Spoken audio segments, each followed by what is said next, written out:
And David Frazier.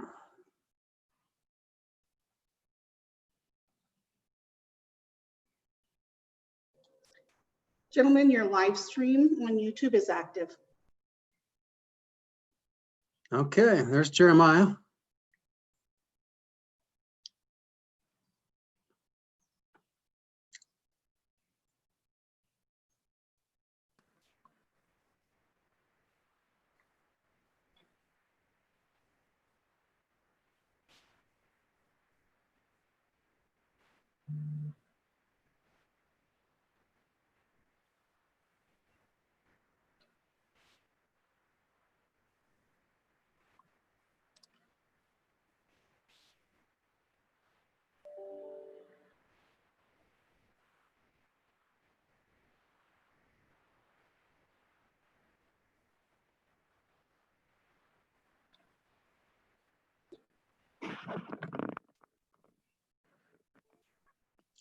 Jeremiah, we see you. We don't see you, but we see your name. Are you on? Mr. Chairman, yes, I'm on. I'm trying to get my camera to work. I apologize for that issue.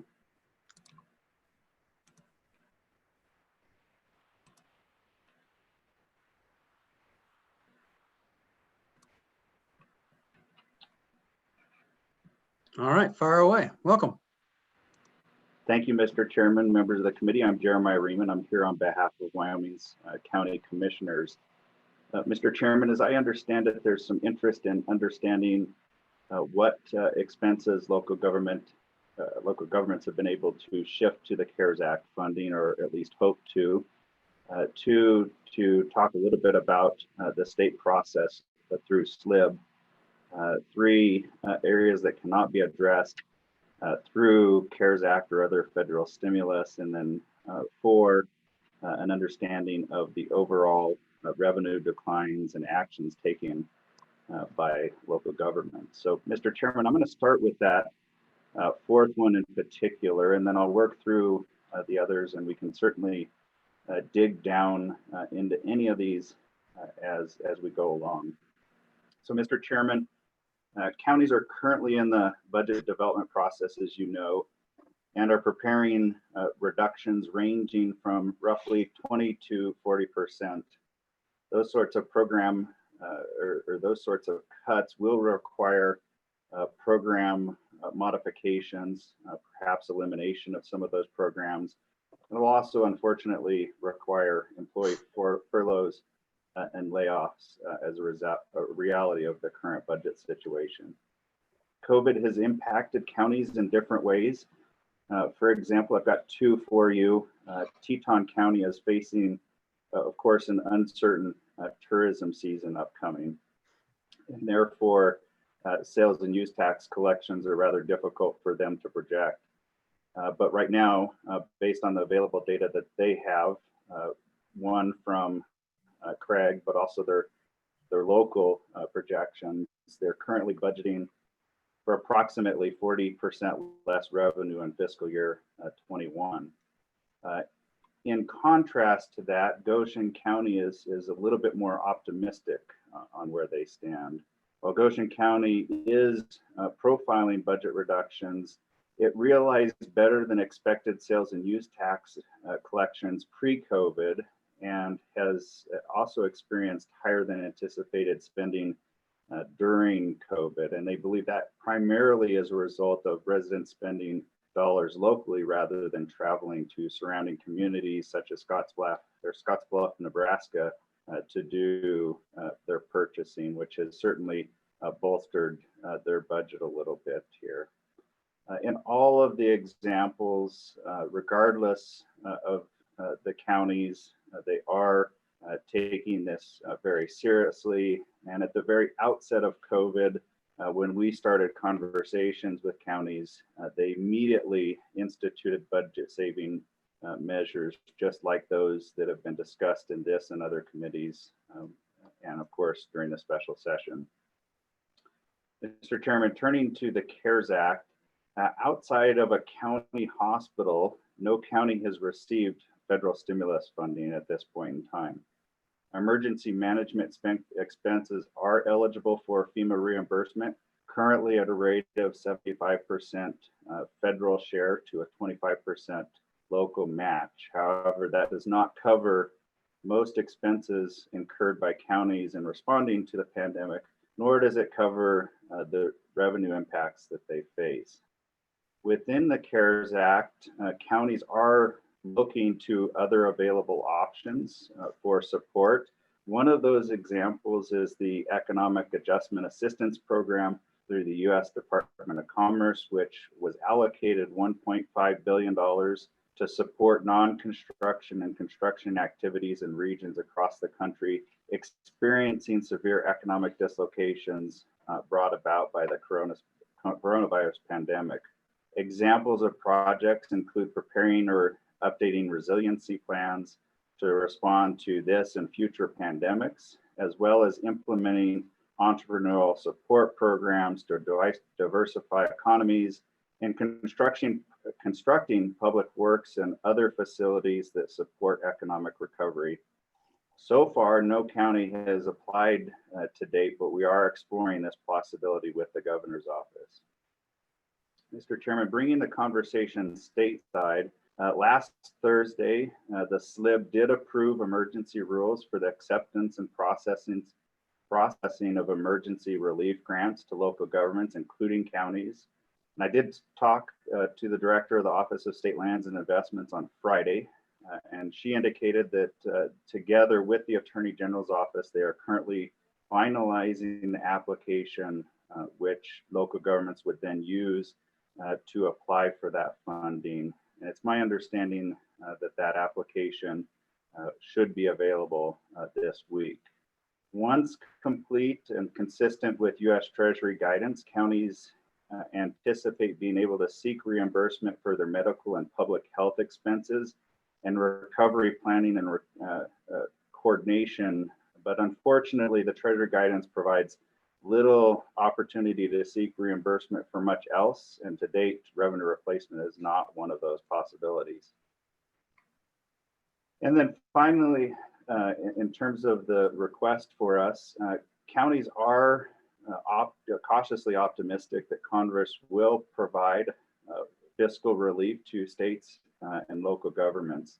On May 15th, the U.S. House of Representatives passed the HEROES Act, which would provide $187.5 billion for counties nationwide. Of that amount, $125 billion for counties would be provided within 30 days of the bill's enactment, and another $62.5 billion would be provided 1 year following the bill's enactment. However, the HEROES Act has little hope of passing the Senate. And so on May 18th, a bipartisan group of senators introduced the SMART Act that would provide $500 billion in pandemic relief, including revenue replacement for state and local governments. Of that amount, $80 billion would be allocated to counties, and I understand that provision also has another $80 million for cities. That would be divided in three ways. The first is based on the county population. The second is based on the state's infection rate as of June 1st. And the third is based on the amount of lost revenue. Funding would become available under that program December 31st, 2020. Both the HEROES Act and the SMART Act have a retroactive provision which would allow for revenue replacement under the CARES Act. So the current $1.25 billion that the state has under those two scenarios would become available for revenue replacement. But unfortunately, as it stands today, I'm unable to benchmark the SMART Act or other options, including retroactive revenue replacement under the CARES Act. As such, no county is currently budgeting on the hope of congressional relief in this process. There is one other thing that I wanted to just talk about quickly, and that is the SRS or Secure Rural Schools and Payment in Lieu and Taxes programs. We are working currently with our national association during this time to seek a long-term solution tied to one of the COVID legislative packages. Those programs are critically important to funding roads, schools, law enforcement, and other essential county services such as public health programs. But unfortunately, I cannot say that any of the packages currently have that, although again, we will continue to push for that. With that, Mr. Chairman, I'd be happy to stand for any questions that you might have. Questions for Mr. Ryman? Go ahead, Representative Summers.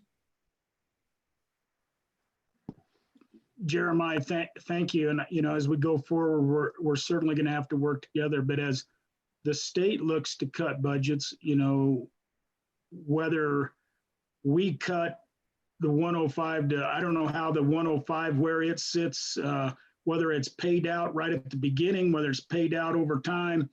But, you know, certainly that's probably in jeopardy as well. As you well know, we're looking at everything as when we make cuts. So have you thought about how, you know, we might work together to get you like a different funding source, different revenue stream? How do we manage this going forward? Any thoughts? Mr. Chairman, Representative Summers, in terms of the 105, certainly that's something that we are concerned about the possibility of losing. You did ask about the timing of those payments. The first payment, if memory serves me correct, goes out in August. The second of those payments goes out in January. So assuming that nothing happened during a special session, then you would have those distributions this fall and into the winter in advance, at least for the first half of the biennium. Mr. Chairman, to the real point of your question, we are actively working to try and find solutions so that we don't have to depend on that. The association, prior to my time here, has presented a number of different proposals to the Revenue Committee that might work to bring, in particular, counties off of that particular form of state aid. None of the solutions are easy, and they all involve very difficult decisions. But we are very much interested in that conversation and participating in it long term. But right now, we don't have that on the table. Representative Schwartz. Thank you, Mr. Chairman. So Jeremiah, it's not a wonderful question for you, but I'm just curious how many of your members have been discussing raising their local sales tax? Mr. Chairman, certainly a number of counties have been looking at different options. A couple of quick examples that come to mind, of course, Park County is one of those counties that does not have the general purpose or the 5th cent currently in place, one of 2 counties. And long before this pandemic, they were facing a multi-million-dollar shortfall just going into their last fiscal year, let alone moving into this one. And they had been looking to pursue that election. It is my understanding that they may still continue to pursue that particular option this fall, given the amount of reduction that they're going to have to make on top of what they've already done. So I would anticipate that you will see at least them and perhaps other counties take that up. Mr. Chairman and Representative Schwartz, you know, another example is Sweetwater County has been looking at a multi-million-dollar special purpose tax or a 6-penny tax moving into this fall. I think that perhaps is in jeopardy. I don't have that for certain right now, simply because of concerns about whether this is the time to be bringing forward a tax for special projects. So I think this situation is going to impact those decisions in different ways, but it is certainly having an impact on those. Senator Greer, you have your hand up? Thanks, Jeremiah. And David, this will probably be for you too later, but it's a COVID-19 question. As you counties and cities start to formulate their asks, could you kind of give us a flavor of maybe some that are spread out throughout all, that are just all in the same boat for all counties, that are all together? Like one that comes to mind would be health departments, costs that have been incurred of COVID-19 in health departments in the counties. Is that something where you would go in and ask for all 23 counties for an amount, or rely on each to go in separately? Or are there other common themes that would stretch over all counties? And David, you could answer that for cities when you get to your turn. Yeah, Mr. Chairman, Senator Grew, I'm not certain that you're going to see counties make a collective ask. I don't know that the rules that are stood up necessarily provide for that. Each county would have to come forward on its own accord. But I do think, in terms of where I think you're intending to go there, that you are going to see common themes across the counties in terms of what they request reimbursement for, or for expenses that they will incur in the course of the next several months. You mentioned the response to the public health crisis, whether that be the testing supplies, the PPE, and other related personnel costs that were associated with responding. Some counties had to set up new facilities. I think those are common themes that you will see come forward. You have, I know nearly every county, just like when you go to the grocery store and you see the shield guards that have been put up, those have been. Sorry, you guys had to sit there for that whole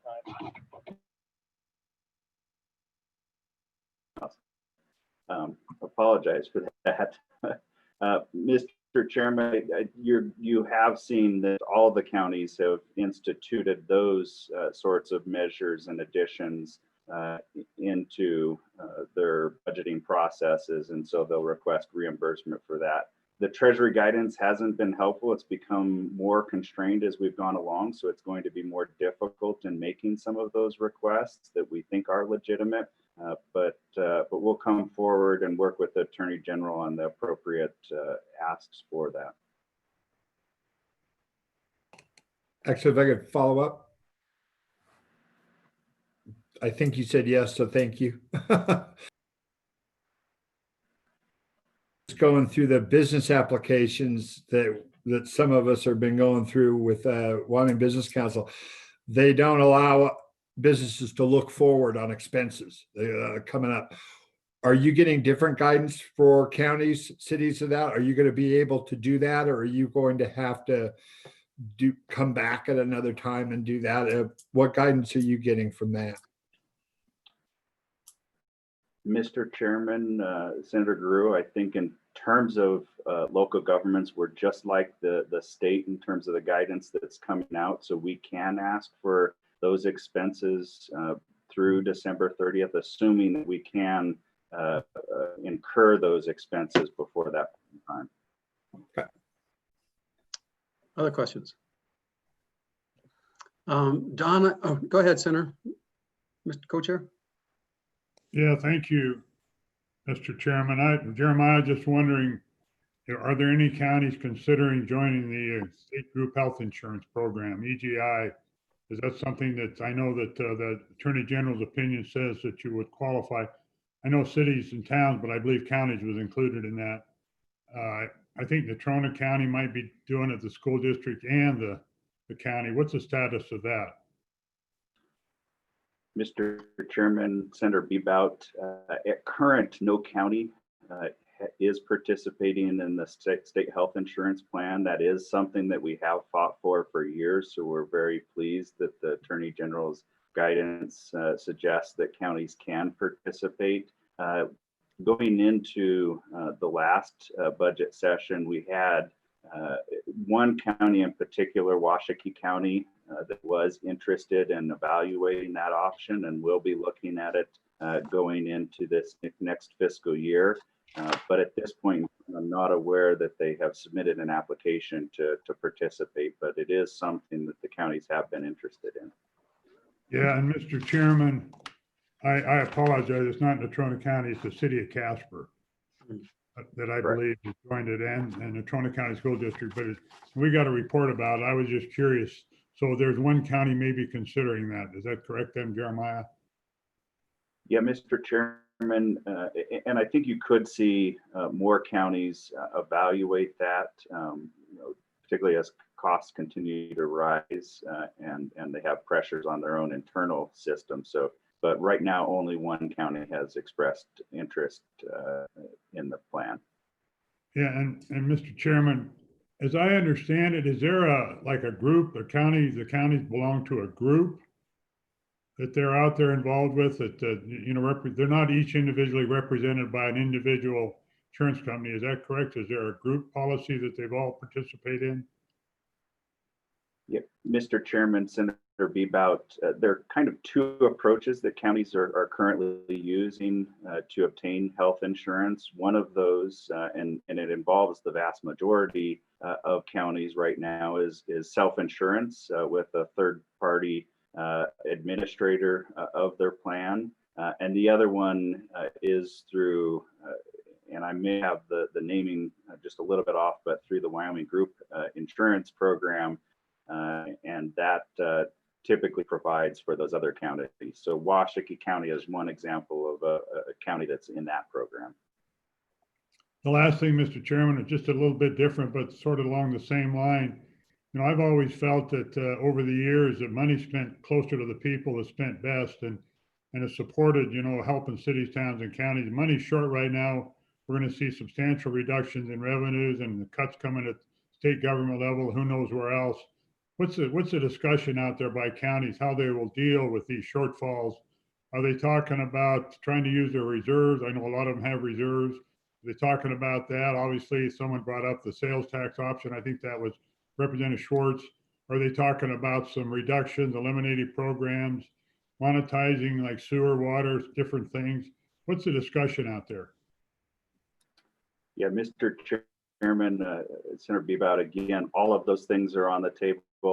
Certainly, there are some communities that are in a position to rely on some reserves, but even those that have decent sized reserves can't rely on that long term. Just as you all had the conversation this morning about LISRA, that same sort of scenario exists for counties. But we certainly hear conversation about furloughs, about layoffs, about program reductions or cuts, and certainly the need to raise revenue in some certain circumstances, such as the one I mentioned in Park County. So I would suggest everything is on the table, and each county is going to take that a little bit differently. I know Laramie County is looking to reduce program costs by 20% in order to meet its needs.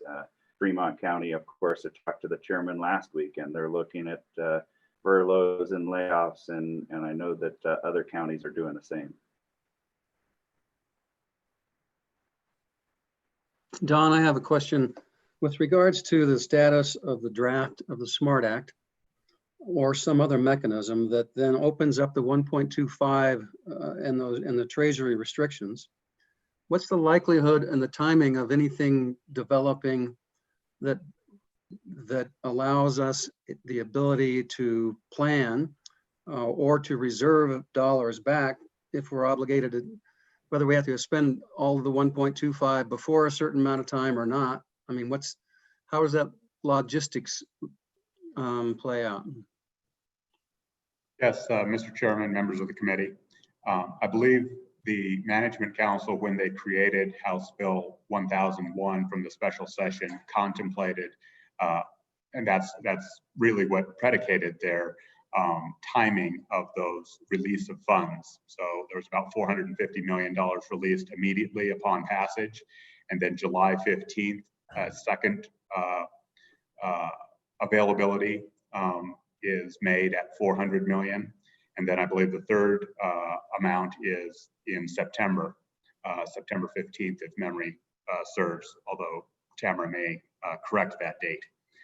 I would certainly defer to Jeremiah if he has different information, but from the reports we've been receiving, the United States Senate has approximately another week or two in June that it will be meeting.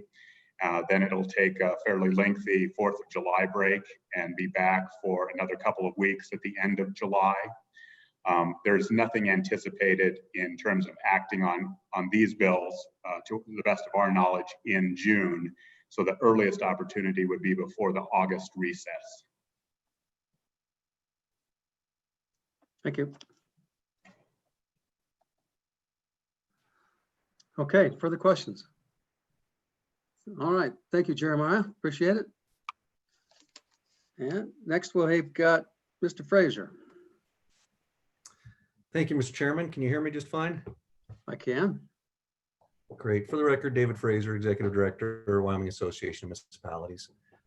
As usual, Jeremiah has done a great job in explaining things. Most of what he spoke about is equally relevant to municipalities.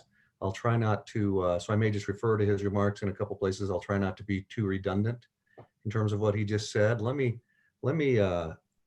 begin by kind of some of you had questions about, what the counties are doing presently when you're talking to Jeremiah. Let me kind of tell you what's going on with cities presently, give you a little flavor for that. And I'll begin with the disclaimer that you've heard from everybody that has presented to you, even your own staff, is that, this is really a moving target.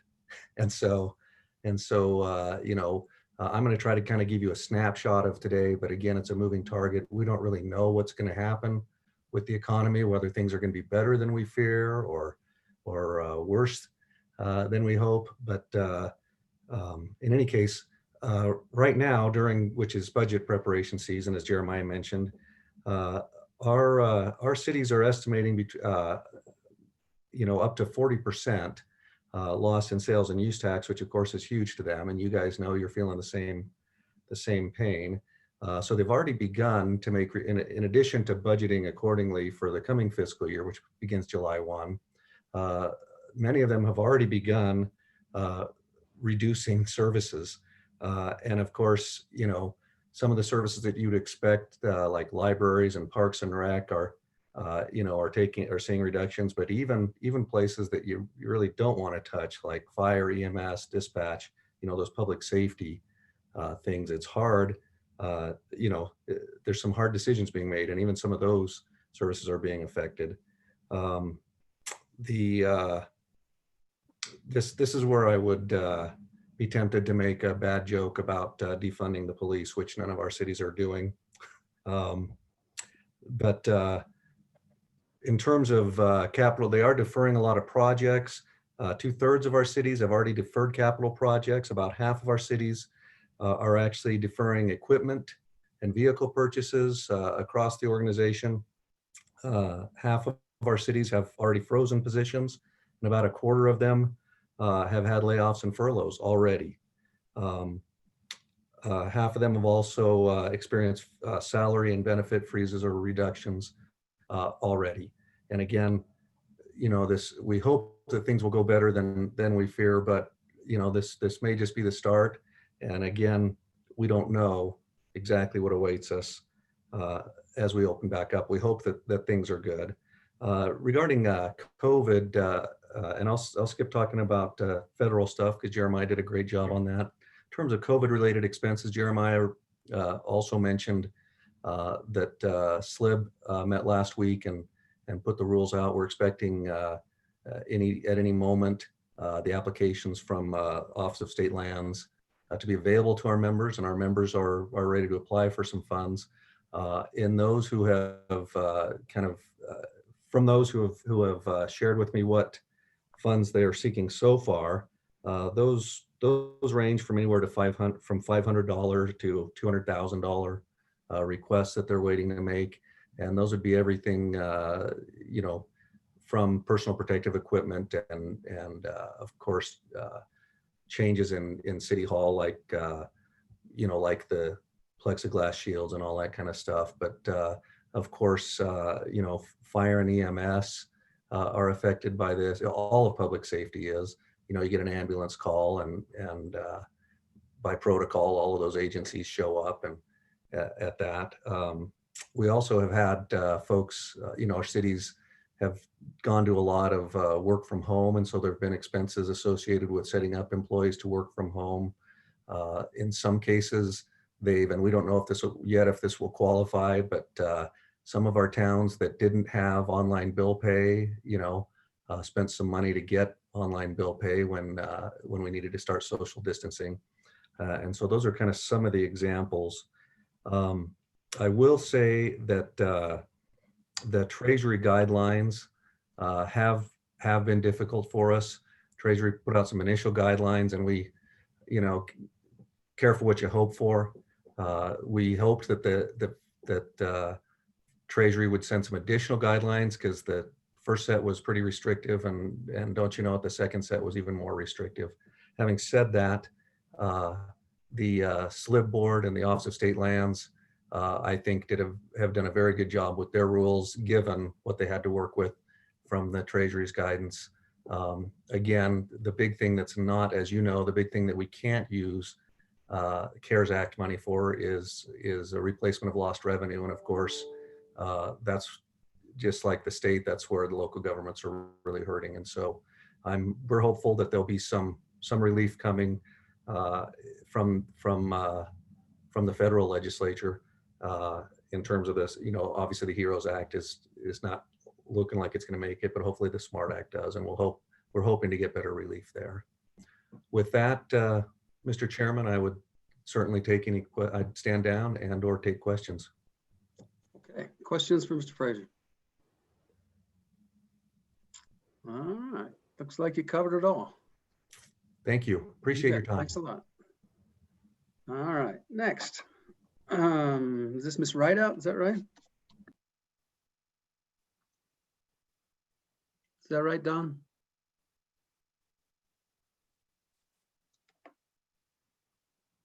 Mr. Chairman, yes, Right. there is a replacement to Lisa Ingstrom, and I believe Carmen Rideout will be sharing the perspective of senior services across the state.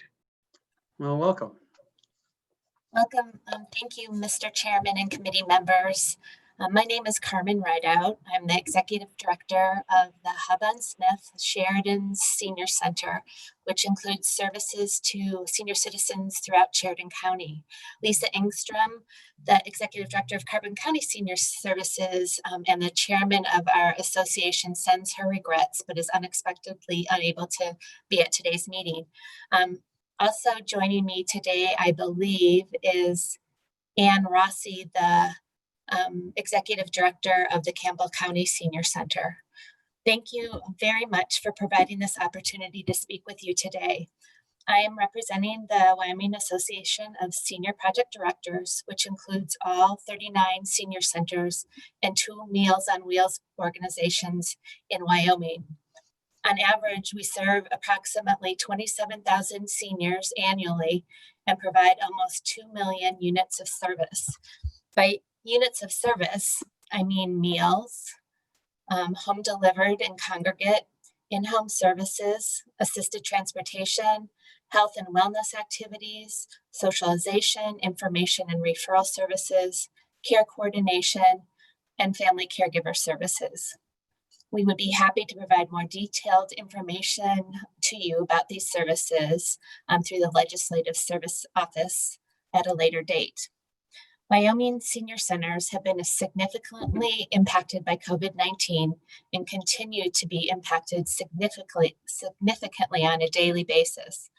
Every center in the state closed congregate meals and on-site activities during COVID-19, yet continued to operate 5 to 7 days per week, providing meals to seniors, both by home delivery and curbside pickup. Many other services senior centers provided and continue to provide were adapted to assure seniors and their families were able to remain in their homes, especially during these challenging times. COVID-19 impacted our revenues as well. We are funded by federal, state, and local dollars. Loss of program income in our service areas was most dramatic, and as many others in Wyoming are experiencing, we are also learning of county and local cuts right now.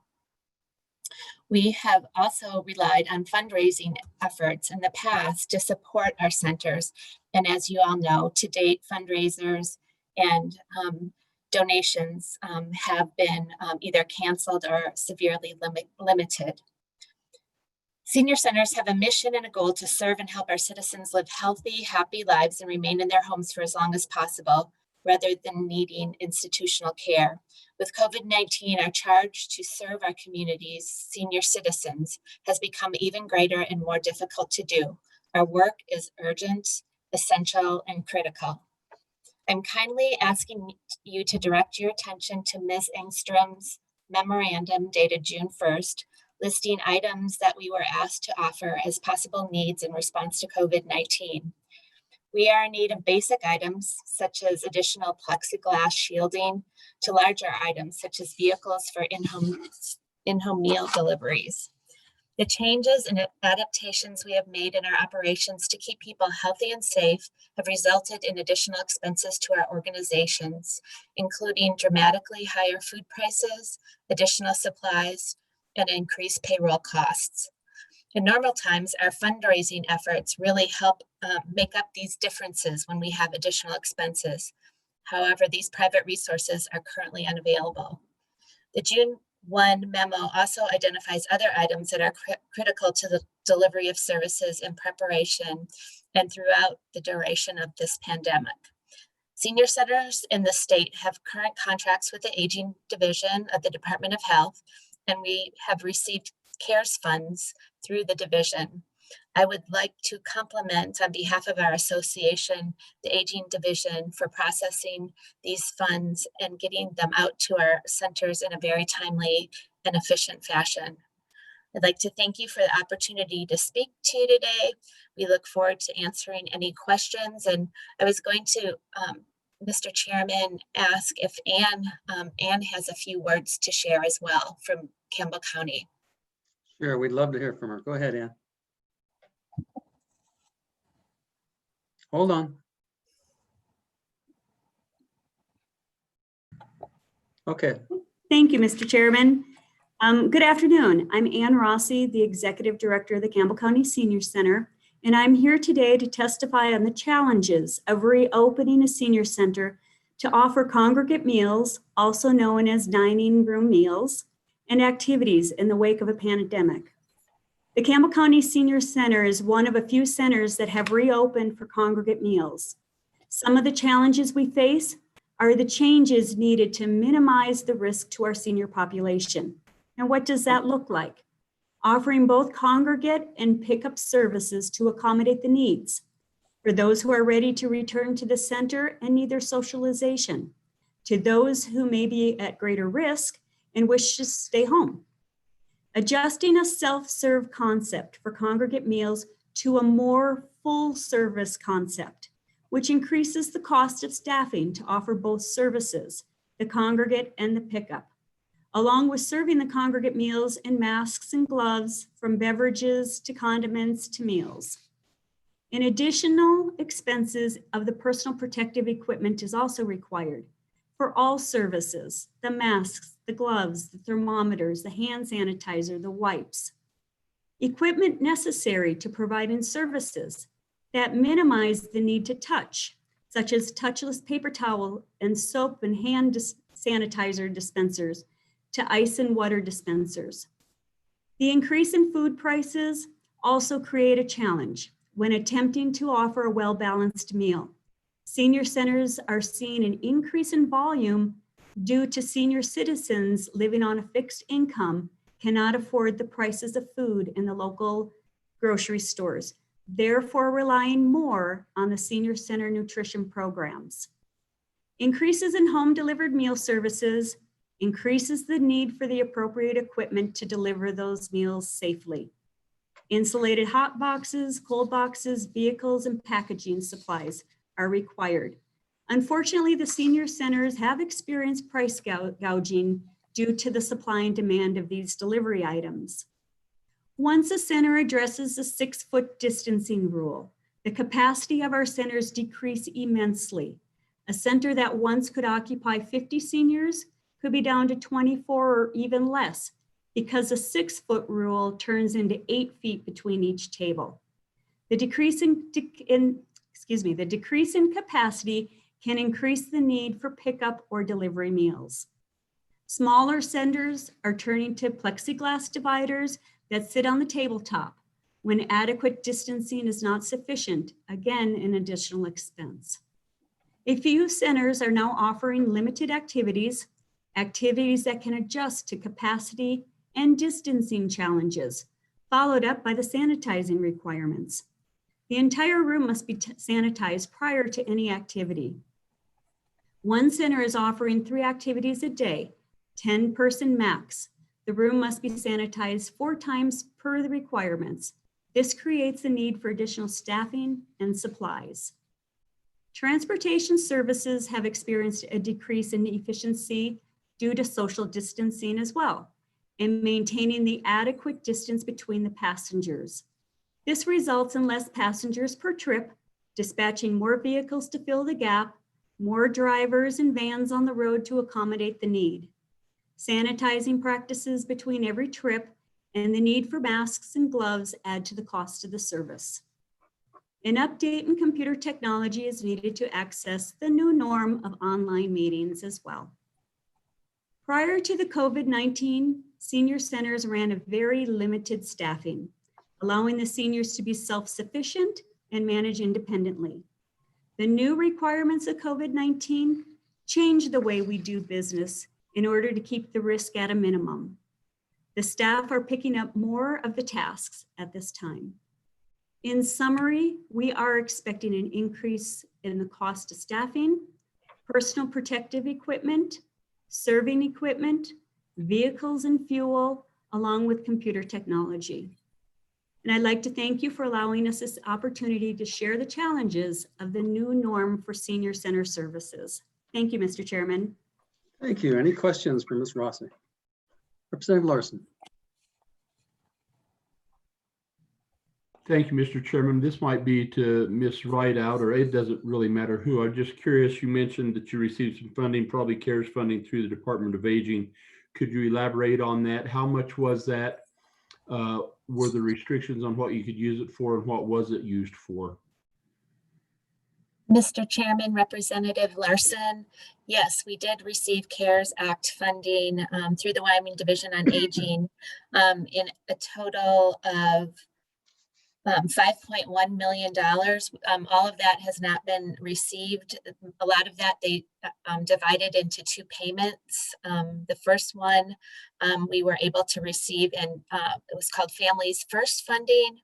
And there was $1.2 million for the state for nutrition services. In addition, there was $3.9 million for nutrition funds, and also $1 million for support services and $500,000 for the National Family Caregiver Program. We've all received half of that funding to date to help us get through this year. So follow up, Mr. Chairman, if I may. So with that 5.1 million, that equates, is that broken down? What's an average distribution to the senior centers? And then what did that do to your budget to enhance it compared to what you had to run on last year? Mr. Chairman, Representative Larson, I can only speak for my own center, which is one of the largest in the state. And we did receive in April a payment of $80,000 for our nutrition program, and our instructions were that funding comes first. So we are spending that money. The other funding has not come in yet. So the direction from the state is that we use the CARES funding first And then we can access our traditional Older Americans Act grants. Our state funding, such as our Wyoming Home Services Program and our Wyoming Senior Services Board funding, that funding we needed to spend on schedule as usual. Thank you. Yes. Representative Schwartz. Thank you, Mr. Chairman. So I appreciate both of you giving us all this information. And understandably, we're focused really on nutrition services right here, but senior centers provide, as Ms. Rossi mentioned, programs as well as just general opportunity for social interaction. And I'm wondering, it's kind of a two-part question. First of all, are you seeing evidence that the isolation that a lot of seniors are now experiencing is creating other problems, mental health issues? And second question would be, are you looking now to try and gradually, as they are in Campbell, trying to provide some of those kind of services, recognizing that this is a very high-risk group? Mr. Chairman, Representative Schwartz, yes, we definitely have been seeing the effects of social isolation on the people we serve on a daily basis. We have reports of people of loneliness, isolation, increased anxiety. And I know Anne has been experiencing that as well in Campbell County. What we are trying to adapt and in a number of ways to address that. We are doing a lot of wellness calls to the people that we have been seeing, especially coming into the center on a regular basis. We are also using new tools in terms of technology, advanced technology. So we are starting to Zoom with our clients. We are using it to have Zoom exercise classes, coffee chats.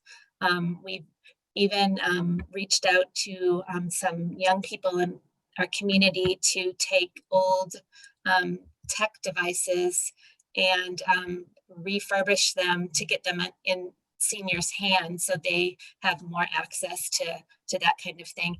And then also with the weather becoming nicer, we've been doing some outdoor small group activities as well. And I don't know if you want to add to that.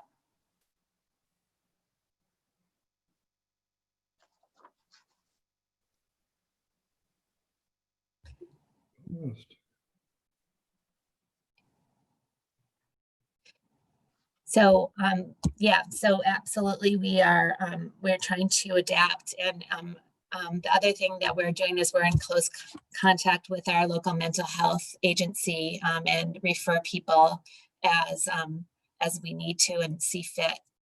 We're doing a lot of phone calling. And follow up, if I may, Mr. Chair. Please go ahead. Yeah, I would just add, I hope that as you submit for CARES money, I think this falls into that category of CARES related expenses. And I hope you try and get reimbursed for these and expand them, in fact. Thank you. Okay, Representative Summers. Mr. Chairman, thank you. And first of all, thank you guys for all your hard work with seniors and what a wonderful thing that you folks do. And we want to recognize all of you out there in the state that have done that. So kudos to you.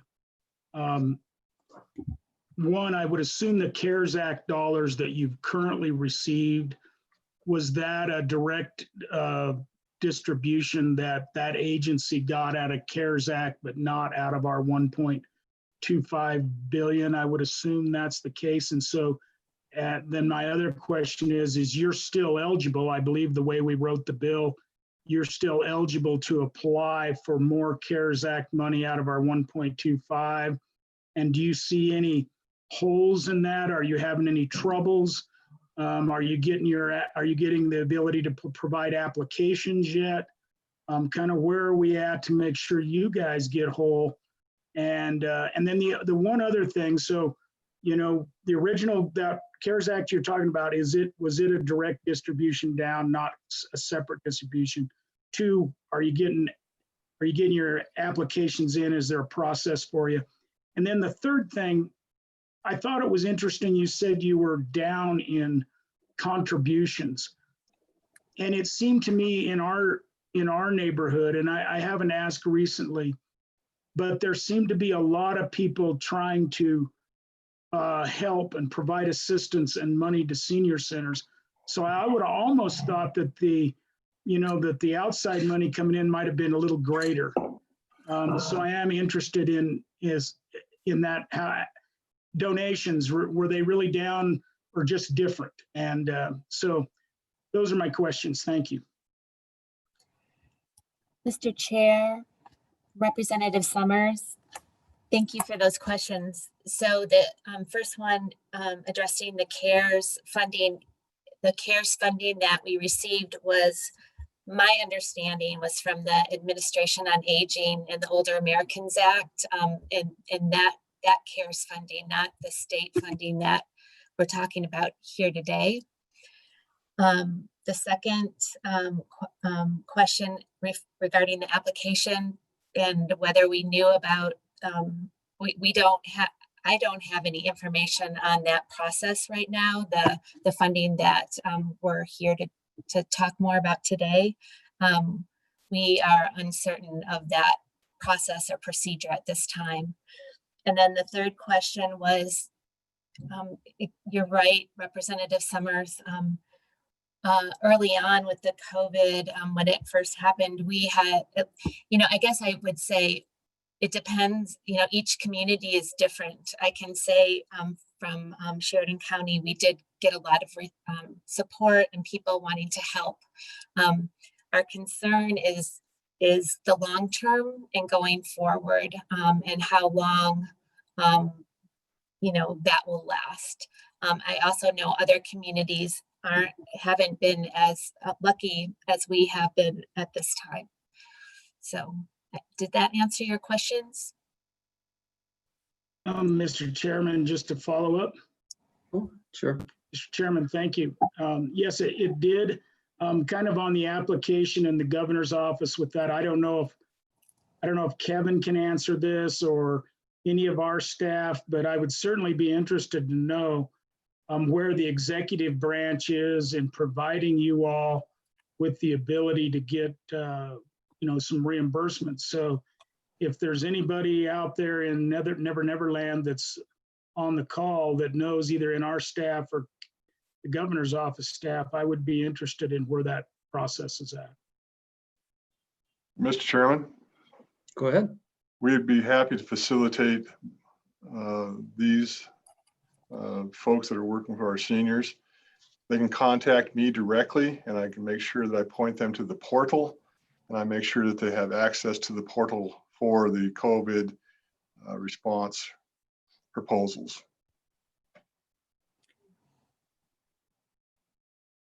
Okay. Thank you. Don, go ahead. Mr. Chairman, if I might interject a couple of items. In response to Representative Summers' first question, that $1.2 million for the Family First, for example, was a separate piece of federal legislation unrelated to the CARES Act funding. So these are distinct pots of money. I also would build upon Kevin's response, and I think this is part of the reason why Management Council asked JAC to look at this issue. The manner in which a senior center might obtain money from the state, from the 1.25 billion, could depend on how that organization is organized. For example, if they are a special district, they would fall under the SLIB application process for the rules that the local governments. If they are, for example, a beneficiary of the aging division or county funding, there is a separate paragraph for a operating unit, which is the portal that Kevin referred to previously.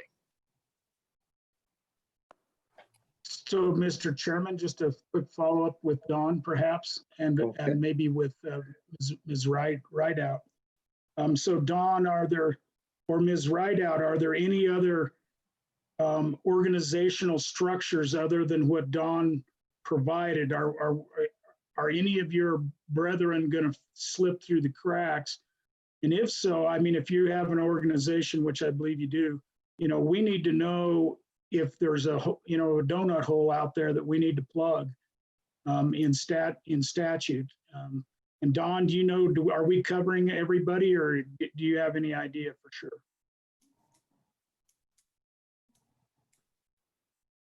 Mr. Chairman, I would defer to the representatives called before you. I am not aware of any entity that would fall through the cracks, but I think your question is exactly why Management Council assigned this topic. Mr. Chairman, Representative Summers, I believe most of the senior centers and Meals on Wheels programs are private nonprofit organizations. And Ann might help me out on this if there are any others that you know of, Ann. Okay.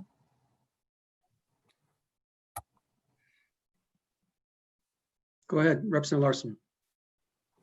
Thank you. And so with that nonprofit status, you realize that can, unless we get some of the rules changed and some of the application process could present. And again, this is probably one of the reasons that we're looking at this, is to perhaps give guidance back to the state on how they allow people to apply for some of this stuff. I know that in, in the initial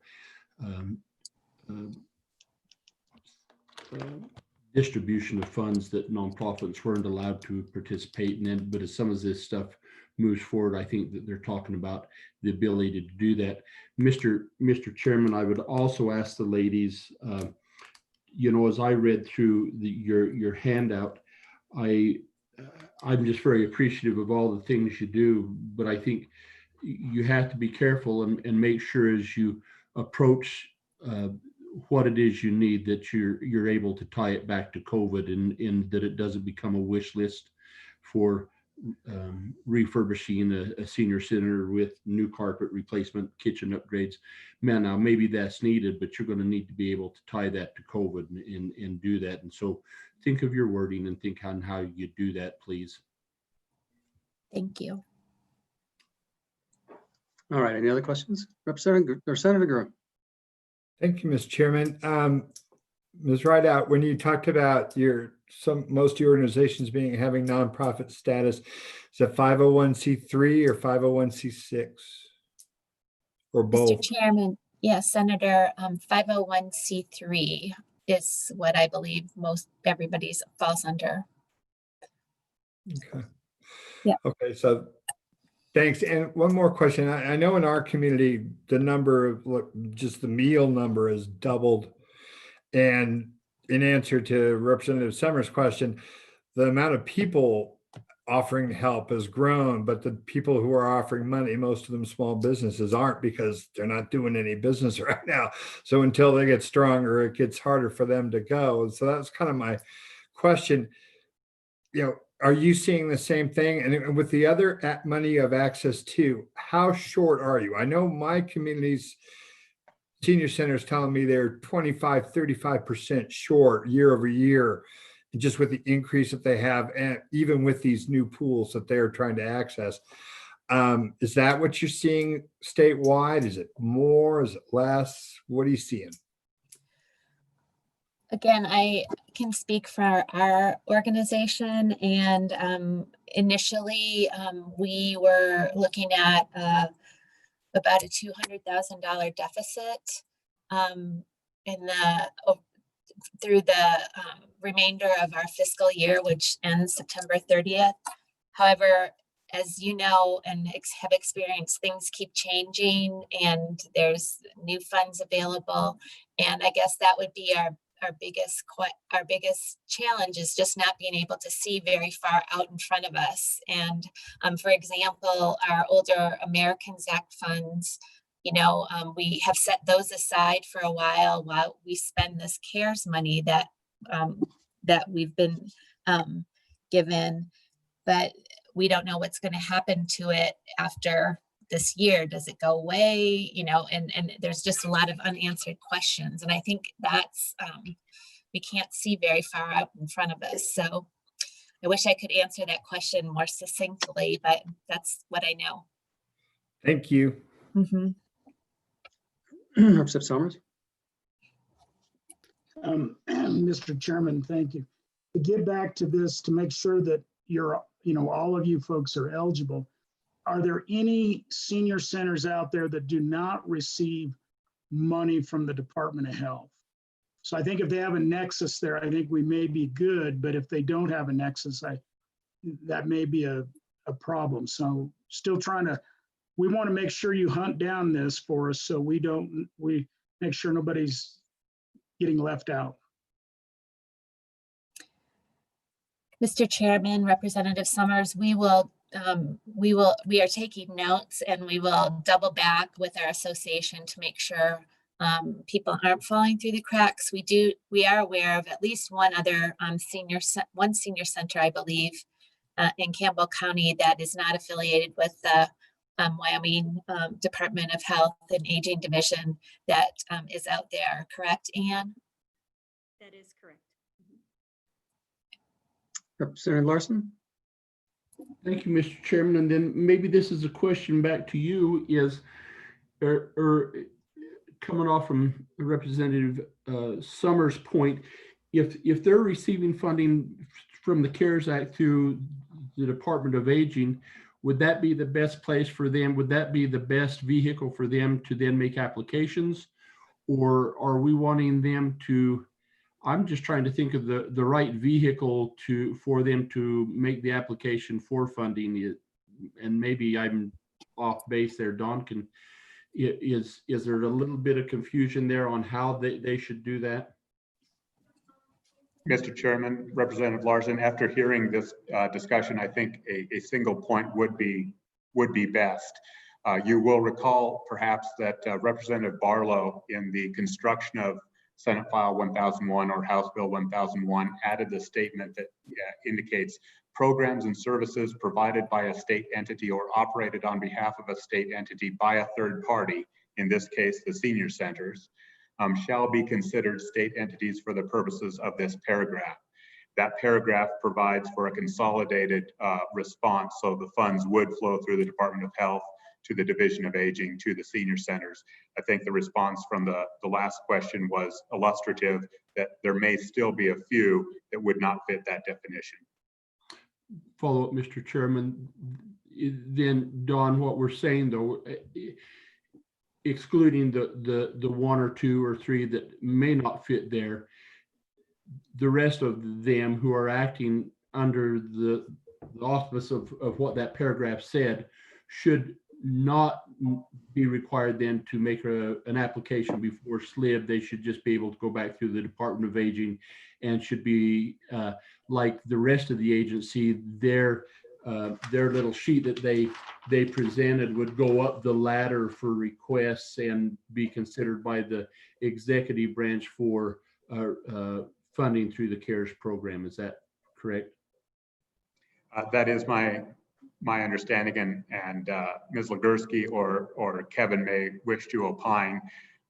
It's for the executive branch to decide whether it would be better to have a collective application or each one of these entities. That's beyond my purview. So we would be happy, Mr. Chairman, to facilitate this conversation with the Department of Health, Ms. Readout and company, to see that we're successful, making sure that the CARES Act money can become available to them. And then I think, Mr. Chairman, to Ms. Rideout, is that to make sure that those who are not, we need to make sure that we don't have a few stragglers that get stuck out in the blizzard, and that they know the vehicle that's available to them to apply for funding as well. So if there's anything, I hope, Kevin, maybe as you visit with them, maybe we can sort that out and find out who the other people, who the other senior centers are, and make sure that they're aware. Mr. Chairman, we can see to that. Thank you. Thank you, Mr. Chairman. Representative Kinner. Thank you, Mr. Chairman. Thank you, Carmen and Ann, very much. Really appreciate the information, and we certainly want to help you, especially as those of us who age take your roles a little more seriously. One thing I wanted to ask for Dawn, and Dawn, will we continue to keep this topic on our sheet, so to speak, so that we can follow this funding for them as we move forward? Is that the plan? Yes, Mr. Chairman, Representative Kinner, if I might maybe introduce or use this question to respond a little bit more broadly. Management Council assigned JAC 2 sets of topics, and one of the topics had 8 different subdivisions. And that's why you're meeting here potentially in advance of a special session at some point.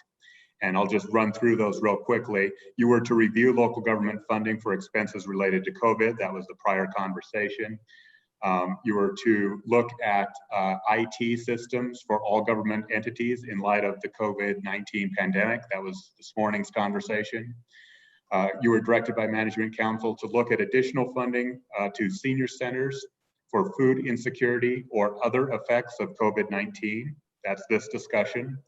You were to look at WildLink funding, tower leasing for cellular broadband access. That was the Department of Transportation this morning.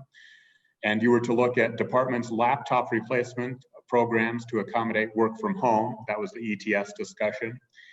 And then you were to look at a couple of items that are later on today, to backfill sick leave coffers for state employees, and to reimburse state agencies for the installation of COVID-19 protective physical barriers in state offices or facilities. So all of those 8 topics were in one. And then the second topic is our last one on the agenda, which is capital construction. And this was actually added early in April, before the first special session, to look at opportunities, particularly for economic development purposes or employment opportunities for displaced workers, to advance any pared down package for state capital construction.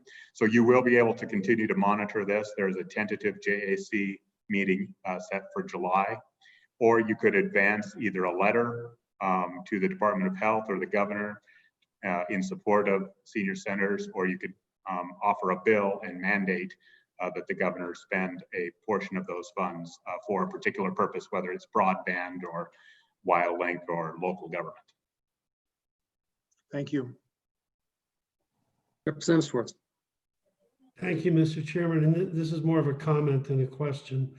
Because I'm not 100% sure I understand how the funding through the Department of Aging for CARES for you guys will work. But tomorrow the Corporations Committee is meeting, and they're discussing a draft piece of legislation about providing funding for nonprofits. And I know you guys get to do a lot of Zoom. You might want to, before 4 o'clock today, put in an application to be able to comment at that meeting, because I want to be sure you all are able to get whatever funding is available for you. Thank you. Okay, anything else? Well, thank you very much. Appreciate your testimony. And if we may be back in touch, and we'll figure out where we go from here at the end of the day. Thank you, Mr. Chairman and committee, very much. Thank you. All right, so it's now. Mr. Chairman? Go ahead. Very briefly, you have one individual for public comment on this topic, Mr. Ramsey Scott, who is the Public Policy Manager for the Alzheimer's Association. Okay, so we're gonna let Ramsey in. Hey, can the committee hear me? Yes. Excellent. Well, I appreciate the time. I know we're running late, so I'll just make it brief. Ramsey Scott, Public Policy Manager with the Alzheimer's Association Wyoming chapter. I believe that the previous speakers really identified the vital importance that senior centers play across the state in providing multiple services to our older population, especially the meal aspect and the socialization. They've adapted during these unprecedented times to be able to provide those services as best they can. And I would urge the committee to do whatever they can to ensure that as much of the CARES funding as possible goes to ensure that not only they survive this pandemic, but are able to adapt to serve our community in the new ways they're going to have to as we sort of figure out the new normal in this situation. So whether it be a letter, a bill, I would urge the committee to be very proactive in ensuring that every senior center in the senior center of the state is able to secure that funding that they are losing, whether it be from donations, from revenue, or from matching from local communities. So I'll just stop there and stand for any questions. Thanks, Ramsey. Any questions? All right, I think we've beat this up a little bit, so appreciate I appreciate the time, and thank y'all very much. Y'all take care. You bet. Thank you. All right, now we're moving on to compensation and benefits, and I see Polly was around there. She is.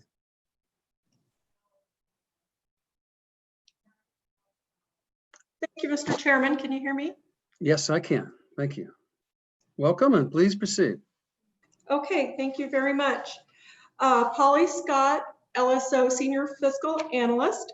The JAC was given an interim topic for state employees and officials group insurance. The program is known as EGI. Karen is you have a white paper in your materials on this, and Karen's gonna share the screen and show some of those charts as I give a summary. One aspect of the interim study is considering expansion of membership groups or the risk pool and results thereof. The legislature has done some work to be able to expand the risk pool in prior years. In 2010, school districts were allowed to join EGI, and in 2014, boards of cooperative educational services and boards of cooperative higher educational services, known as BOCES, were allowed to join EGI. Appendix 1 of your white paper has more detail on statutory changes to the program over the last 20 years. On page 2, there's a pie chart that shows membership in EGI by employer category. There's been little uptake by school districts and BOCES to join the program, with only Natrona County School District number 1 participating. The background on this is that there are 2 well-established group benefit associations, the Wyoming Educators Benefit Trust and the Wyoming School Boards Association Insurance Trust, which together have 43 districts and 5 BOCES as members. Appendix 2 of your white paper gives more detail about that. One takeaway is that rather than going to the healthcare market individually, most of these educational employers are electing to obtain employee health benefits through a group format.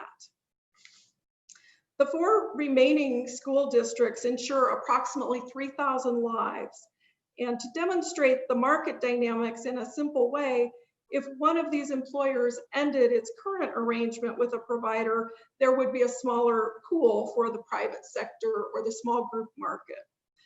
This could potentially lead to a change in the local small group market, although it might not be big enough to trigger a change, and it is uncertain. There are other significant unknowns about how costs and market dynamics would be impacted by more educational groups joining EGI, whether it be through voluntary action or by a requirement of the state. For example, if populations joining EGI were older, it could increase costs for EGI. And EGI, having one school district in it now, may have studied its experience with Natrona County School District 1 to know more about this. One thing I think we could conclude is that if more of these groups joined EGI, there would be an impact to the two group benefit associations that are providing these benefits at this time. There have been efforts to look at ways to optimize costs, including a requirement for all districts to join EGI. The JAC, the Joint Education Committee, and the Select Committee on School Finance Recalibration have all looked at this to determine if there's ways to save money. The last analysis that we have from 2017 found that districts were spending about $42 million less on healthcare than they received from the model in aggregate.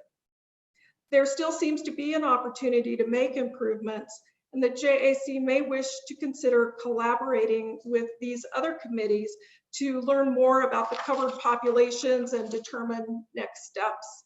And there may be other options rather than a strict requirement. Incentivizing the efficient use of healthcare benefits is another aspect of cost containment. The legislature required EGI to participate in a multi-payer claims database study in 2018 to achieve cost savings. A report was provided to the legislature. It's also linked in your white paper. There are 6 recommendations from the report. They are on the bottom of page 3. Karen's got those up on the screen. There was not time for LSO to ascertain the status of implementation of these recommendations, and this may be an area where the JAC would want to obtain follow-up information. Mr. Chairman, I'll pause there and see if there's any questions. So Polly, I have questions on all the, you list various legislative entities, education, JAC, and others that have looked at this in 2010, 2014, but I don't see any, what they concluded, what their findings were, or the reports done that we can look at. I mean, is there a summary of if they recommended changes or not? I'm just curious what were there any outcomes from those work studies? Mr. Chairman, I think the main outcome from prior studies is really to ascertain that the school districts are receiving more funding from the model than they are indeed spending on healthcare. And there's probably more work to be done there that could be done there.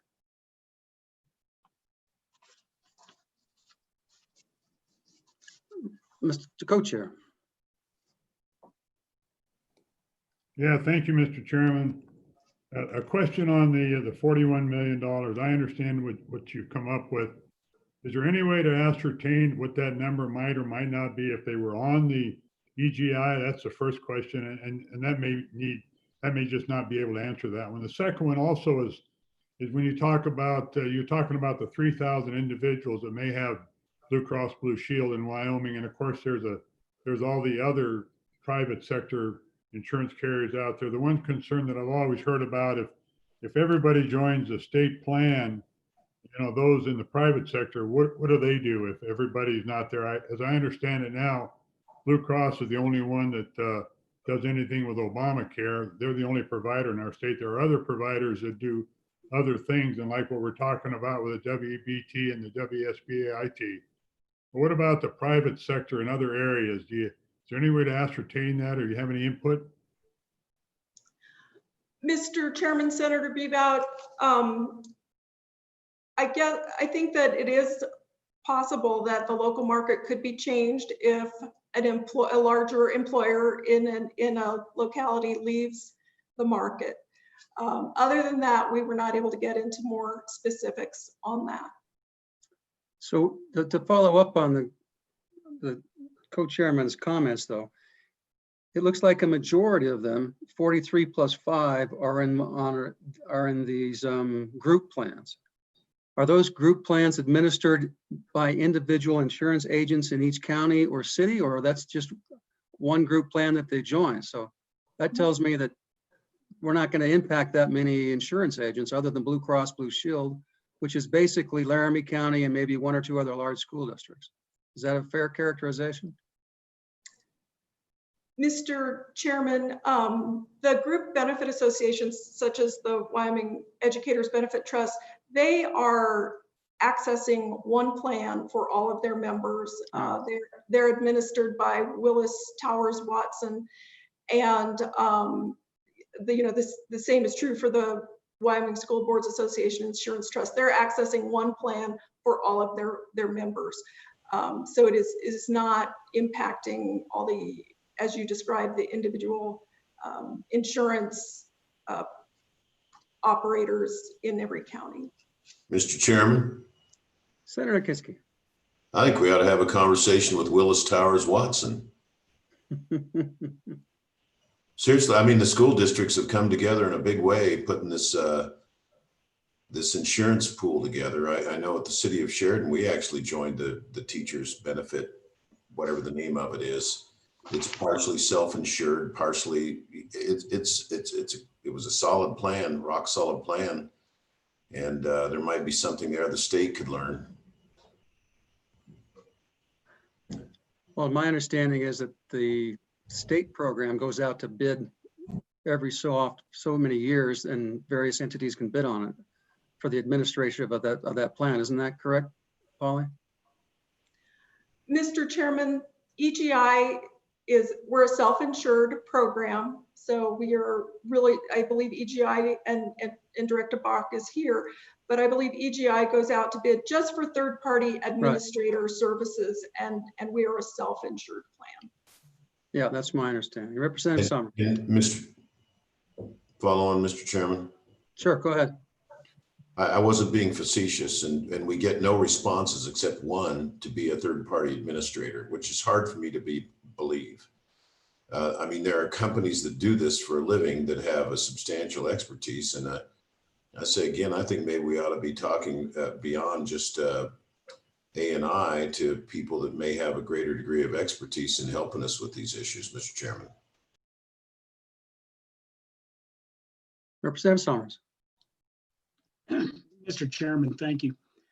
And I've always appreciated this conversation, though I've really never fully understood what we're trying to get done. So if we did put all school districts on, fine, is it going to save us any money? So I guess Polly or to the director, what is it? You know, you add more people if they're of a lower risk category, then you save money in a pool. If you have a broad category, and I would assume teachers are of a fairly broad category, but maybe loaded to the older side, maybe we have those statistics. Somebody could have run this. And so my question to Polly and or the director, do we know if adding all the schools, for example, is going to save the state any money or not? Because that's the only reason I would see we would do it. Mr. Chairman and Representative Summers, that is a significant unknown. And I think EGI may know more about their experience just based on having the Trona County School District #1 among their membership for the last few years. So my understanding of that, and maybe Tricia or Polly, we'd like to get to the bottom of this. There was complaints about, in fact, even a drive to remove the Trona County from being allowed to participate because there was a fear that they would drive up the costs. But in fact, it enlarged the pool. Teachers tend to be a little bit younger. You have more singles, you have more different variety, and so it actually improved the plan. That's my understanding. And also, the more participants you have, typically you spread the risk more, and so that tends to drive down the costs of the plan. So the only reason for this conversation is to verify as best we can with educated guesses and as much information as possible to have the least expensive plan possible, with the, with adequate benefits, because that's the whole, it's just a cost-driven analysis. And then in addition to that, there is a added incentive from some of our standpoints, because instead of going to a model where you have a set amount, you can have an actual amount in terms of insurance costs. And so you just don't plug in a number, and then you have people complaining that people are making an extra $42 million outside the model because they go get cheaper insurance and they use the money someplace else. And so to me, those are the two primary incentives that number one will lower the cost for all state employees, and number two will make sure that we're funding education with real dollars versus a model cost that allows them to move money from pot to pot. So Representative Summers. Mr. Chairman, just to follow up, yeah, and I've heard that conversation, and I think it'd be great if we get to the bottom of it. I do think what Senator Kinski said was interesting, and maybe I misunderstood what he said. The one complaint I hear about our health insurance program is that they never try to manage costs, the cost side of the whole equation, as opposed to these groups that get together. They do, in a sense, they have a variety of programs to have healthier teachers, to do different things to try to manage costs. So one thing I'd like to know in the process, because really it is about, how do we control costs ultimately? One is, can we put more members in to have better costs? The second is, in fact, are we doing anything as a state to control costs within the system? So likewise, I would like to hear from the EGI folks, how are we trying to manage costs with respect to healthcare costs? And that's something I think is as important as well. Well, and I can tell you, Representative Summers, that I was on this system back in 1985 and then in the 1990, and there were constantly tinkering with and managing the costs, doing wellness programs, and I think it's a continuous. My guess is it's a continuous progress in cycle that it happens all the time. But Tricia, do you have any feedback or anybody else on that question? Do we need to put her? I think you can hear me. I can hear you, yes.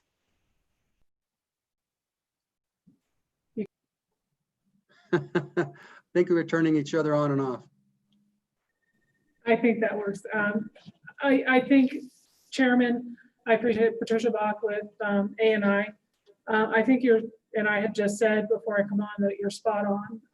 We continually look at cost savings through EGI, and we have a small list of items that we do on a regular basis that we shared with the governor's office, and I'd be happy to share that too with the JAC. So I wanted to make sure that the JAC understands that we do look at costs on a regular basis. It's a constant evaluation. We have wellness programs. We have disease management programs through Cigna. If you are in one of those classifications, you will get multiple letters reminding you to do this or that, depending on your situation. We always have Cigna looking at preferred providers. Sometimes that usually ends up making the news when we're getting somebody who may be taken out of the network because the costs are too high. So they are on a regular basis, we are looking at every angle to cut costs. There's always more we can do, obviously. So the more conversation we have about it, the better. But I just wanted to make sure that the committee knows that we are looking at cost savings on a regular basis.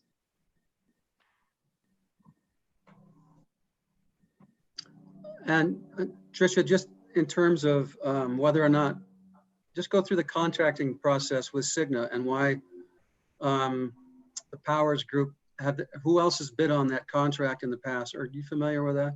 Yes. Chairman, thank you. Yes, in general, we do it every 3 years. I'm sorry, every 5 years. We have Cigna, Blue Cross, and at one point, United Healthcare. They were to bid on the last one approximately 4 years ago now. They did back out at the last minute, but we did get 2 bids, one from Cigna and one from Blue Cross. Obviously, those are the folks that are going to be able to be the administrators of the plan. So I expect when we go out for bid this time next year, we will have 2 bids, one from Cigna and one from Blue Cross. Representative Larson. Thank you, Mr. Chairman. So, Polly, as you referred to the EGI being a self-insured plan, the other plans, the school districts and the other plans that we've talked about, they're all self-insured too, and they just have administrators above and beyond that's running that. Is that not correct? There's none of them that go out and directly just have a plan administered by an insurance provider like Blue Cross and Blue Shield or some other insurance provider. I think they're all self-insured, aren't they? Mr. Chairman and Representative Larson, I do not believe that the school districts are self-insured. I think, to my knowledge, there's only one of them that is self-insured, and that's Sublette County School District number 1. They're going as a group to a provider who is providing insurance and paying those health benefits for their employees, and they're just paying the premium, and they're not responsible to pay all the claims. Whereas the state, having a self-insured plan, the state is paying all the claims. The EGI is paying all the claims with the premium that is the revenue for the program. And Cigna is simply administering those claims. They're getting them paid, but with EGI's claims account money. So Mr. Chairman, Polly, please, if you could tell me who the insurance provider then is for the schools, but I thought we only had one health insurance provider in the state, and that's Blue Cross and Blue Shield. Is that who the school districts are insured through? Mr. Chairman and Representative Larson, I know that Laramie County School District number 1 is insured through Blue Cross Blue Shield. They're one of the 4 districts that is not part of the group benefit associations.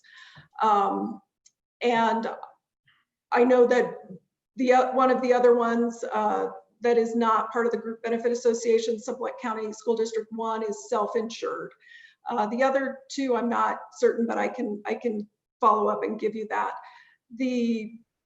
And again, I hope I'm being clear, the school districts that are joining these group benefit associations, they're not self-insured. They're getting insurance through the group benefit, either the WEBT or the WSBAIT. So, Mr. Chairman, thank you. Polly, please help me understand this group benefit association. Then do they go? Tell me what they are. I'm having a hard time understanding the structure of that. Are they an association then goes out and solicits insurance from a provider like Blue Cross and Blue Shield or somebody else? I'm trying to figure out who is providing insurance for the school districts, and are they licensed to do so in the state?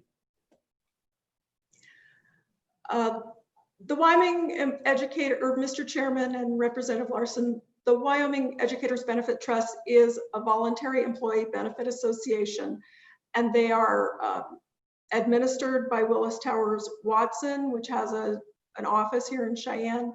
And I am not quite sure which insurance company is providing their insurance. I can follow up with that. And it's the same with the other association, with the Wyoming School Boards Association. Does that answer your question? It does. I still have a question, but I think if you find out who the provider, who the actual insurance carrier is, I'd appreciate knowing that. I can do that. So the question is, and that's probably one for you, Tricia, is it worthwhile for us to investigate whether or not we should remain self-insured, and if that's a cheaper way to go than going with an alternative program before we just rebid every 5 years? I mean, have we done that assessment recently, or? Chairman Nicholas, we have not done that specific assessment since I've been here. And when I say I've been here, since I was HRD administrator, so that's about 4 years. Generally speaking, self-funded is the cheaper way to go. We don't have a lot of overhead. So for example, and I think I mentioned this before, if we do raise rates mid RFP term, Cigna doesn't get any more money for that. So there's not a percentage that they're getting based on our claims. We're paying them a fee to administer our claims. And when we say administer our claims, I think sometimes we just think just somebody in accounting is paying bills. They actually do quite a bit more, like I said, with cost savings. We can look into what that would be for a strict insurance coverage. I'm fairly certain that'll be a higher cost, but it is certainly something that we can look into. And when Ralph Hayes comes up here, you could probably get a better answer from him on what's been done in the past. Off the top of my head, I was not prepared to talk about that issue, but he has a wealth of knowledge that he can probably tell you if that's been done in the past. Mr. Co-Chair. Yeah, thank you, Mr. Chairman. I think you could get a lot of that information if you just went to the Obamacare market, you know, the Blue Cross offers, and look at their different programs all the way from the bronze up to the platinum, I think. Now, I haven't looked at it for the last couple of years, but that gave you a good sense of what it was like. Of course, the higher you go in terms like the platinum is kind of a Cadillac plan, but the bronze is usually the only one we could afford. And then it got so we couldn't afford that one. We've gone a different route with a real high deductible, but that might be able to shine some light in. And when you start looking at this and thinking about it, you know, the private sector might be an option for us. You know, we've been thinking one way to more join the state plan. It may very well be, as your suggestion, we go the other way. And I've always wondered that, and I'm not sure we've ever done that, to see what that might look like. Us being self-insured and hired Cigna versus going out to the market and seeing what they might provide us. That'd be an interesting discussion.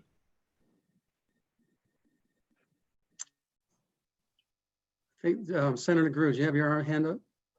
Yeah, thank you, Mr. Chair. And I guess it kind of leads to the same thing that the co-chair was talking about.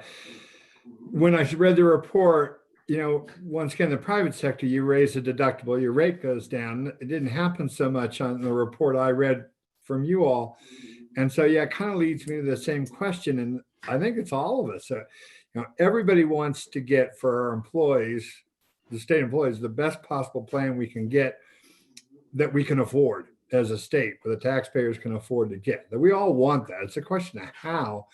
And I would agree with the co-chair if I want to look at every option there is, because I keep thinking it's going one way, and then I see a report that kind of doesn't get me where I think we're going to be. And so, yeah, I want to see everything, because I want to get there if we can. Mr. Chairman. Go ahead, Senator Kinski. Thank you. I'm sorry. I had to take a call from one of the districts that was clarifying some things for me. WEBT, Wyoming Employers Benefit Trust, is partially self-insured. They're self-insured, but then they go out to the reinsurance market for the larger claims. Yeah. So it's a hybrid of both. Yeah. They have a plan administrator. And so I wanted to clear that up. Also, I have information that part of the reason the district, with respect to Polly's memo, I get it, but there's one other barrier, which is under ACA, you are required to extend insurance at 30 hours, and evidently it was or could still be in the state, you get insurance at 20 hours. And that's a barrier to at least one district that I know of joining because they have to extend more insurance to more part-time employees. So I still think it would be beneficial to us to actually have Tom Towers, Watson, Willis, WEBD. You know, if we're talking about forcing them in, we ought to at least hear what it is they've got and why they think it's a good idea, and maybe how they're doing better, and see what we can learn from them. One of our colleagues also said they thought that there was only one insurance company in Wyoming. There are more. The biggest barrier is to insurance companies writing in Wyoming is that they need a network. I mean, you can't write for the state of Wyoming and not have doctors signed up and hospitals and providers. And that's the conversation that I was having with Patricia and ANI and some of us on the committee about when this the state's contract comes up for renewal, instead of allowing the insurance company to own the network, to give us rights to it, or at least to allow other carriers to buy into the network. And there's more than one way to skin a cat. I'd like to find a win-win, that we can get a handle on our costs, but also enable other carriers to enter into the Wyoming market. So just wanted to throw that out there, Mr. Chairman. Thank you. And I've heard the 20 versus 30 hour, that issue's come up over the years in terms of, and that's kind of the school bus driver issue, I think, and some of the cafeteria help. Okay, other comments?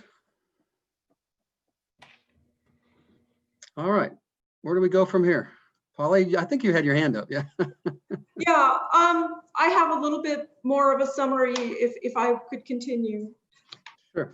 Okay, Mr. Chairman, another aspect of the interim topic is around the funding status and the program balances for EGI.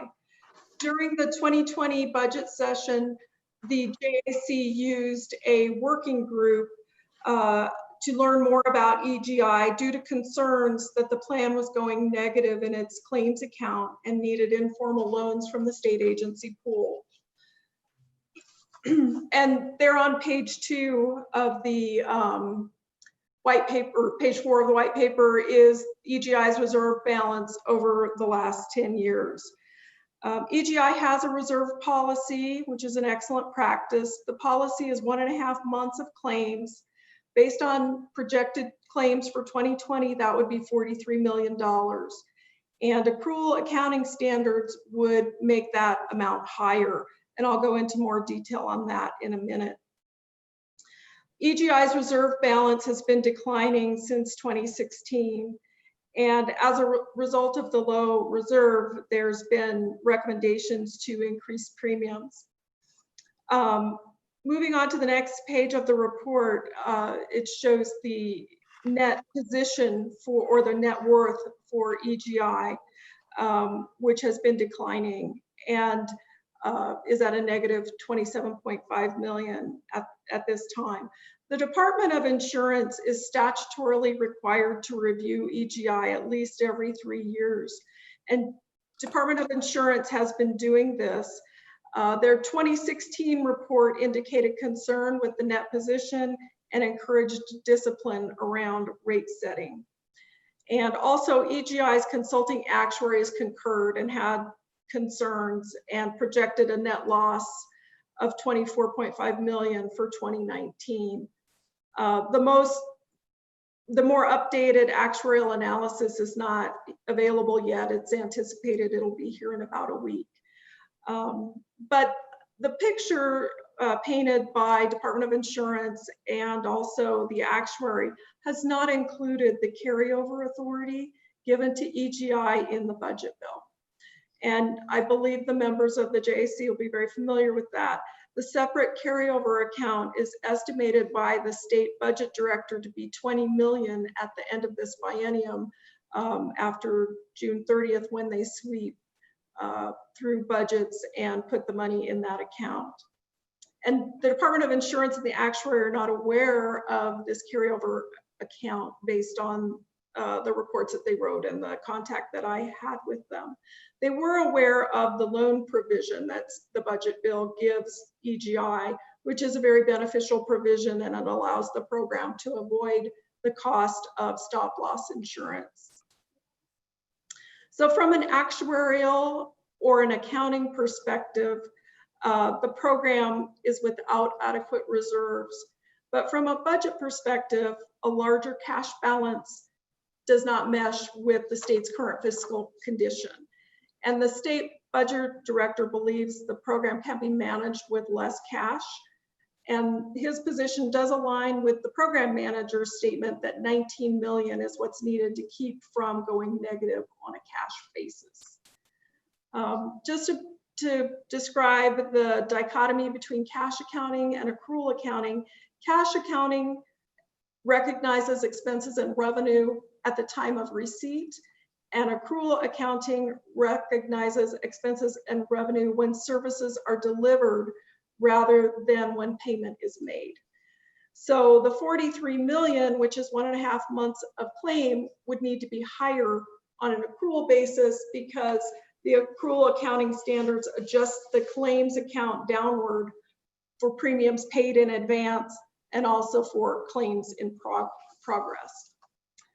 So the differing perspectives about cash and accrual accounting have played out in premium decisions for EGI.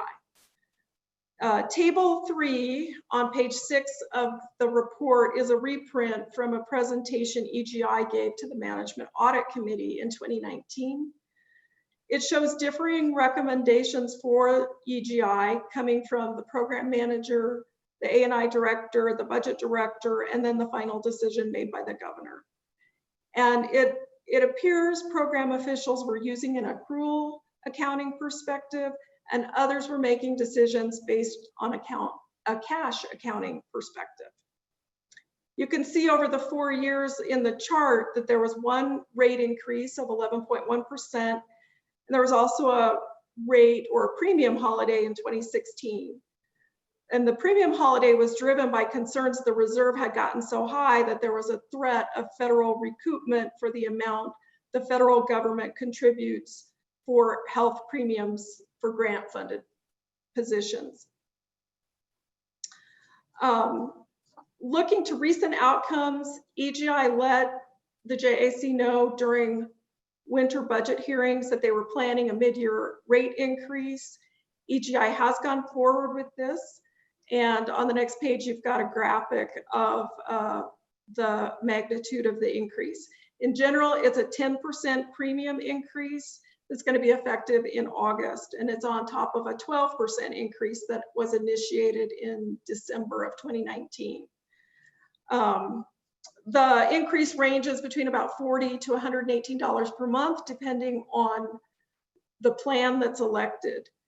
And as a percent of pay for a person who's on the family plan and in the lowest pay band at the market policy position of that pay band, it would be a 5.7% of pay. And there's a appendix in the report that gives you all the wage tables. The premium increase did not take into consideration COVID-19. And I understand from EGI's report that their claims are down because of participants foregoing medical care during the pandemic. And also there may be some limited amount of CARES Act funding for EGI for COVID related claims, and the state budget director is working on accounting for that. So to recap, between 2016 and 2019, premiums have varied considerably. The changes in premiums from having a rate holiday to having no increase to have an 11.1% premium increase, and then in 2020 having a combined 22% increase. The committee may find this to be satisfactory, and in which case no action is needed. Based on reviews of industry literature, managing costs within a 1-year timeframe is the ideal for a health plan. There may be opportunities for broader information sharing about the $20 million carryover account with the actuary, the Department of Insurance, and also the CAFR group at the State Auditor's Office, who could consider adding a footnote to the financial reports for EGI so that professional opinions could be based on more complete information. And the committee may wish to evaluate whether the reserve policy is appropriate for the times.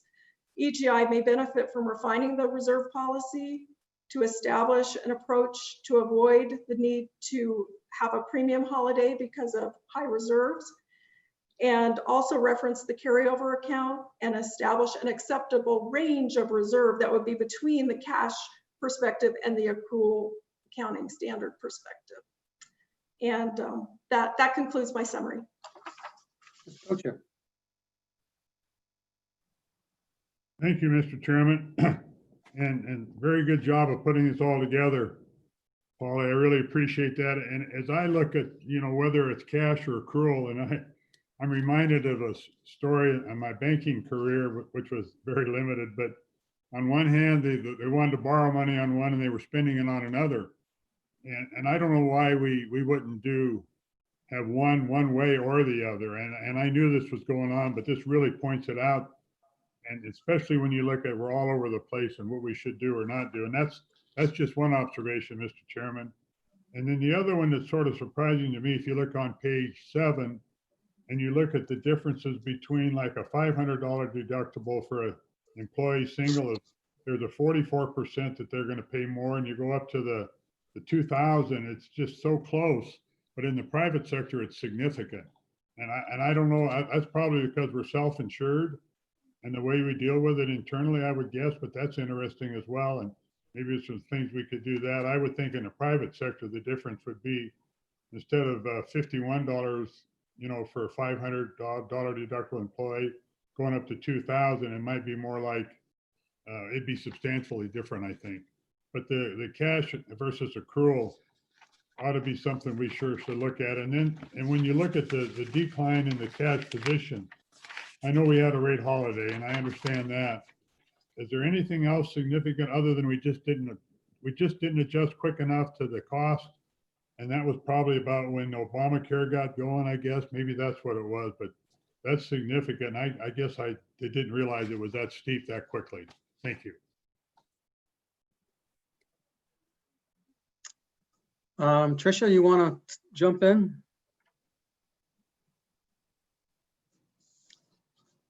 Thank you, Chairman Nicholas, Co-Chairman Bebout. I think your last statement I would agree with, is that it wasn't reacted to quickly enough. But I do want to clarify, and I will definitely follow up and make sure that I am not mistaken, and I'm sure Ralph can clarify as well. The 2016 rate holiday, that was not a rate holiday in what we would think is the normal if we were getting close to any kind of cap on the reserve. And that rate holiday was specifically budget related. So we were not close to being in a situation where we were going to get penalized. In fact, during that year, EGI had asked for a 6.6 increase to bring the reserves up to what EGI would look at as the normal 1.5 months. So that 2016 rate holiday was, and even those of us in the room that were talking with the governor's office, was called the budget rate holiday. So I want to make sure that's clear. That was not a situation where we were close to being fined by the federal government. And but I do think that if we would have been on track from 2015 to now with our normal 4% increase here, 3% here, 5% there, we would have been in a much better position. Now, before I go further, and I was going to do this a little bit later, there is a bright spot, however small, with EGI because of the pandemic. Folks were not going to their doctors, and the claims had essentially ceased. We are 12 million less in claims this month than last month. So what that means is we have a $25.7 million cash account right now. That is significantly higher than we would have ever thought. So we have the ability, obviously things could change in the summer when people start going back to the doctor. We could lose that little bit of windfall that we have, but we are significantly better off today than we were 2 months ago. So I wanted to make sure that was clear too.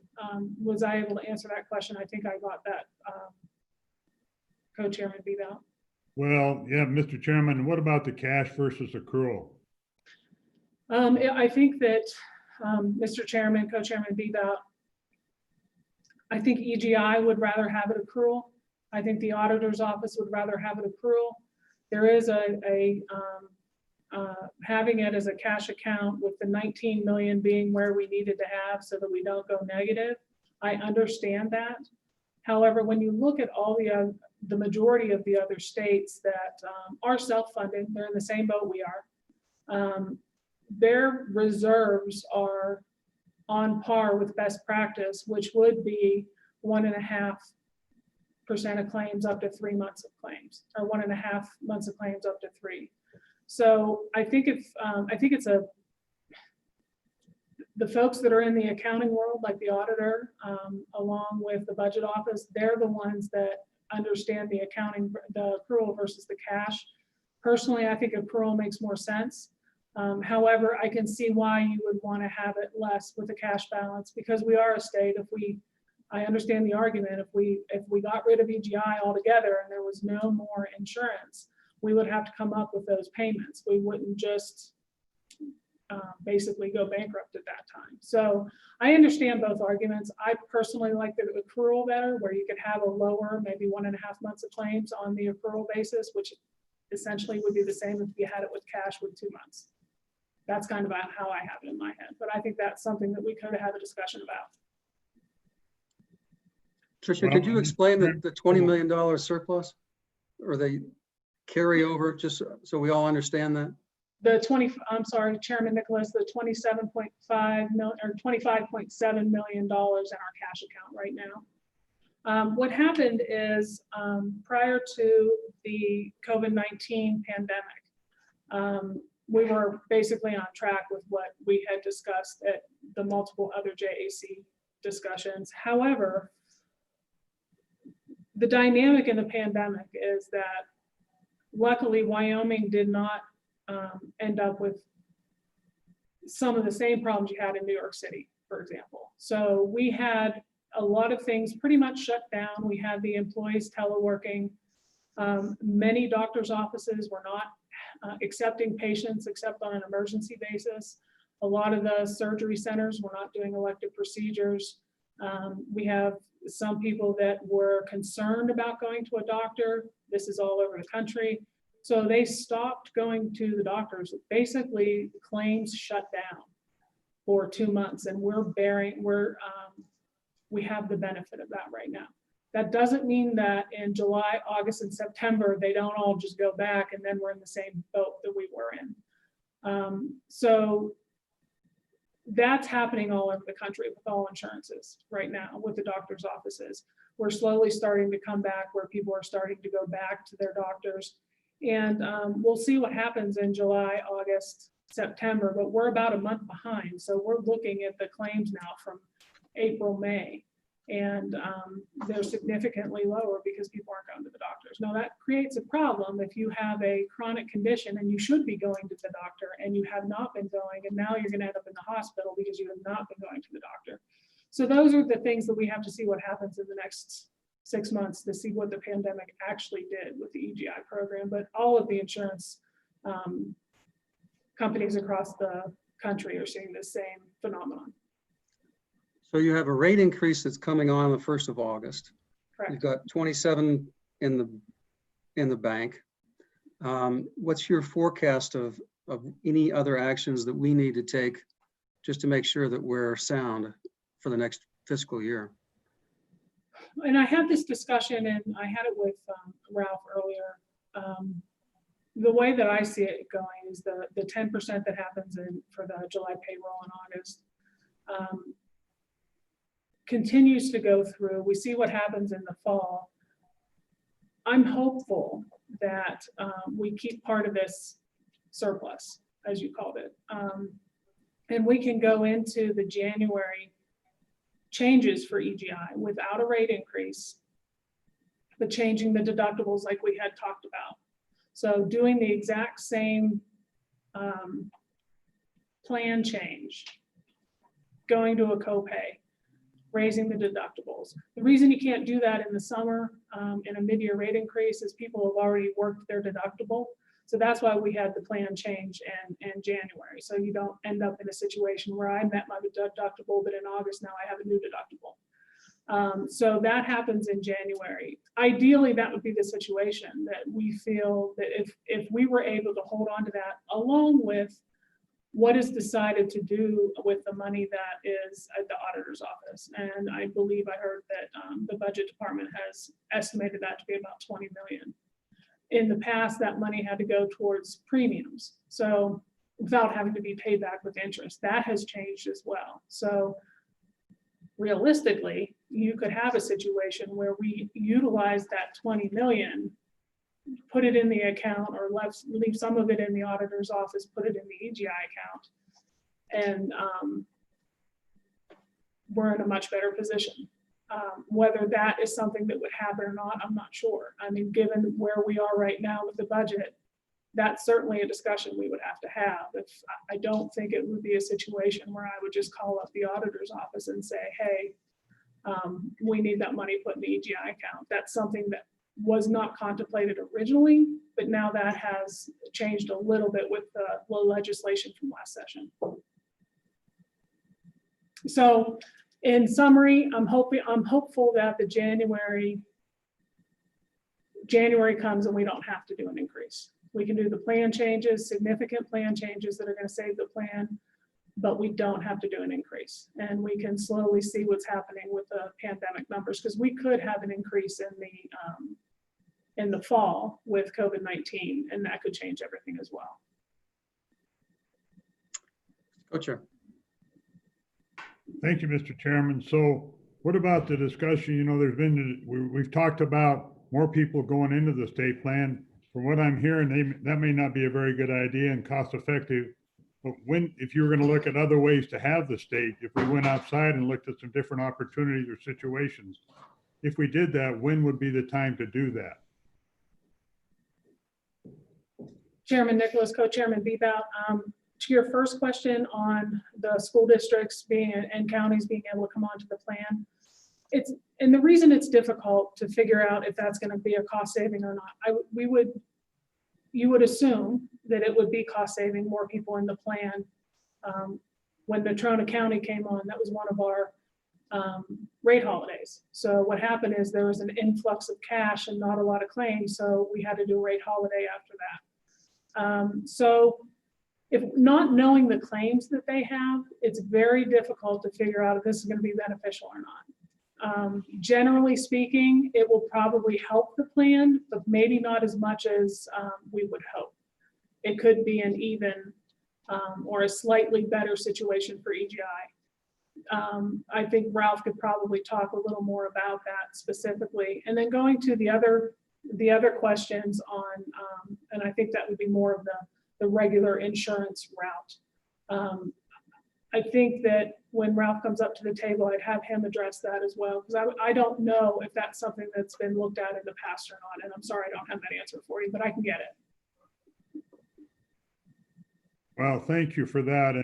And I've always been concerned that the more we go to the state plan, the worse how it hits the private sector. So maybe Ralph can get into some of that too. I just worry about what little opportunities we have to even have insurance in the private sector, that we might somehow get into that area and create more hardships on the private sector. And my goodness, the private sector is suffering enough right now. Thank you. So, Tricia, can you clarify? You've got the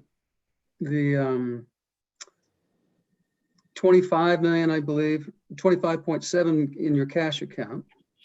But because of legislative action, you also have the carryover of the 20 million. And what happens to that carryover and when, and how's that decided? Chairman Nicholas, I would probably defer to Kevin Hibbert from the State Budget Department on that. I want to make sure that that's clear. And with the changes that happened last session, because I'm always used to talking about it in terms of agencies can utilize that money for premium increases. So for example, if A&I couldn't handle in their budget the increase, I would be able to request through the budget division and the auditor's office to have help with, that increase. The change that was made is, I think it always said that you could utilize it for cash issues. So if we had a cash issue with EGI, but then you would have to pay it back with interest. That part, I believe, has gone away, and I think Kevin can probably opine on that a little better than me. Mr. Chairman. Go ahead. In 2017-18, through the reversion process that we discussed a little bit this morning, we swept the EGI. We asked the legislature if we could do it. They gave us the permission. We swept that, and as currently sits about $11.8 million. We anticipate, again, because the legislature is going to allow us to sweep 19 and 20's budget again, and we suspect that we're going to get, call it $8 million, so then we'll have $20 million. That resides in a special fund inside the auditor's office.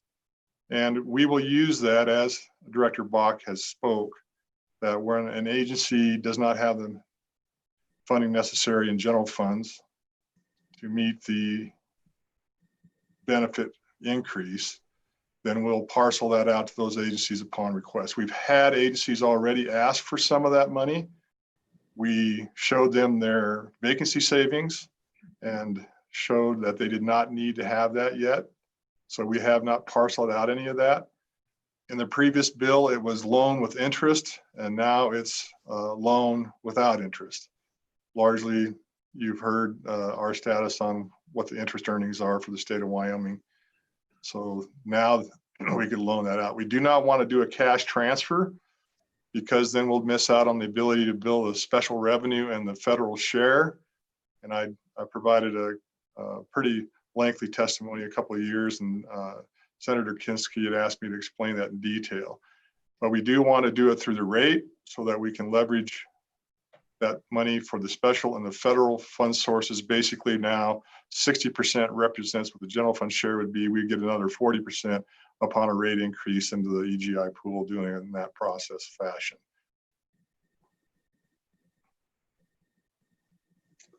Okay, any questions for Kevin?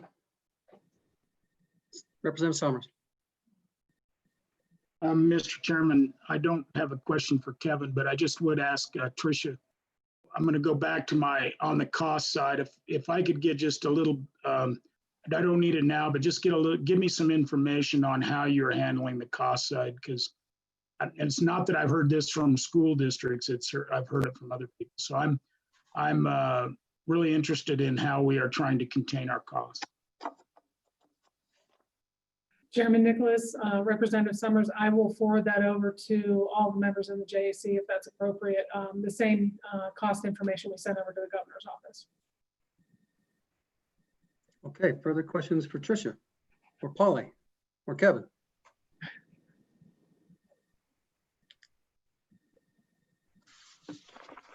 Okay, what's next? Is Ralph going to come up? Chairman Nicholas, I can have Ralph come up and go through the PowerPoint. I did want to mention, since we went a little bit out of order, I wanted to thank Polly for her report. I think it was very thorough, and I appreciate that.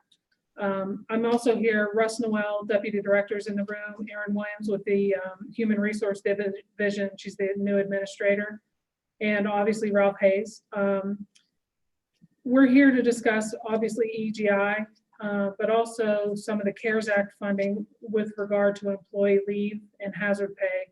And then finally, the CARES Act funding for the PPE for the state of Wyoming. So I think we've talked a little bit about EGI already, so I'm not gonna belabor that. I did want to make sure that I talked about the fact of the pandemic and what that has done to the EGI cash, which is like I said, it's our one bright spot. So I think that's a good thing. I'm hopeful that we can hang on to a little bit of it, but it does make the EGI discussion a little bit brighter than maybe it normally would have been a couple months ago. So I think we have a PowerPoint. I'm not sure if you have that in front of you or if Ms. Vaughn is going to do the PowerPoint, and I'll have Ralph come up and go through those documents with you. Okay, it's being pulled up.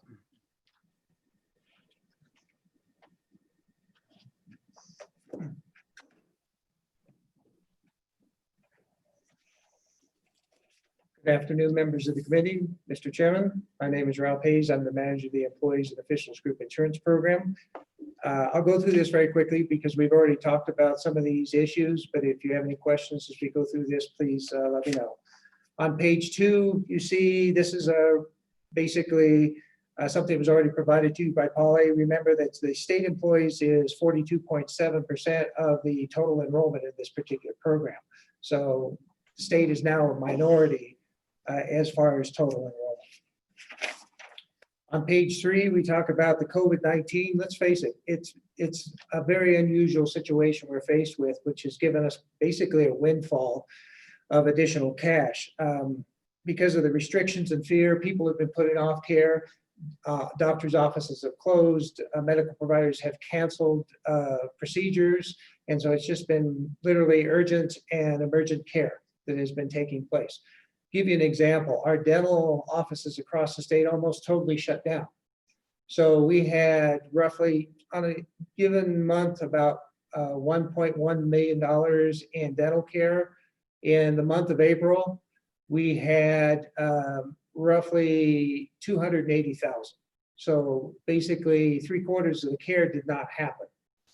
And we ramped up this last month. We had roughly $800,000 worth of care, and now the doctor's offices are gearing back up. We're starting to get those calls. So people are being scheduled for their orthopedic procedures. They're getting scheduled for their dental procedures. Some of this care won't be repeated. So if you needed physical therapy and you're down the road, you don't do physical therapy twice. But a delayed orthopedic procedure, that will be done. What I do worry about, and the actuaries worry about, is some of that care where, because people aren't going to the doctors, maybe they're not taking care of some chronic care conditions, they could end up in the hospital. Or they could end up with a cancer which isn't diagnosed early enough and end up with a higher stage of cancer requiring more care. So those are kind of the things that we have to wait and see. The actuaries are even unsure because we could have had just the total opposite. We could have had a lot of inpatient care, could have cost us a lot more money. Didn't happen that way. We actually have less care, very minor care so far with the COVID portion of it. And we have basically hospitals who have unfilled beds and they're scrambling to make ends meet. I know from talking with some nurses, they've actually got surgical nurses who don't normally see a patient except in that emergency room doing bedside care right now for make work to make sure they get some hours. So unusual situation. I do want you to understand that the program is compliant with the CARES Act. So we are keeping track with that portion of it. If we go to page 4 real quickly, when you look at over the past 8 years, if you average out the increase in annual claims, bottom line is 5.8% every year over that potential time. But in any given year, it can be higher or lower than that, and it usually is. So if we, what mentioned by Polly and the report from the insurance department, the concern with we need a more disciplined focus on setting appropriate rates. If we would have been doing that, we wouldn't have ended up dropping that cash balance to its critical levels to where at the end of last year, we were only at 2.8 million. Now on page 5, this is the EGI end of month cash levels. These are what I focus in because it gives me a point in time that's consistent where we can make comparisons. Now, as of the end of April, we were sitting at $6.9 million. I will report to you that at the end of May, we were at $19.5 million. So again, we have this windfall situation. It has drastically increased our cash balance. And for the first time in over a year, our net reserves is actually in the positive, about $780,000. So that's a positive point we're in. And quite frankly, by the end of this month, I'm expecting our claims will still be down a little bit. Our end of month cash balance will probably be between $27, $28 million.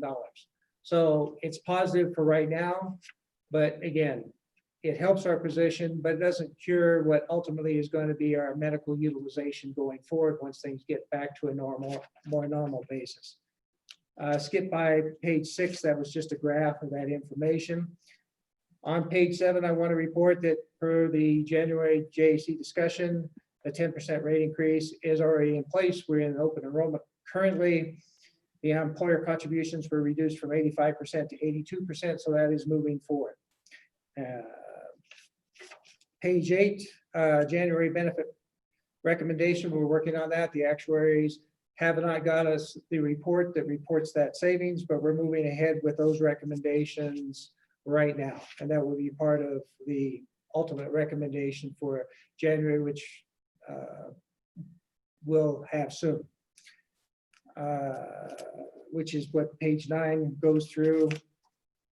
I do want to point out, and again, it was brought up in the last one, that the insurance department actuarial report, there were some bullet points that you should be aware of. As of June 30th of last year, our net position was $27.5 million in the hole, negative balance. Then INS, who is the consulting actuary for the insurance department, had some notes they had out there. First bullet point, EGI's outside actuarial consultant recommended a rate increase of approximately 26.8%. In order to maintain plan stability, INS recommends increased premium rate levels when justified, even if the state is currently facing fiscal challenges due to decreases in revenue. Second bullet point, in combination with outside actuarial consultants rate increase recommendation, the plan's program manager recommended that ANI spread the rebuilding of program reserves over a 3-year period. Having stated that the recommended rates maintain premium adequacy and begins to reestablish reserve adequacy based upon actuarial evaluation and financial projections, INS agrees with the program manager's suggestion and recommends spending out the necessary reserve increases over a 3-year period. And that is my portion of that. If you have any questions, I'd be happy to answer those. Ralph, you heard a bunch of our questions earlier. Do you have any comments on what we discussed earlier? Mr. Chairman, members of the committee, we'll take let's talk about the accrual versus a cash basis portion of it. Our actual reserve policy is based upon a cash basis. It is not based upon a accrual based. I know years ago, my argument was if we were going to be running on a cash basis, the actual amount should have been 2 months worth of reserve on a cash basis, not the month and a half, but that's what the group decided upon that. So again, right now, our current ANI policy for reserve is on a cash basis. Now, as far as fully insured versus self-funded, when you look at other large employers and other states who provide insurance coverage, the vast majority of large employers do it on a self-funded basis. The reason being is anytime you deal with fully insured basis, there's margin built into that, which is profit. And you don't get a lot of choices as far as when they do an increase, it's going to be an increase. We don't have exactly a lot of carriers in this state. We've got Blue Cross Blue Shield, who's handles most of the fully insured business across the state of Wyoming. We have United Healthcare, who mostly focuses on medium to large size groups on a mostly self-funded basis. You've got Cigna, pretty much works strictly in the self-funded arena. There are some associations out there like the Wyoming School Board Insurance Trust, Whizbay Trust. Now that particular program is handled by a third-party administrator. They do pool themselves together to buy stop loss, but they are each individually self-funded groups within a pool of employers who are sharing stop loss coverage. And at any given time, they could be in the positive or negative with their particular group, because each one of those groups has separate rates for the same programs within the trust. So they don't have a community rated program like the state does.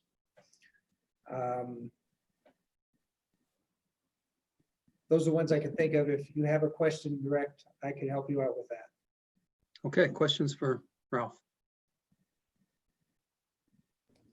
Yeah, Mr. Chairman, I think I asked a question, and Ralph, and the question is pretty simple. You know, as we look at what's going on with the EGI versus out there in the private sector, does it make any sense for us to look outside EGI to see if somebody could come in and provide, and probably what they would do, there would be some portion of it self-funded, go out to the reinsurance market, maybe very similar to what you do, although we don't, I think we go out to the reinsurance market with our EGI, but why not look at that and see what that might have out there in terms of the private sector coming in?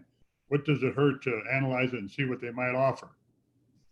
Mr. Chairman, members of the committee, we're planning on going out for a request for proposals for our consulting group, which Towers Watson is a particular organization who is a consulting out there.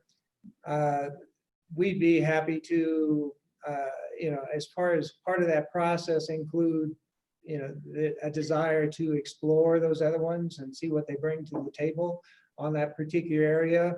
But you're really looking at a time frame for the consultant this year, and as far as the plan is not for a 2021, but more for a 2022.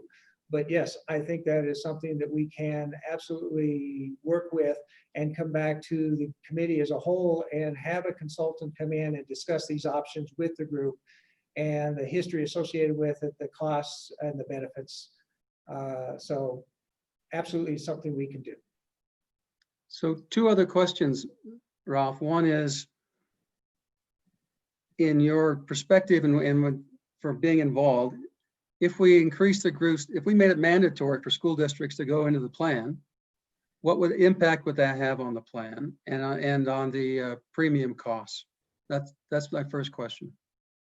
Mr. Chairman, when you bring everybody in, we are not sure what the impact will be because we don't know what the utilization patterns on for each one of these school districts. And as was brought up before, remember a lot of these school districts cut off the hours for the eligibility in the plan at 30 hours, and then some of their classified staff are actually not eligible for the benefits because they keep them at 29 hours or below to minimize that amount that's out there.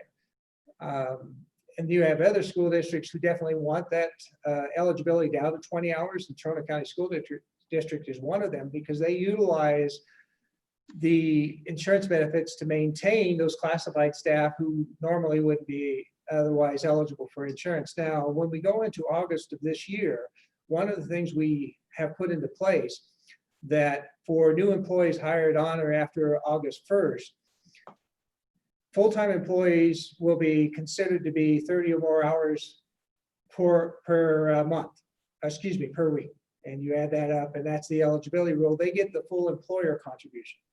Now, part-time employers who are hired after August 1st of 2020, those individuals will get 1/2 of the employer contribution that the full-times do. So that's more of an issue addressing it from August forward. This could be something that could help some of the districts who are concerned about the cost because our eligibility is 20 hours, theirs is 30 hours. It could alleviate some of the cost concerns some of these folks have. We will know about that until school districts have had a chance to look at and see what their own circumstances are. So in order to answer your first question, why can't we send out a request to the school districts to find out what their claims data is and plug it into what our model is to see if it would be a cost savings? Mr. Chairman, members of the committee, you, the legislature, could probably ask that and get that. Me as the program manager might have a little bit more difficulty getting cooperation in that particular area. Well, and I guess that's why I asked the question, because no different than having the private sector come look at it. You know, if we need that information to make that analysis, then we need to obtain the information. Mr. Chairman, that would be correct. So Mr. Co-Chair and Don, I think we ought to come up with a draft letter that would help us present that information to Ralph and company to make that analysis.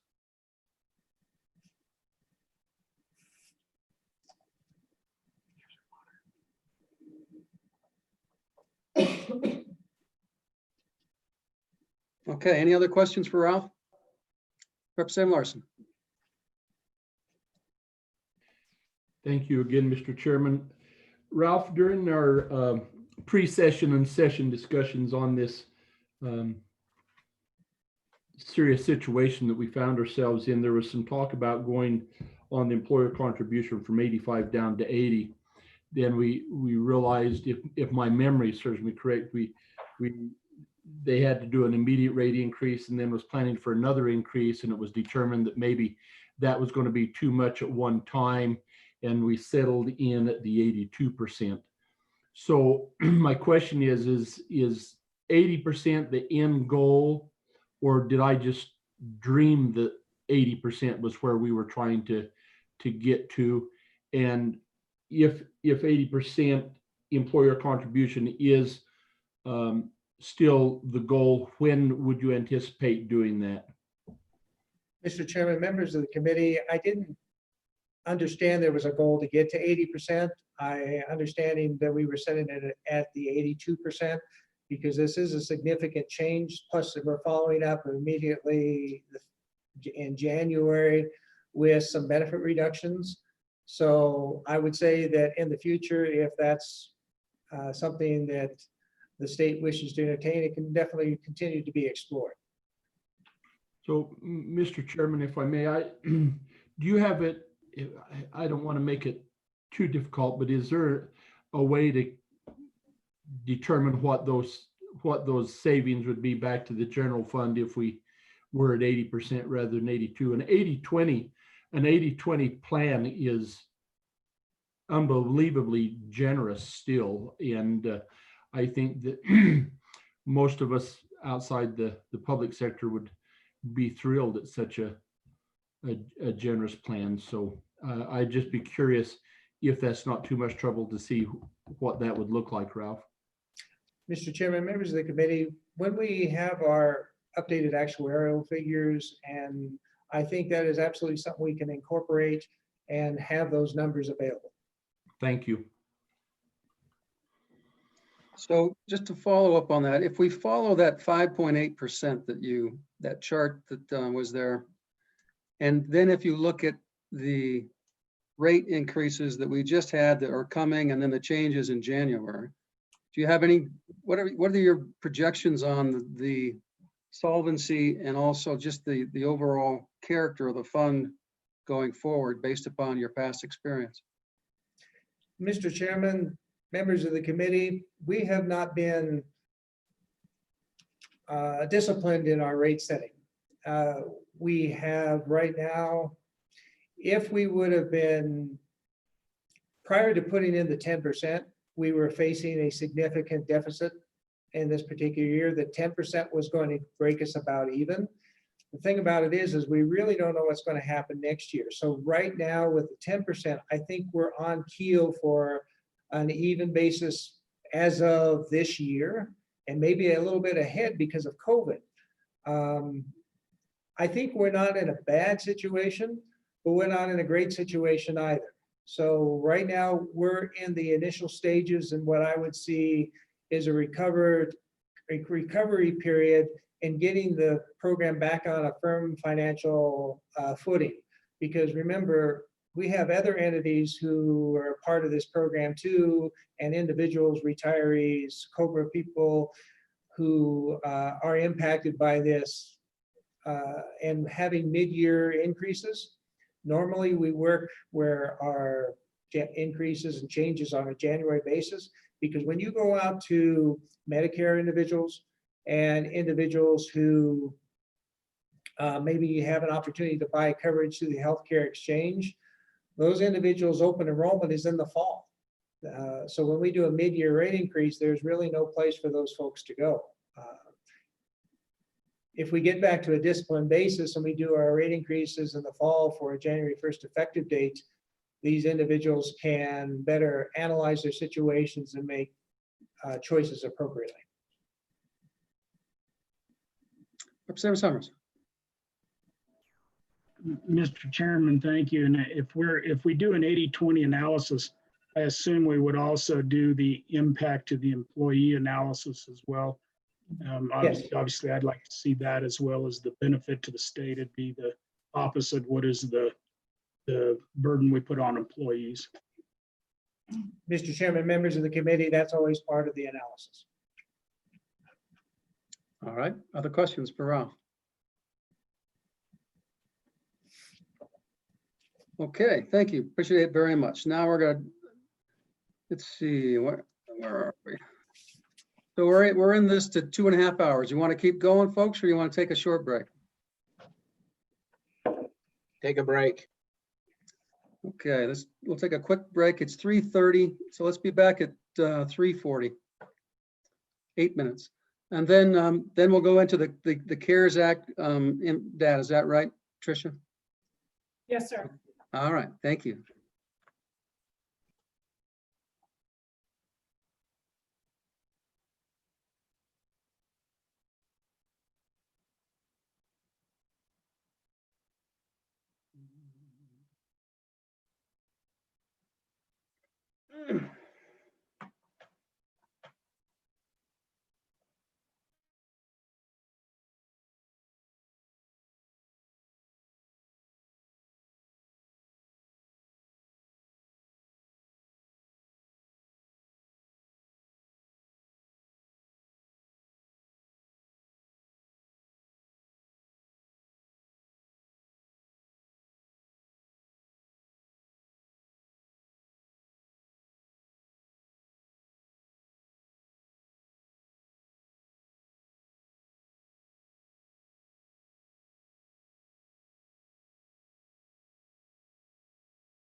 I'll get closer.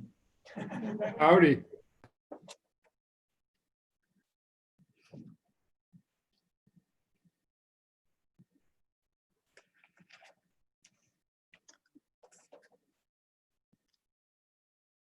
Okay, 3:40, we're back live and running. Can everyone hear me? Can hear you. All right, Tricia and company, please proceed. Thank you, Chairman Nicholas. The last thing I wanted to point out, kind of under EGI, is the advisory panel. We had talked with the JAC back in January, and I had promised that we were going to make some changes to the advisory panel for EGI, and that group meets a couple times a year, and it's made up of members. So I would like to report and let you know that we have that panel together. It is now a very significant panel. It includes somebody from the governor's office. It includes the community college president. We have a lot of people on there that'll have a lot of good ideas to help facilitate EGI through this process as well. And as I had mentioned, I promised that I would extend an invite to the chair and the co-chair of JAC so that you can let everybody know on a second basis when that meeting is, although you can't be members of the panel. You certainly, it's a public meeting, and we are going to try to do something similar to this for the first couple meetings. So we will let you know where that is, and I will also extend an invitation to Senator Perkins. I don't necessarily have to send one to the Speaker of House because I've talked him into being on the panel since he is a member of the EGI plan. So I just wanted to kind of update that for you and as an end to our EGI discussion. So next we're going to talk about the CARES Act funding.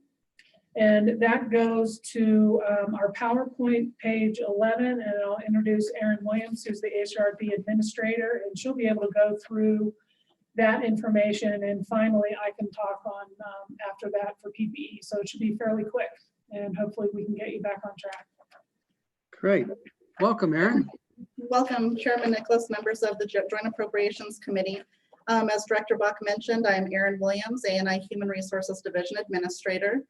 We have been working diligently with numerous partners across the state, working on COVID-related issues.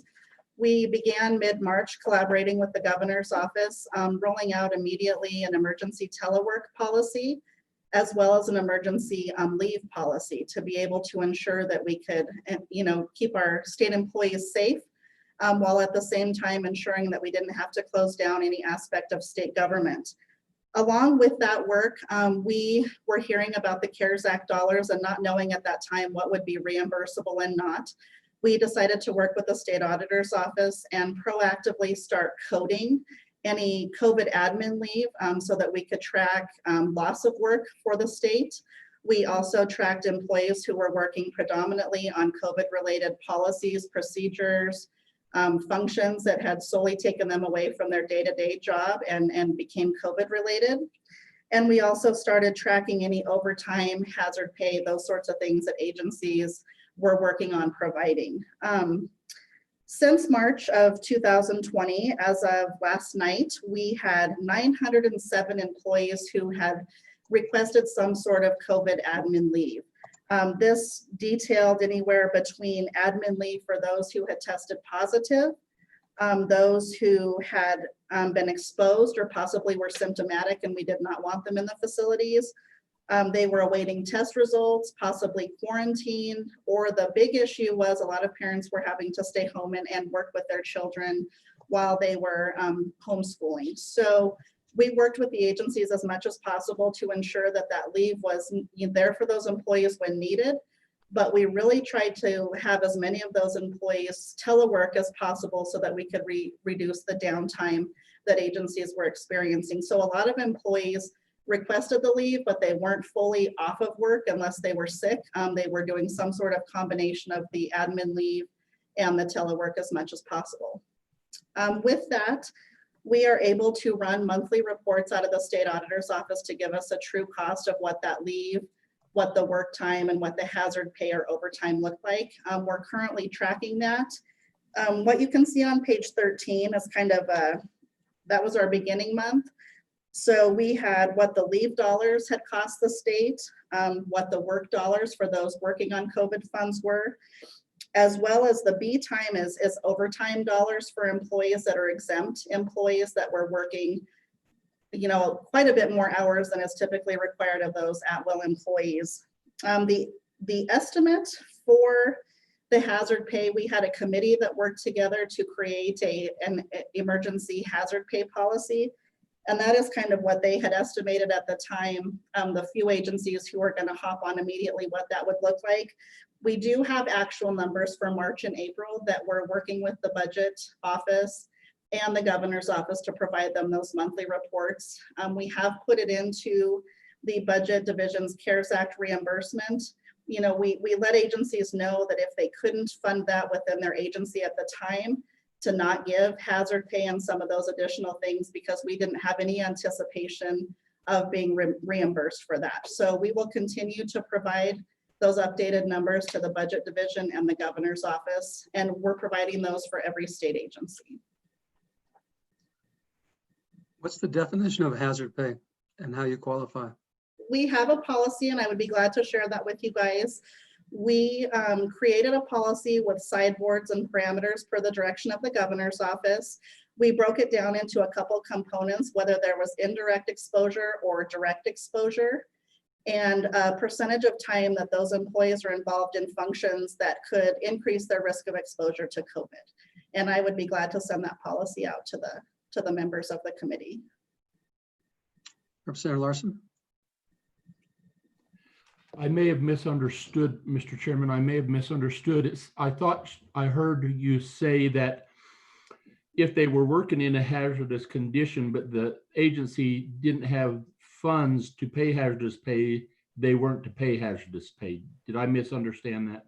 No, that is correct, Representative Larson. We encourage the agencies to work very closely with their agency budget division and the budget office to determine what kind of funds that we had already to allocate to that purpose, since we were uncertain if hazard pay, and I think we're still unsure if hazard pay is something that can be reimbursed. So disregard the human factor exposure, just stay in budget, right? Unfortunately, with the budget situation that we're in, you know, we had to look at all instances of where an agency was. We didn't want to put our employees in harm's way, so we had the telework policy and those leave options available. And yes, unfortunately, some agencies were and some were not able to do the hazard pay. So it was an agency by agency look. And that's how the hazard pay policy currently works in the state comp policy. It's always been largely budget driven. Well, Mr. Chairman, I'm just trying to understand that a little bit more. If you put them, if the state's putting somebody in a hazardous condition, I don't know how you can not pay them their hazardous pay. How does that work? The hazardous pay policy that we wrote was specifically for the COVID pandemic. There's not distinct criteria within our state compensation policy, and that was solely at the discretion of the agency director to choose to pay that or not. Thank you, Mr. Chairman. I don't want to say any more. Okay, please proceed. We also are working with the governor's office on a statewide return to work policy. And so we have collaborated with the Department of ETS, surveyed those individuals who were out with telework, just seeking to obtain information regarding on how successful telework was for them. Were they readily able to start work as soon as we implemented that? And did they have the technology needs available? And once we are meeting tomorrow with Director Knopp to get those results back and put them into a finalized report. And we would also be glad to share those findings with you as well. So how is that going to be objectified in terms of getting real information versus people wanting to stay home and work?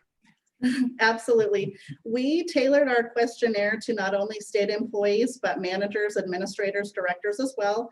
We also included questions. A lot of agencies rely on each other for service. There's a lot of enterprise agencies who agencies rely on for daily support. And so we also asked questions in regards to how was the service that you received as a customer of another agency. And so we wanted to gather all aspects to kind of take out of the dynamic those employees who just really enjoyed staying home.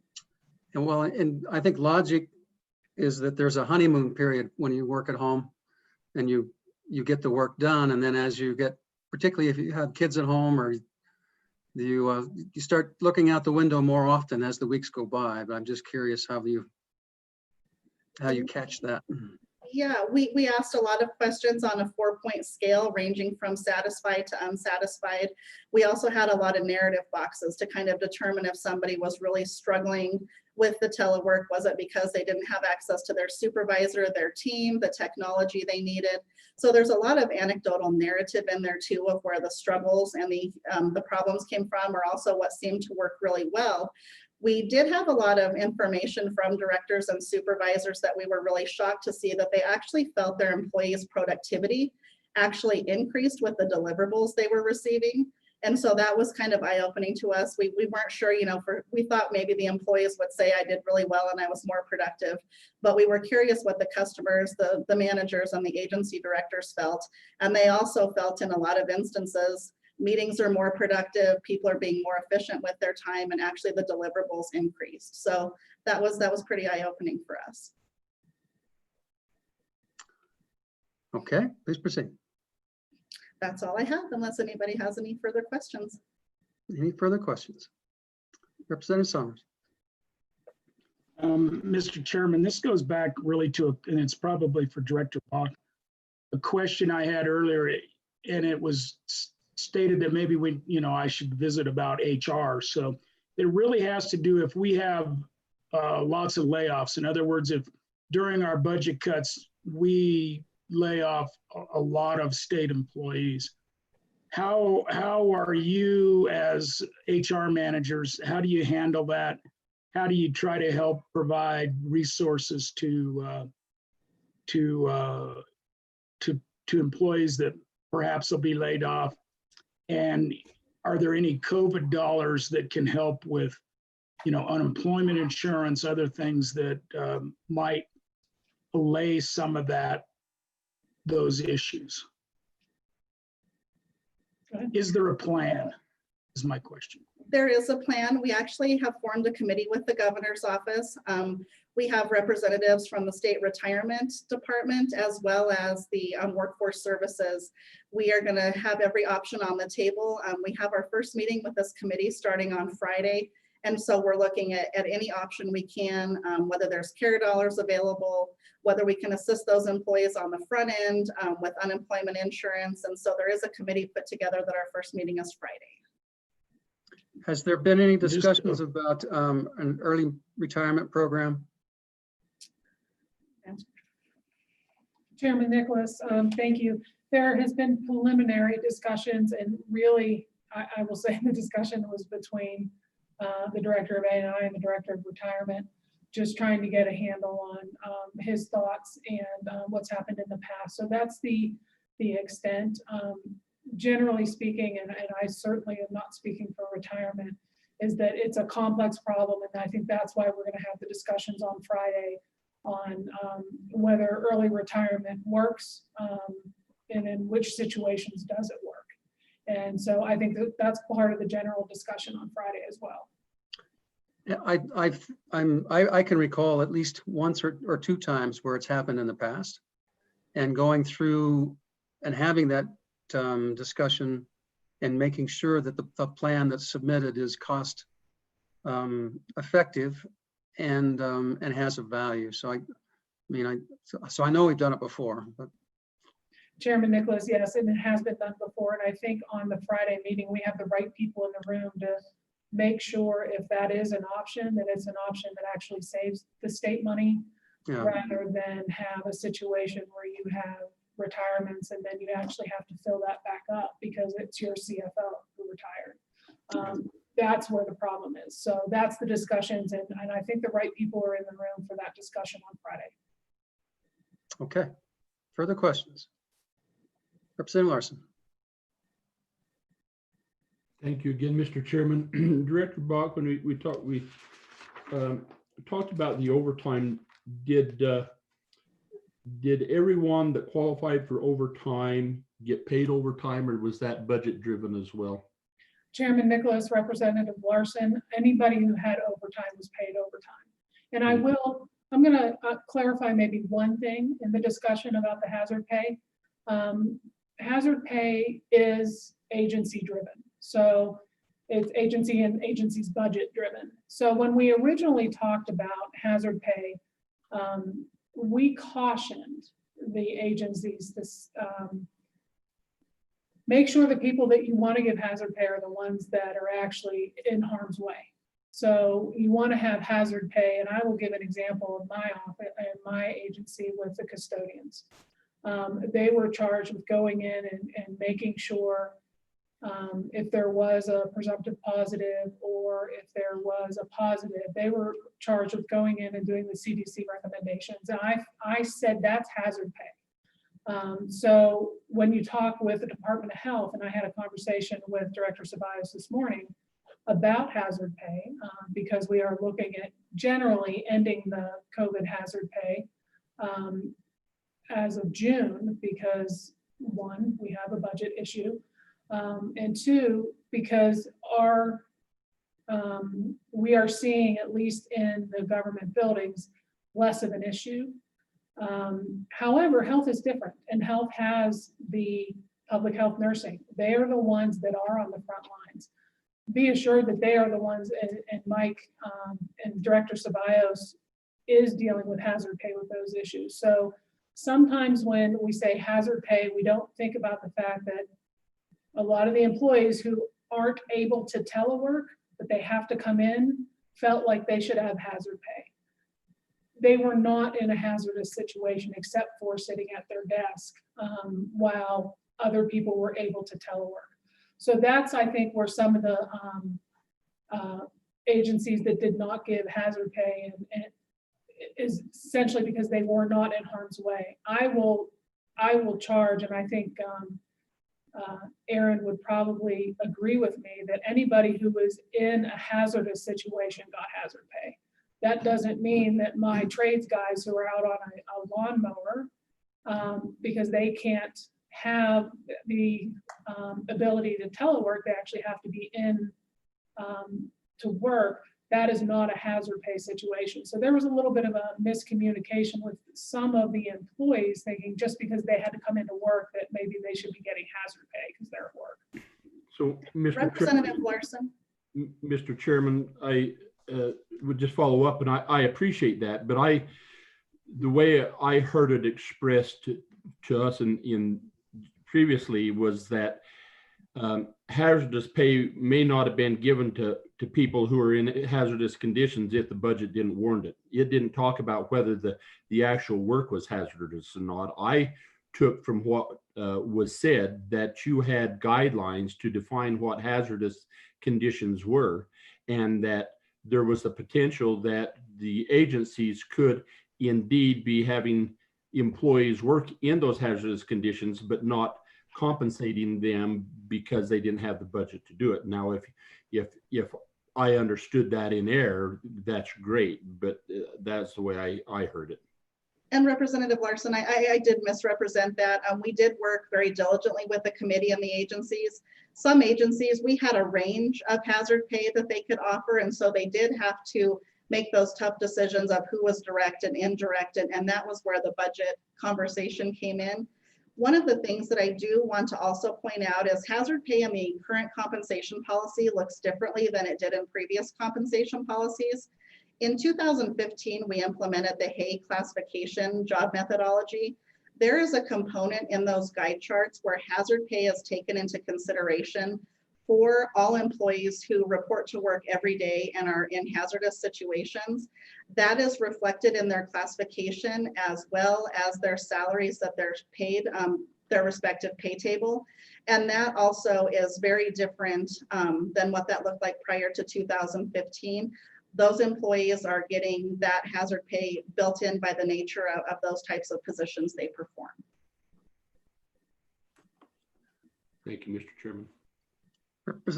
Mr. Co-Chair.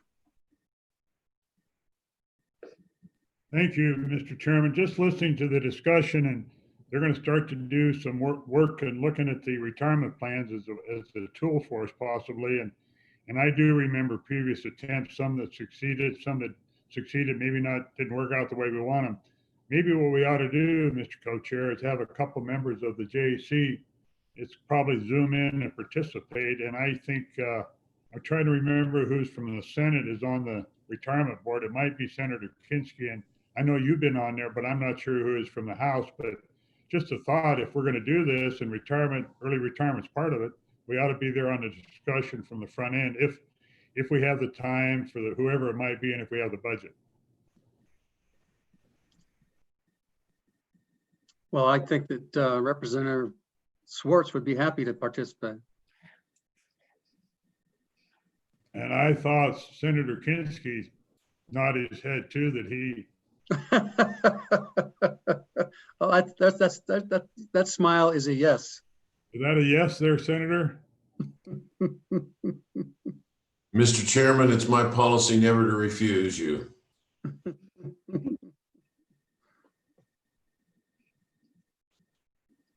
I was going to say something, Mr. Chairman, but I'll leave it right there. Me too. Okay. So we'll follow up with that. All right, Tricia? Sure, Chairman Nicholas. The last thing that we have is the PPE for the state of Wyoming. And we being ANI has a request into the system for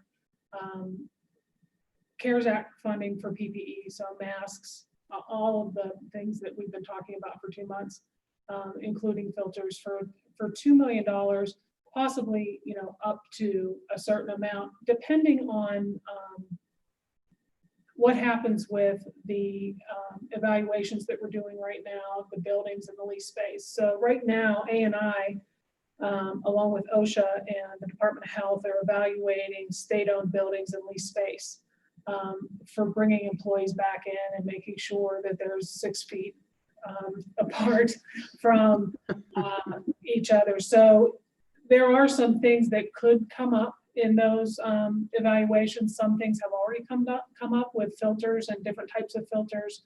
So we have that money in as a request.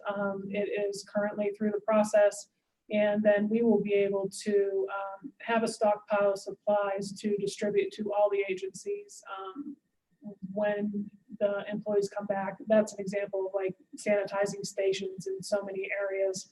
I know $2 million sounds like a lot of money, but we have quite a few employees and quite a few buildings to really service at that point. So we are in the process of that, and I just wanted to update you on that information on the CARES Act spending for the PPE.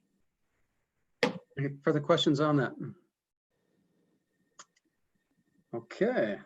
Well, thank you very much. Don, do we have public comment? Nope. All right. Any other questions for Tricia or for Aaron?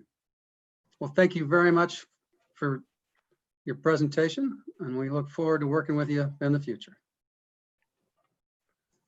Okay, let's move on. We're now at capital construction.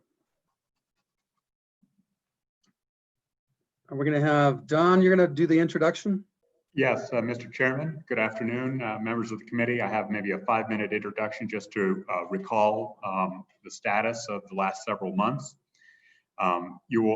Members of the committee will recall that there was the legislature adopted capital construction funding for K-12 facilities in section 313 of the budget bill.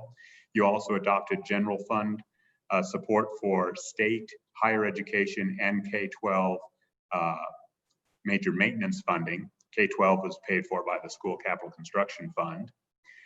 Executive branch agencies put forward roughly $163 million of state-funded general funds or SIPA fund requests.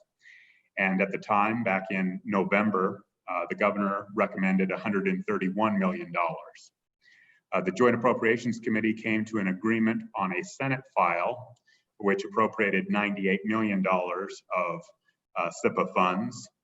The Senate reduced that when they worked the bill, and the total was roughly $71 million of SIPA funding and general funds combined.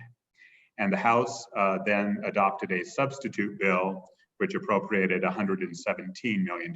So we went from 163 requests to 131 recommendation, and then the legislature worked a bill ranging from 117 down to 71 at different points in the process.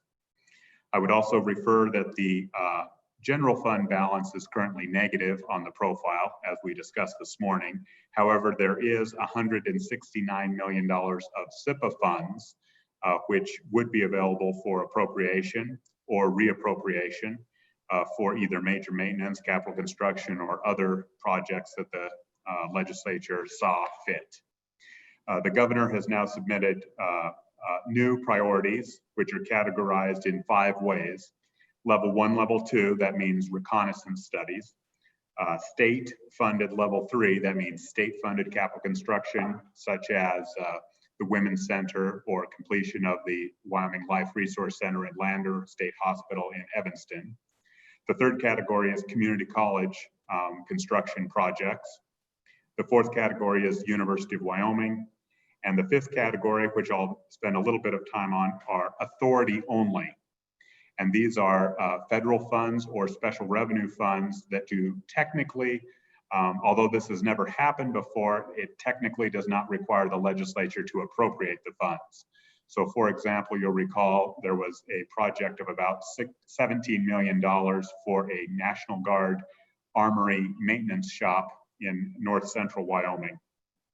Those federal funds do not require legislative action either as a requirement of the grant, and they appear to fall within the B11 statutes for the governor to use. So technically, the governor or state building commission could approve funding for the military department, as well as the state parks and cultural resources, and the local government funds of community college projects, no state funds, but local government funds. So that kind of frames the discussion, and I'll turn it over to Kevin and Mel Muldrow, who will walk you through the specifics of the proposals currently before you, unless there's any questions. Go ahead, Mel. I'll back clean up. I'm trying to get my video to come on here. It says it's up to the host to let me in. So I'll just go ahead and share. Good afternoon, everyone. Mel Muldrow, Interim Director, State Construction Department. I'm here to talk about the list that you have in front of you, the and budget CapCon request, and the governor's letter. You have his letter in front of you that sort of walks through his rationale for the projects that you have listed in front of you. I also provided the original biennium CapCon request that was discussed at the last legislative session, just so that you had the list of everything that had been discussed previously, not necessarily the list as it was coming out at the end of the session. So I just wanted to share that. So Mel? Yes, sir. Hold on one second. There's a little background noise that we're hearing, so it's kind of hard to hear each word that you're saying. Okay, let me shut, I've got this YouTube thing on, the volume's off, but let me just go out of that altogether and see if that helps. Is that a little better? Well, we'll see. Yeah, but just, and speak up a little bit if you will. It's kind of hard to hear. I'll turn up my volume on my computer too. All right, is that better, maybe? That's a little better, yeah. All right, sir. So as I was saying, I have the list in front of me of the projects that the governor was recommending. Would you like me to sort of walk through that and the letter? How would you like me to proceed, Mr. Chairman? Yeah, why don't you have Karen pull that up for our screen, particularly on the list, because we'll probably have some questions on the list.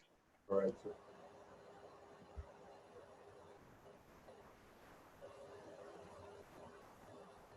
I'll wait for her to get it up, please.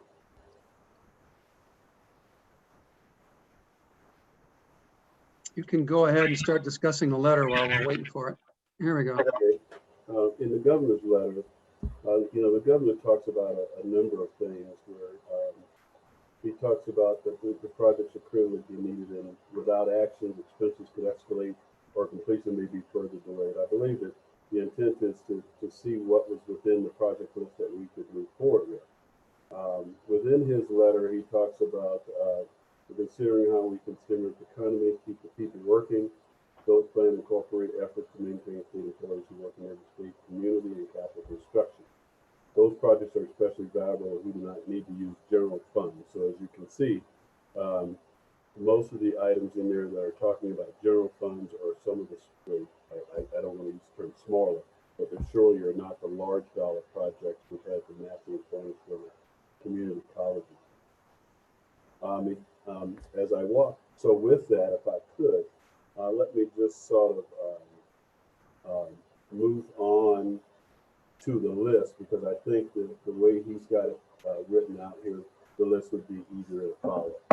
So the first two items in there were two categories that were discussed within the last legislative session. That was additional funding for the Life Resource Center and the State Building Commission. The Life Resource Center's two projects specifically talk about the increase in asbestos containing material and the additional funds related to the schedule changes related to the first item. And so that dollar amount that is shown is roughly around $9 million. The State Building Commission, $3 million. If you remember, we funded, the SLIB board was allowed to use $3 million from the SBC contingency account to work on the 26th Street Interceptor project. That was to replenish our SBC account, is what that money was for. Yeah, Mr. Chairman, may I interrupt for a second? Go ahead. Yeah, Mr. Chairman, just a quick question. As we go through this, if we have questions about any one of the particulars, do you want us to wait till the end or jump in when we get to that particular item? It's your preference. Okay, thank you, Mr. Chairman. Mel, on the WLRC, and that's the same number we had before, and I understand the asbestos and all that, and there's been some issues over there. Just a quick update. Are things getting back on track, and how's it looking towards getting this thing done? I know this is a big part of it and we need to do this, but assuming we get this done at some point in time, is this project going to be finished here this summer, early fall? What's the status? Mr. Chairman, Mr. Co-Chairman, the schedule still shows Life Resource Center and the State Hospital project ending the first quarter of 2021. That should be around the March timeframe. Everything we hear from Sletton, the contractor, is that they're still going to meet that timeline. There are concerns with the project, as you've stated, with getting that timeline solidified. We continue to talk to Sletton Construction about that.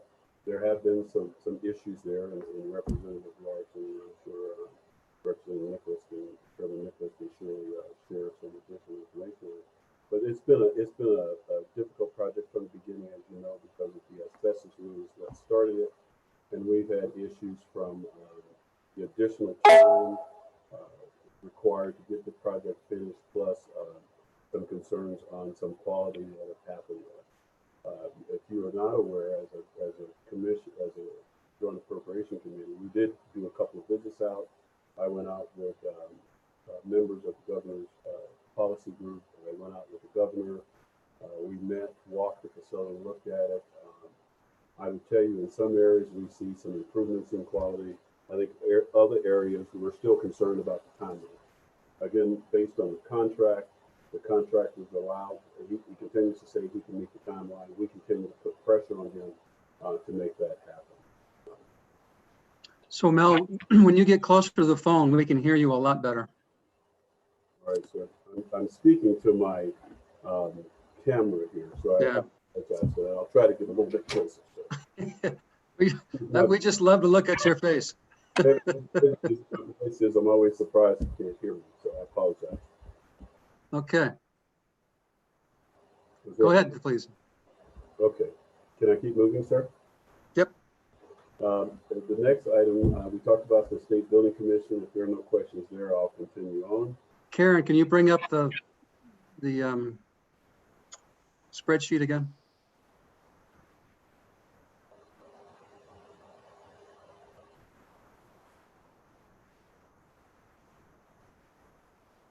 So what I'm interested in, Mel, is there's a priority listing on that spreadsheet. Yes, sir. And so you've got 1, 2, and 3, or you've got them numbered by priority, then by section. Do you have them prioritized overall? Yes, sir. If you look at the original, the large sheet, those were the original priorities to the project list. So and this is just the number that they fell within the larger grouping. So if you look at the one that shows all the projects, as you go down that bigger list, you'll see them listed 1 through 8, for instance, in the level 3s. And so what's showing here on the short sheet is that the HVAC Women's Center on the level 3 construction was the number 2 priority. The Wyoming Department of Health facility demolition was the number 8 priority. And so that's how they felt in the priority list. And again, as I stated, Yeah, I see. this is the list that the governor wanted to push forward. Does that make sense, sir? Yes. All right. Go ahead. Any questions on the 2 I just mentioned on the Women's Center, HVAC replacement, and the Department of Health? Moving on, level 1 and 2 feasibility and planning. That, as you see, that's just a solid number of $500,000 in the original request for level 1 and 2. We're looking at about $2 million. The governor's office felt it would be good to put a little bit of money in there, so we might be able to do 1 or 2 small planning and feasibilities within this budget line that we suggest. The next item, Wyoming Community College, Rock Springs Mechanical Repair Infrastructure.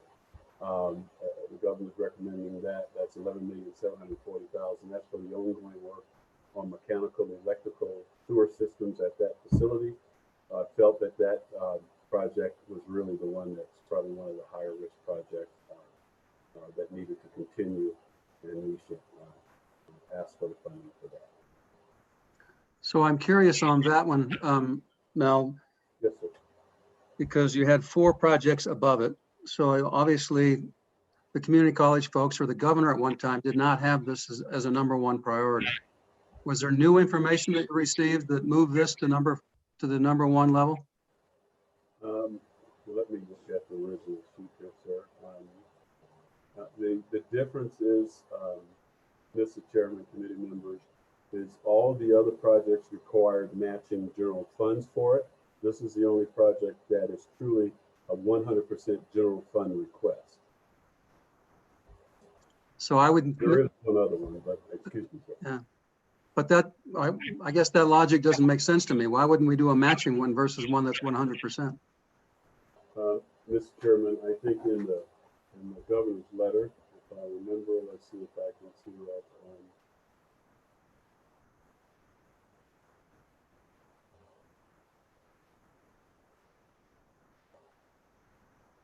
So in the governor's letter, he talked about additional consideration for potentially supporting other projects is on trying to achieve economic stimulus. There are several worthy proposals for the community colleges and the University of Wyoming. However, I'm not prepared to support those today. So I think he was just not being unsure about the economy and what kind of funds would be available. He just was not willing to support the other projects at this time, but only feeling that this one sort of rose to the occasion of one that just absolutely needed to get done. Okay, please proceed. The next one is the budget authority request. I think this is in line with what you heard earlier in what Don Richards was talking about for the federal funding and the other funding that just need budget authority requests. He listed those as I think Don mentioned that, you know, he could be 11 of those, but he put them on here anyway so they would be shown if you wanted to go ahead and speak to those. And the next one is the authority to proceed and accept donations. And so those 2 or 3 The Wyoming, West Wyoming Community College Rock Springs campus nursing standalone. He was recommending that he put those on there so that the colleges had the ability to still go out and try to fund those themselves. But he put them on so they could get approved projects. The same thing with the Academic Center at Northwest Community College Gillette, and then the Northern Wyoming Community College Sheridan to accept the gift for the property, land, and also Central Wyoming College Jackson Outreach for the same thing, to accept the land so they can move forward with those projects as far as getting the purchases of land slots done. As you see in the total general fund amount, it turned out to be about $27,820,000. And then the other two areas, federal and other money, was the 16 and the 16 for those ones that need authority to move forward with those. With that, Mr. Chairman, those are my comments on the short sheet that you're looking at now. Any questions for Mal? Mr. Co-Chair.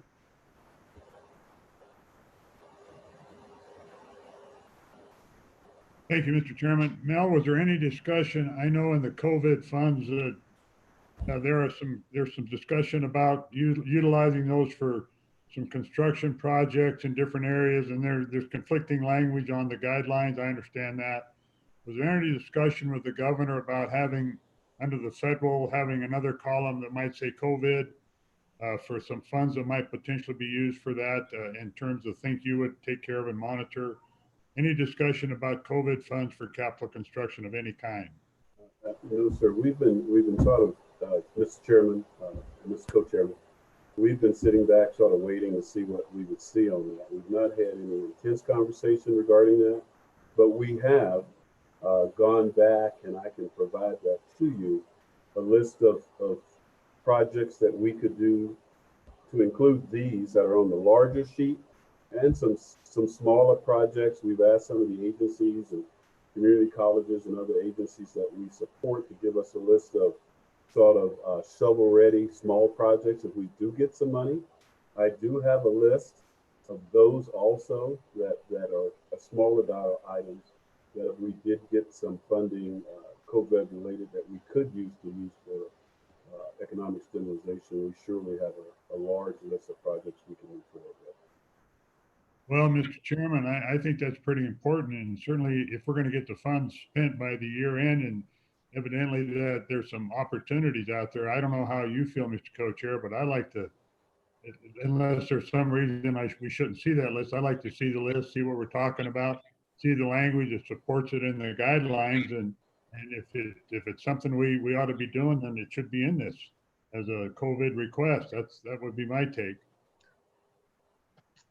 Yeah, well, it makes sense that we need to look at least consider what those things are so that we know what the options are. Mr. Chairman, if I could. Go ahead. On that secondary list, the larger list that we were talking about, that was the list that was discussed at the legislative session.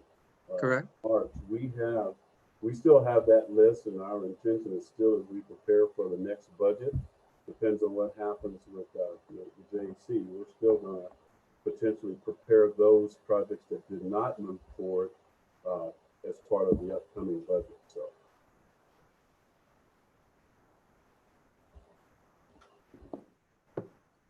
Any questions?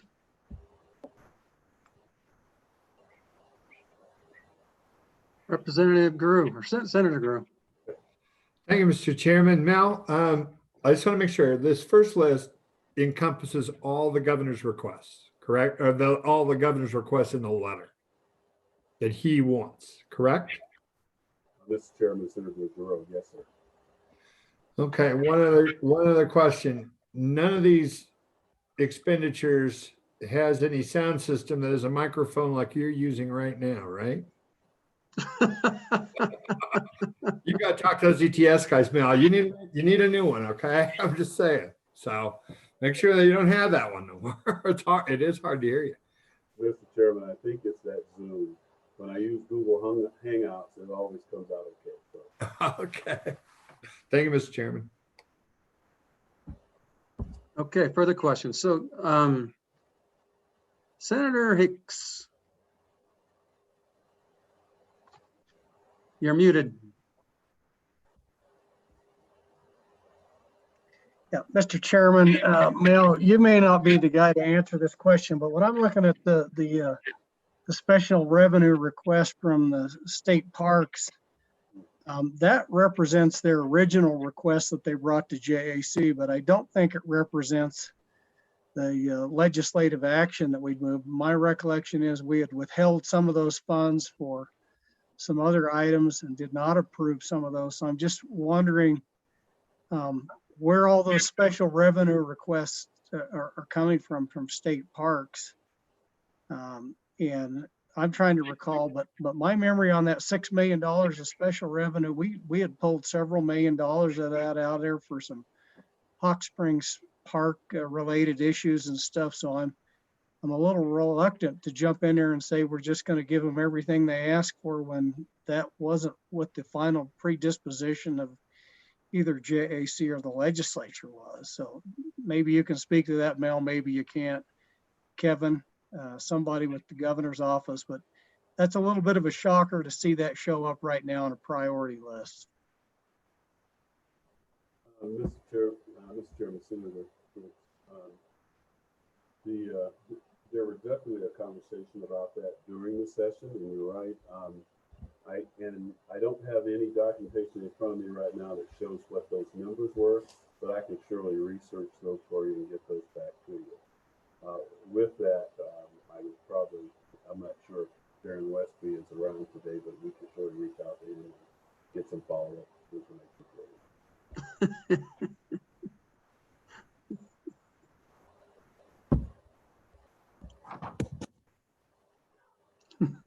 Okay, any further questions for Mel? Representative Larson. Thank you, Mr. Chairman. I found that if you have a tin can, you can hear milk better.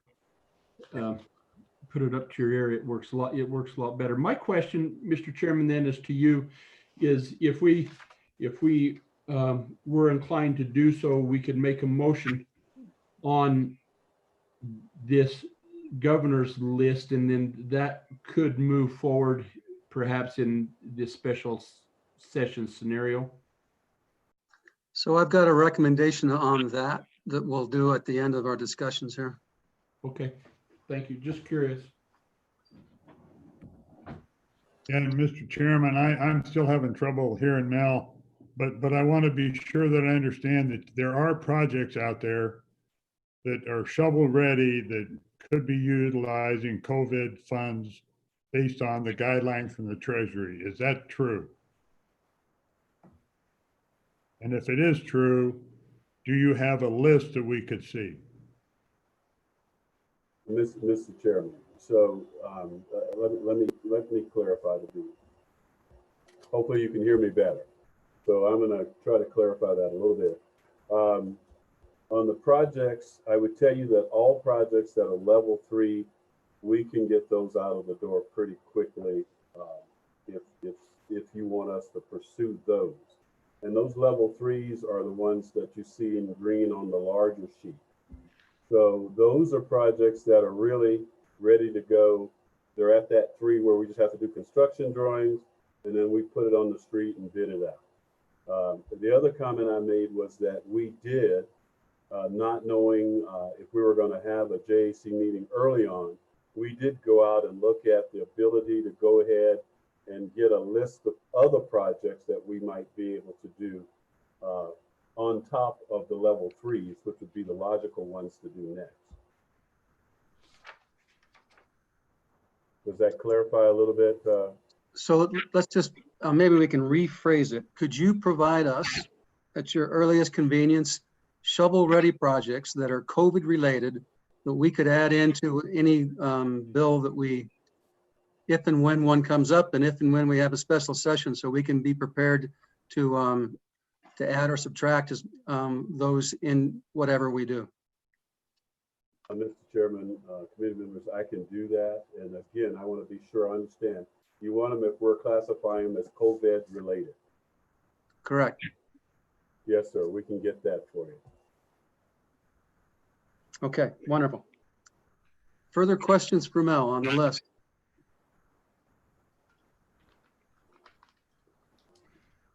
Okay, Kevin, I think you're up next. Mr. Chairman, I believe Senator Guerrero has a question for Mel. He had his hand up. No, Mr. Chairman, actually, the question was for Kevin, so I think he made the answer, so I'll let him go ahead. So just an observation or two, Mr. Chairman. I think that you'd want to replace general funds with SIPA in this conversation. That's correct. Yeah, we understand that.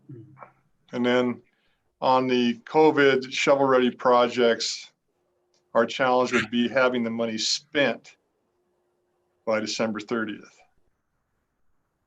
Correct. Mr. Chairman, that's my comments for you today. And I'll answer questions. The other thing that would and we'll probably discuss this in a little bit more detail, that if a bill comes out for a special session that comes up, we may want to tailor the language, and I've talked with Don about this, so that if the Treasury rules are modified so that we can, it extends the date to March, or it extends it to appropriated versus out. We can't couch the language in such a way to capture as much of those COVID dollars as possible. So it'll be an expansive kind of language when it's there. Yes, Mr. Chairman, that's solid advice. And lastly, we can B11 special revenue or in this spreadsheet, the other columns. I know that the special sessions has its own challenges with the length and breadth of what you're going to be working on, but we could B11 if that became the necessity for it. Okay, Representative Summers, let me see that hand. Mr. Chairman, thank you. Just a note, when Director Schmidt was on and she talked about that operating system and getting it under contract by a certain date. There are ways to, especially in construction, to do it where we probably could satisfy most of those requirements. So I think it's kind of how we skin the cat, Mr. Chairman. Yeah, at least get closer to skinning the cat. Okay, anything more for Kevin? Representative Walters. Thank you, Mr. Chairman. Really, this goes back to Director Muldrow, and a question on the Chancery Court at the Casper office building.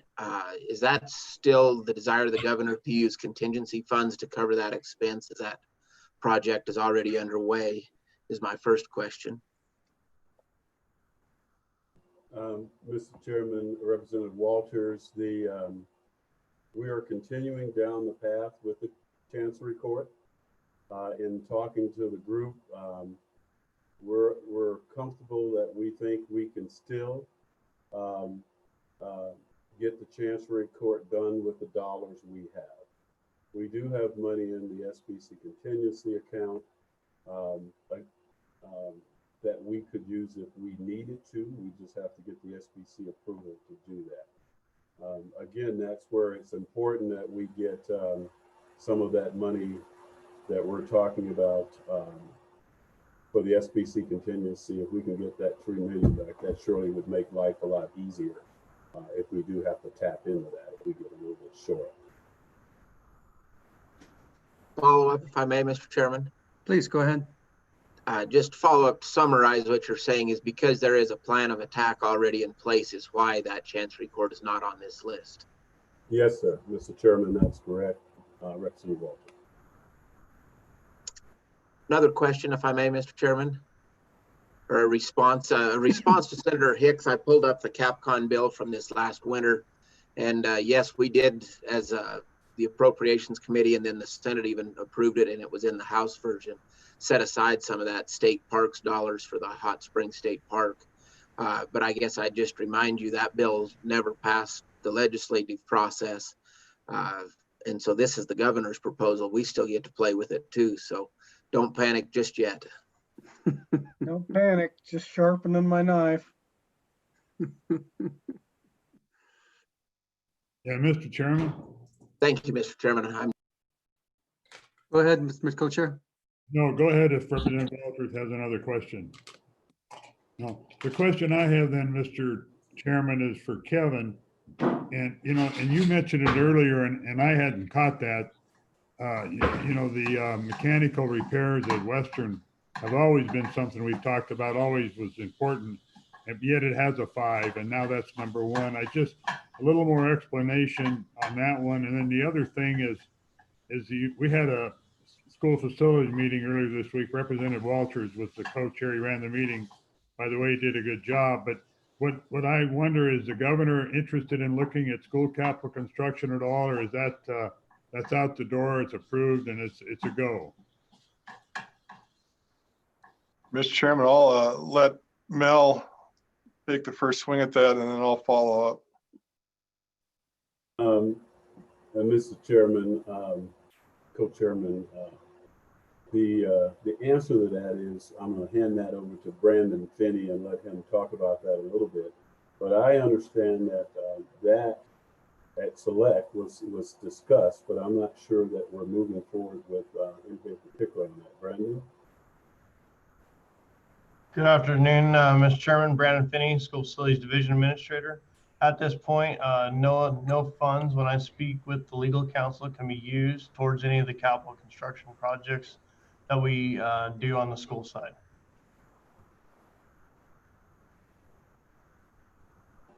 So you're just speaking to COVID dollars, I take it, Brandon? That is correct. I did confirm with them and I asked and they said that those funds cannot be used towards the school CapCon projects. That was their interpretation. Okay. So then, Mr. Chairman, my question still is for Kevin or somebody, is the governor, is the school capital construction to go the way it is? We're talking about all these different things and what we're doing. Is that something that he's discussing? Is it on it? I think we need to know if that's on his, if he's looking at it. If he's not, I get it. So, Mr. Chairman, the school CapCon was dealt with and appropriated in the normal budget, not in the CapCon portion of it. So that's probably why there's not this high priority on it, because that was acted upon in the recent session. The other question was Wyoming Western Community College mechanical repairs. That has been a priority. It was a priority in the beginning, priority since, and it still is a priority. And Mr. Chairman and Mr. Co-Chairman, we did discuss that with the governor at length about this, and that's why you see that one project there. The question was to construction management, if we felt it was a high enough priority and we felt it was one that needed to rise to the occasion. We're just struggling hard to keep that project online, and we just don't want to lose momentum with that project. So, and just to clarify, the school capital construction that was passed in this session is not being addressed and is moving forward as far as you know it. Is that correct, Mel? Yes, sir, Mr. Chairman. All right. What else we got? Anything else on CapCon from Mel or from Kevin? I do believe there are some public comment on CapCon, so let's do that next. Yes, Mr. Chairman, you have 4 members of the public who have asked to testify on this. President Brad Tyndall will proceed first from Central Wyoming College. Thank you, Mr. Chairman. I am, as stated, Brad Tyndall, president of Central Wyoming College, but I'm standing in for president of the presidents, Dr. Stephanie Hickswa, who couldn't be with us today. And as you heard, there are some of my colleagues in the waiting room. And so first of all, we are very cognizant of there's, a tight budget situation, revenue situation. And we already heard from Mr. Muldrow about the governor's priorities, and we are very much in favor of these no cost priorities. And just quickly stated, that's that Western Wyoming capital renewal with their bacterial pipes that needs to be fixed, and that just keeps escalating if we wait. We also are asking for the property acquisitions of Central Wyoming College in Jackson, and Northern Wyoming Community College District has a property acquisition that needs to be approved with no cost to the state as well. And also that without funding the Northern Wyoming Community College District Gillette College Academic Center Level 2 and Western Wyoming's Nursing Level 3 Planning at no cost. So of course, we're delighted to hear Representative Larson suggest that there be a motion in favor of the governor. So naturally, we're in support of that, and we think that we can do a whole lot of good with that. But also in addressing stimulus and for the economy and response to the COVID, we also are stressing the importance of our other projects as well. But we are very cognizant of the budget tight situation, but we do believe for stimulus reason and COVID response that this does make sense and this is the perfect time. Obviously, when we delay these things, these cost escalators that just keep killing us. I can speak as wearing my CWC hat that the Jackson project, as you wait, it just kills you with this cost escalation. And just a reminder to folks, these are not pie in the sky projects. These are coming from the sector where we're kind of used to living on a shoestring. And if we bring something forward and it goes through the Wyoming Community College System's 13-point evaluation process and the State Building Commission process, we believe these are just sound projects overall. But a reminder that the state pays half. We cover the other half with private, federal, and other grant funds. And the time is perfect for that, and we don't want to lose that opportunity. Let me please explain. The Economic Development Administration has $80 billion for our 10-state region. We are beating the bushes to try to get as much money now, and they expect the state match. They say, where are you getting the match money? I can speak for my college that we're going big. And now is the time go out with buckets, argue the case and say the state is matching. We need big support from the EDA. And I know a lot of us are hustling for those funds. And it is through the EDA, they say these are indeed a different sub-entity of the Treasury is saying that these are COVID economic responses that are valid. And so we need this matching money and we don't want to lose this great opportunity. Colleges across the nation are out with buckets and beating the bushes. And we're doing this as well. And the timing is perfect, and the economic justification understood by the EDA is definitely understood for us, so that not only are these projects, as I'm sure you understand, are economic stimulus because the construction projects are very helpful, especially with the multiplier effect in our communities. But as community colleges, being economic engines, these buildings do provide more nurses, more manufacturing, more hospitality, and things that directly address our economy. So it's really a triple whammy, if you ask me. You got matching money, but private people, government entities, grants. The timing is perfect.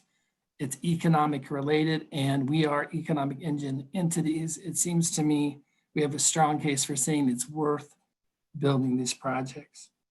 And if these funds can't be used for capital construction, we recognize that these one-time SIPA funds, if they could be used to stabilize our operations instead, of course, we'd be very grateful and supportive of that, because as you know, as a sector, we're not the most protected, and historically community colleges were kind of the question mark. What do they do? Not as famous as universities and whatnot, and typically not as publicly known as our K-12 system. And so, as you recall from spring, we brought forward a $30 million request, which frankly was just trying to shore up our base so we can provide services. So we've been arguing that case. And what made things worse is COVID has hit us at the dollar figure of $53.8 million. And so we put together through the commission, we're calling it the iceberg document because it has everything in the kitchen sink of everything that we've been hit. And naturally, not all of that qualifies through the Department of Treasury. And of course, the AG is looking at a variety of things. But needless to say, our base needs shoring up, especially given the economic stimulus, retraining, and things we need to do to shore up the economy during this economic crisis and provide the healthcare and other responses due to COVID. So that in total, there are currently 4 projects totaling $57.4 million awaiting action to be taken so that they may proceed. The colleges are responsible, as I said before, raising half, and there's opportunities out there. And so there's a good financial return on this. And keep in mind, I kind of think in those terms. My background is an economist, and it just seems like a good deal. So the projects that we're talking about here that weren't on the governor's list was actually 4 things I want to list. CWC's Jackson Outreach Center building. Okay, the governor said, go ahead and buy this great piece of new property. That's fine. It's next to the high school, 0 cost, to the state. That's just switching properties. But the building itself, the community, Teton County, has already provided almost $4 million in SPET. College has been there for 40 years, and we've been in 17 different locations. Our nursing program is in really a big conference room.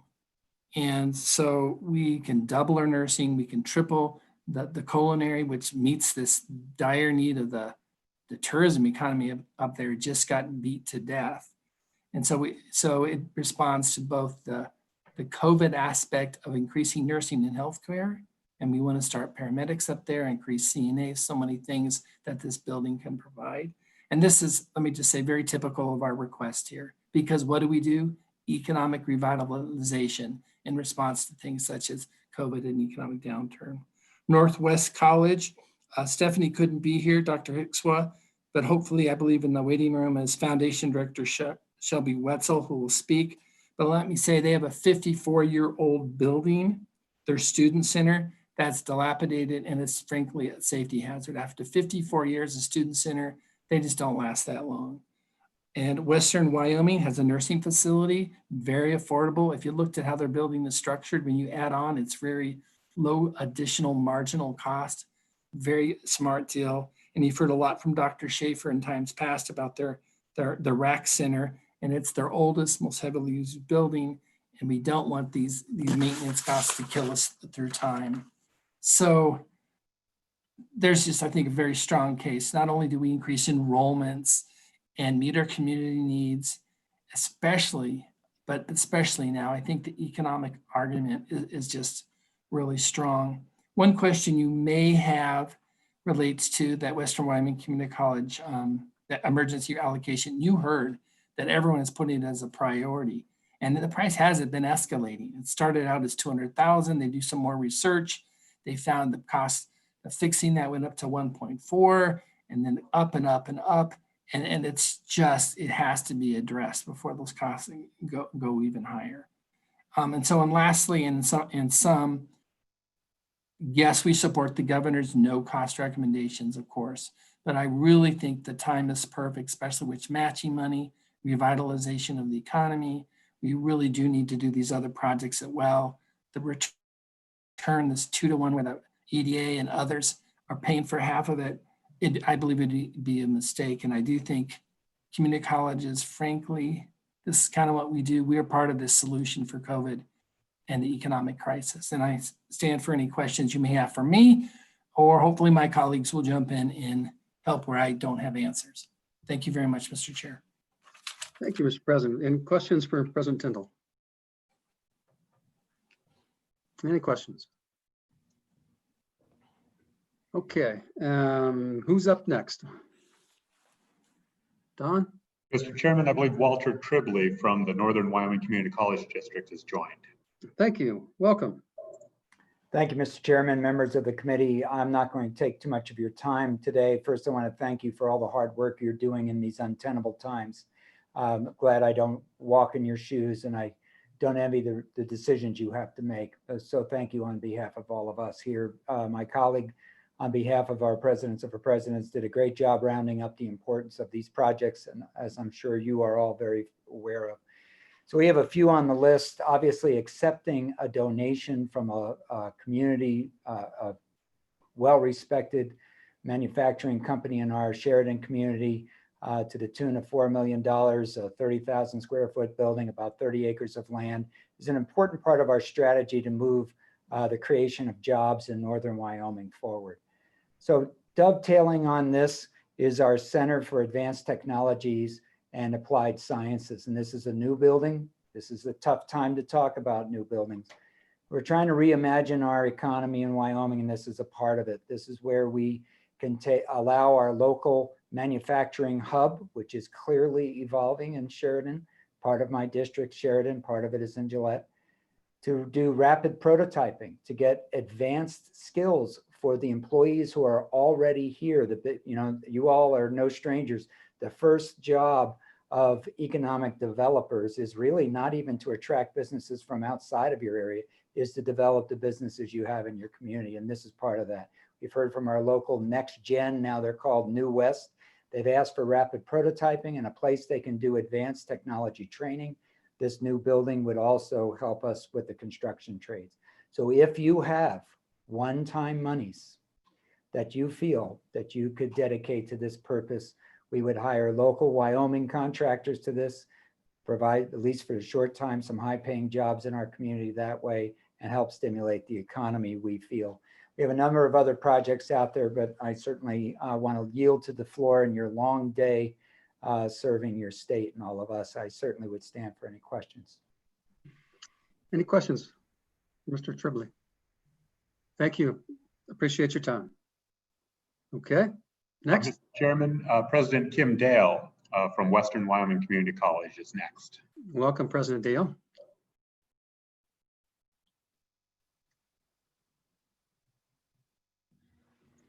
Thank you very much. Mr. Chairman, can the committee hear me and see me? I'm having some troubles.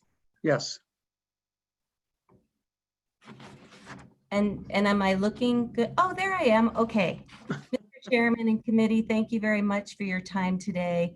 I don't want to take up too much more of your time. You've had a very, very good, healthy discussion about CapCon, but I just wanted to represent Western Wyoming Community College and speak a little bit about the mechanical project here at the college, just give you a quick update on that. As you may recall, this project has been a three-phase project over the last number of years. And the first phase is related to the electrical work that needs to take place to repair this complete HVAC system, if you will. The second phase is looking at the piping and the actual air ducting. And then the third phase are the controls related to the project. So we are in the process of working on the phase one related to the electrical controls.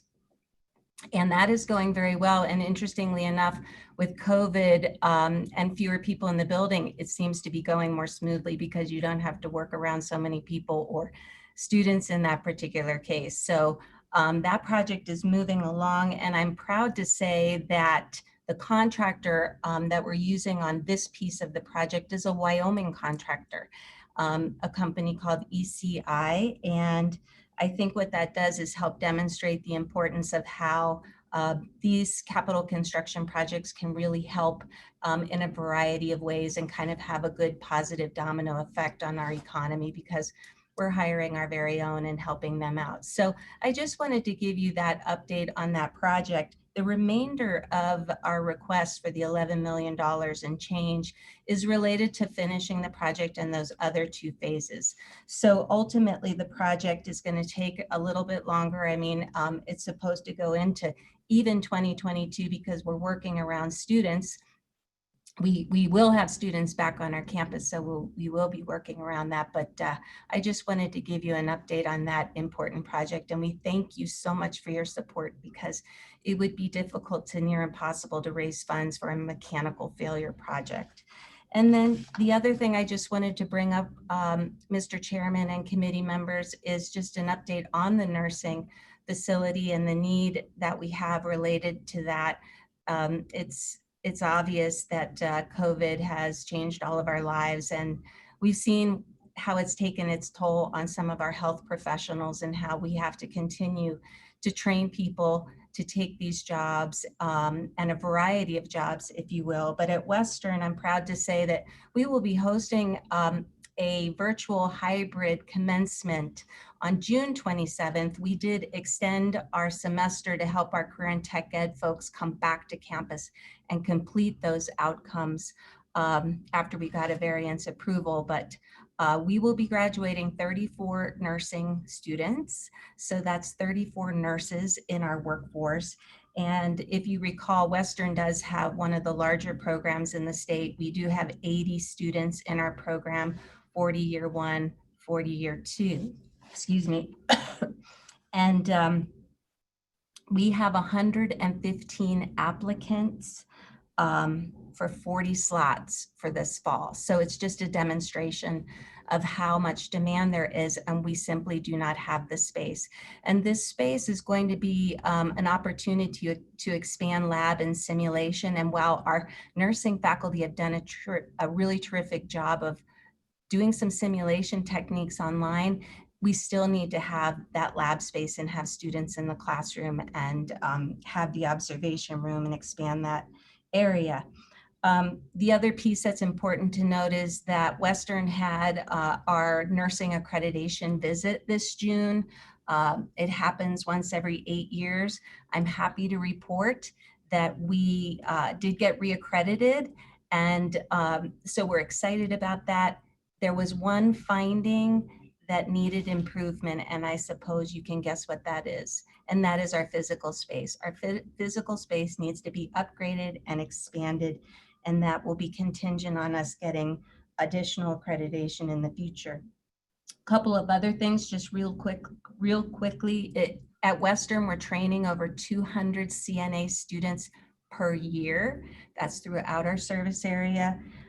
We know that there are 2 hospitals planned in our service area, one in Pinedale and one in Saratoga. And we are looking forward to preparing students for jobs when those hospitals are ready and waiting, as well as other areas. We're talking with local health officials, the CEO of Memorial Hospital, what other programs are needed in our area. This is obviously especially important during COVID times. So I thank you very much for your consideration. And again, like Dr. Tribely said, I appreciate the work that you're doing. This is not easy. And I'd like to again thank you for that work. And I stand to answer any questions if you have any. Thank you, President Dale. Any questions? All right, seeing none. Don, do we have any other folks? Mr. Chairman, you have one more. Shelby Wetzel serves as the Executive Director for the Foundation at Northwest College. Okay. Good afternoon, Chairman Nicholas, committee members. I'm representing Northwest College today, as it's been noted already. President Hickswa is unable to attend, and she asked that I just address our Student Center project with you. Dr. Tyndall already shared the fact that the building is 54 years old. What I can tell you is it's beyond its useful lifespan. We're doing our best to hold it together, and in fact, that's one of the other financial negatives, is that with an aging building and continuing infrastructure problems, we're sinking more and more money into a facility that really has no perpetual value over time for the college. So crumbling foundations, we have corroded pipes underneath the building that are actually, we've had sewer seepage come into our dining services, into our dining hall. Those are life, health, and safety kinds of issues. So we really need to do that we need some solution to keep our campus dining services in a healthy place. When you think about a student service, you may say it isn't an academic hub, but really for the lifestyle of students living on campus, which we hope to return to at some point soon in the future, We need to have dining services and opportunities for our commuting students.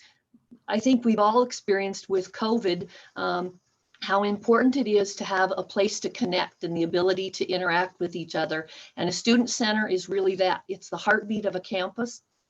It's how we feed our students. It's how they connect with each other. It's how they connect with faculty and staff. And so we need a building that can function and could put us into a safe scenario.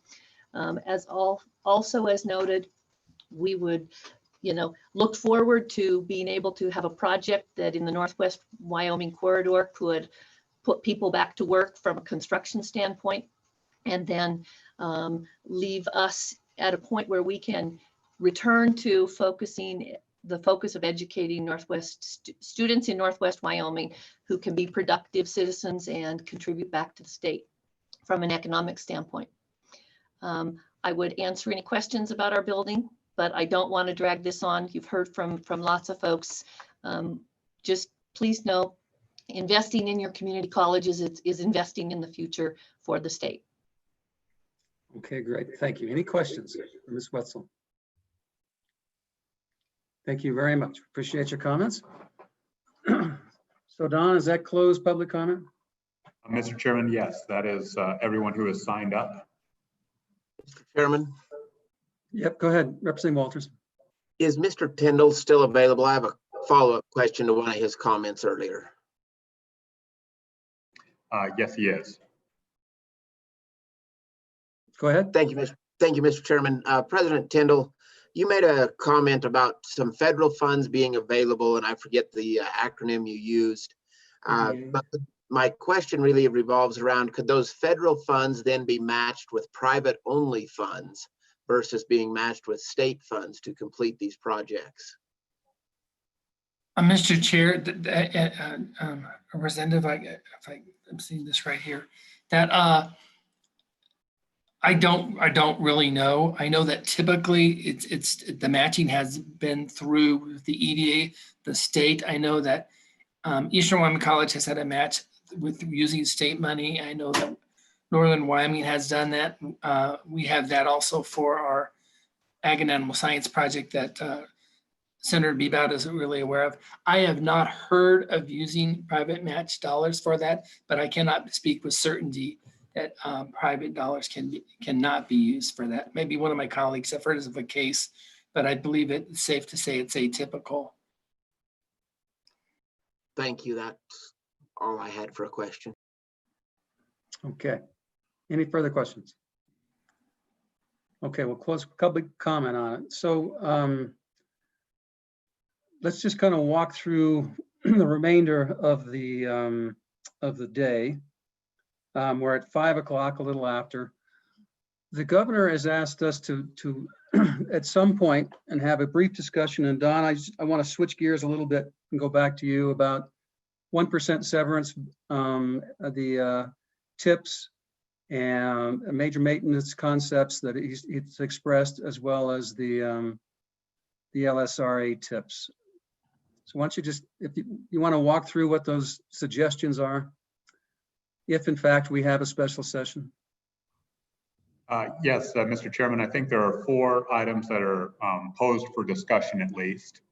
The first one is, absent any action by the legislature, there will be a tip from the Permanent Wyoming Mineral Trust, or excuse me, the Common School Permanent Land Fund Reserve account to the corpus of the Common School Permanent Land Fund on or about June 30th of this year, or in the 90 days following.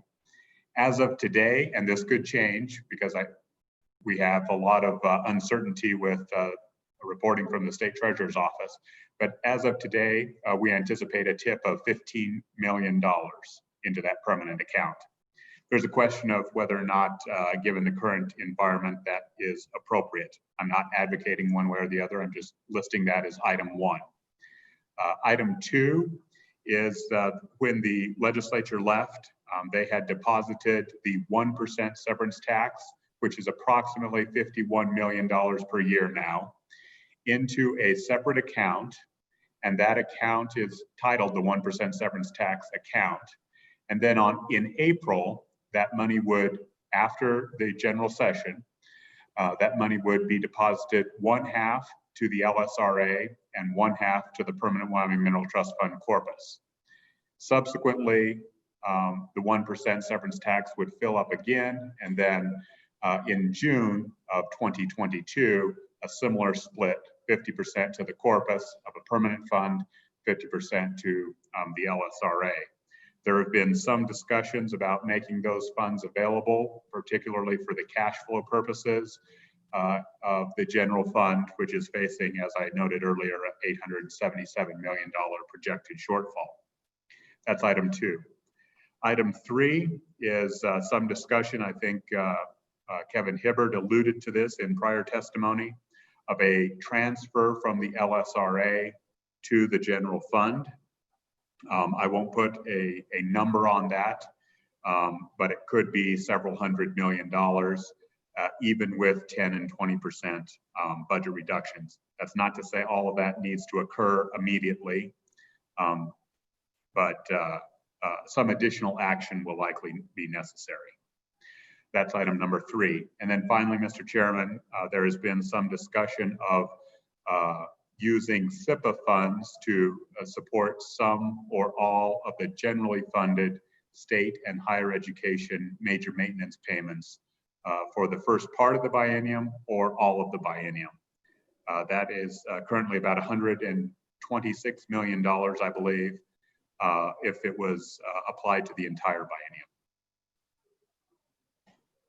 And what part of, on that last one, what part of that is part of the governor's plan in order to be, to balance the budget and deal with the deficit?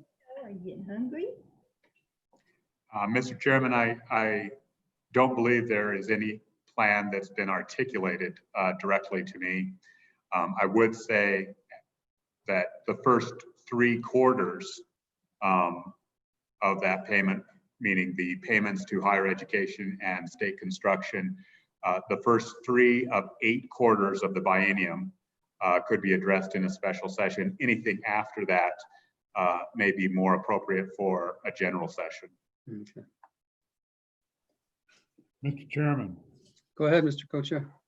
Yeah, thank you, Mr. Chairman. You know, those 4 items, it seems to me that, you know, maybe, not sure if you want to do it or not, but it seems to me maybe we ought to consider have those 4 bill drafts done for the JAC. Should we have a special session? I think it's within our purview as in terms of what Management Council wants us to do. And those are certainly all something that should be on the table, at least in draft form. Not prepared to vote for or against any of them right now, but it seems to me that that's something we ought to have in front of us if we decide to move forward and look at doing this. Of course, a big part of this, if we move in this direction, would be the corresponding cuts of the 20% that the governor's talked about as well, but it's all part of a package. So that would be just a suggestion to you, Mr. Chairman. I'm not sure how you want to proceed or how the committee wants to proceed, but at least maybe we want to get that those bills draft started.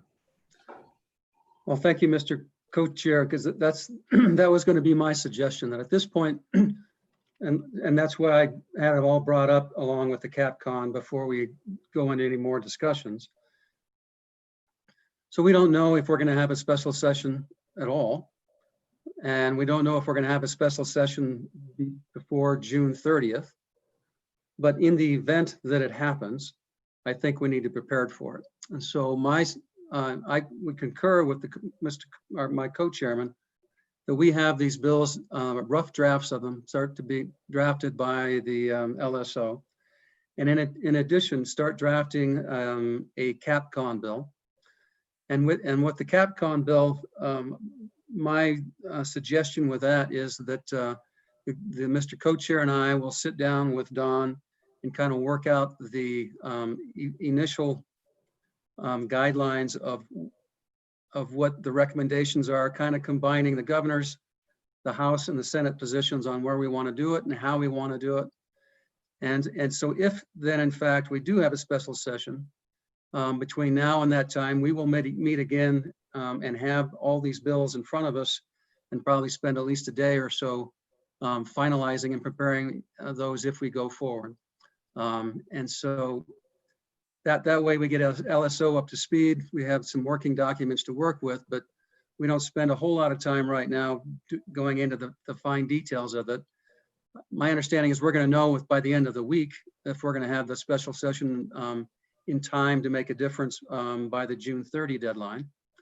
And we'll also have a good idea if we're going to do it in the latter part of July, or maybe postponed even till after August 19th. And so it doesn't make sense in some ways to do much more than have the drafts and be ready to circulate it and perform the work until we have to do it. So comments on that? Mr. Senator Co-Chair. Kinski. Yes, thank you, Mr. Co-Chair. I'm curious, since we started the day out hearing the sooner we take action, the better off we are. What is the argument for not having a special session or not having a special session ASAP? Well, I've heard the arguments, but I really, it's not up to me to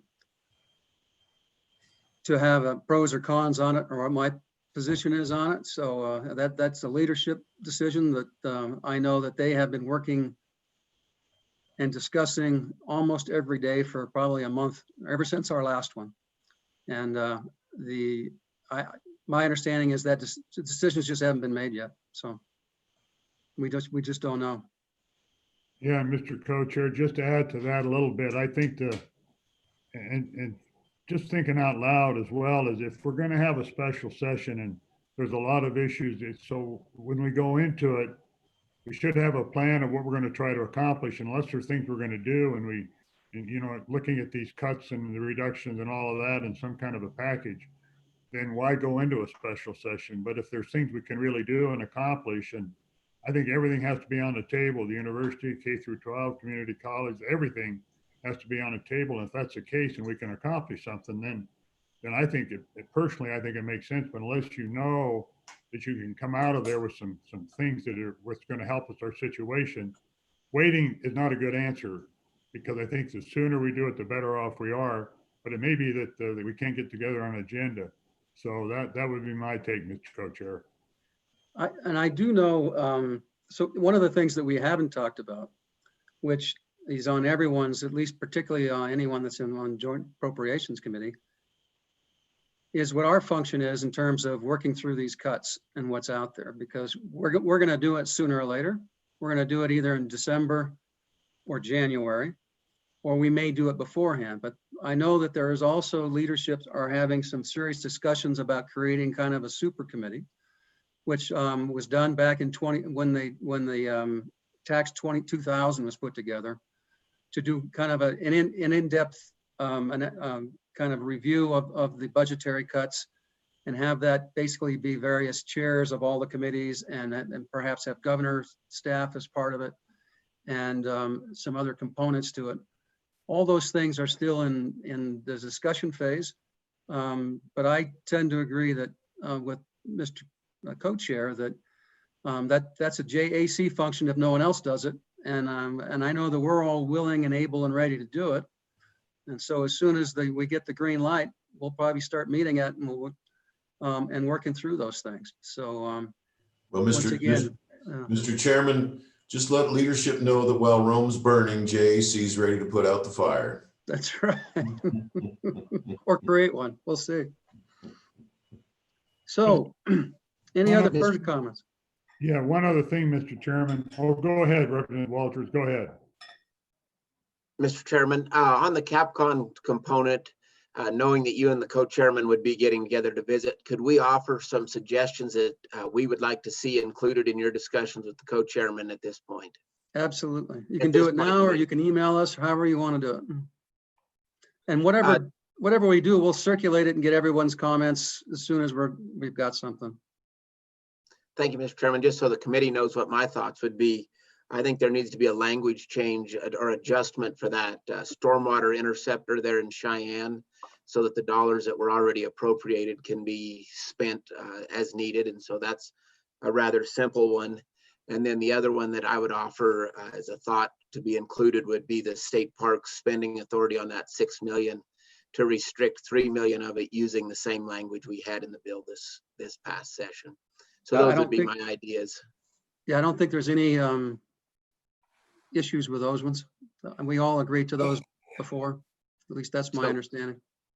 Please include in your discussions. Thank you, and that's all I You had. bet. Representative Schwartz. Thank you, Mr. Chair. And this is a question for Don, going back to the 4 points he raised. And I know the first one, the tip to the Common School Permanent Land Fund, you said it was sent, it was June 30th is the date because it's the end of the biennium. But then you said there was an additional 90 days that perhaps we have. I'm just wondering what actions we need to be able to take by the end of June in order to fulfill those 4, essentially. Yes, Mr. Chairman, there is a provision in the current operating budget, which is for 19 and 20, that expires on June 30th. And so there is some question whether or not if they make the transfer on June 30th, it is covered.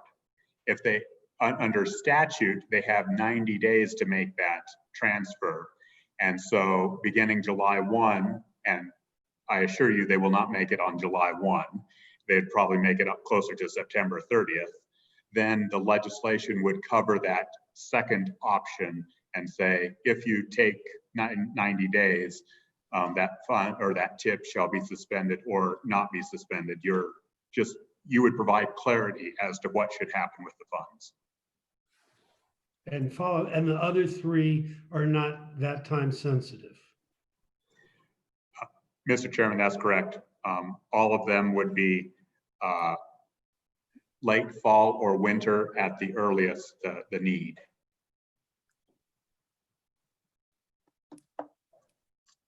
Representative McKenna. Thank you, Mr. Chairman.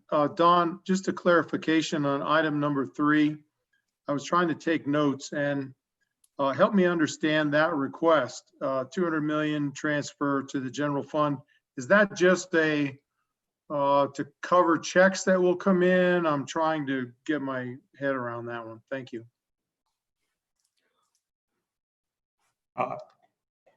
Mr. Chairman, Representative Kinner, I don't know whether Craig is correct, first of all. So I started the day by saying, treat that with some uncertainty.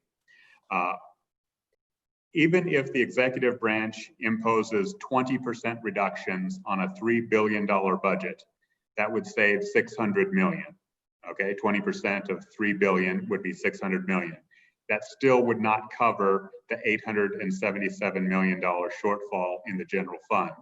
So there is likely to be some need for other action, whether that is additional cuts, revenue measures, or a transfer from savings, or some other good things that could happen. So, you know, the feds could backfill revenue losses.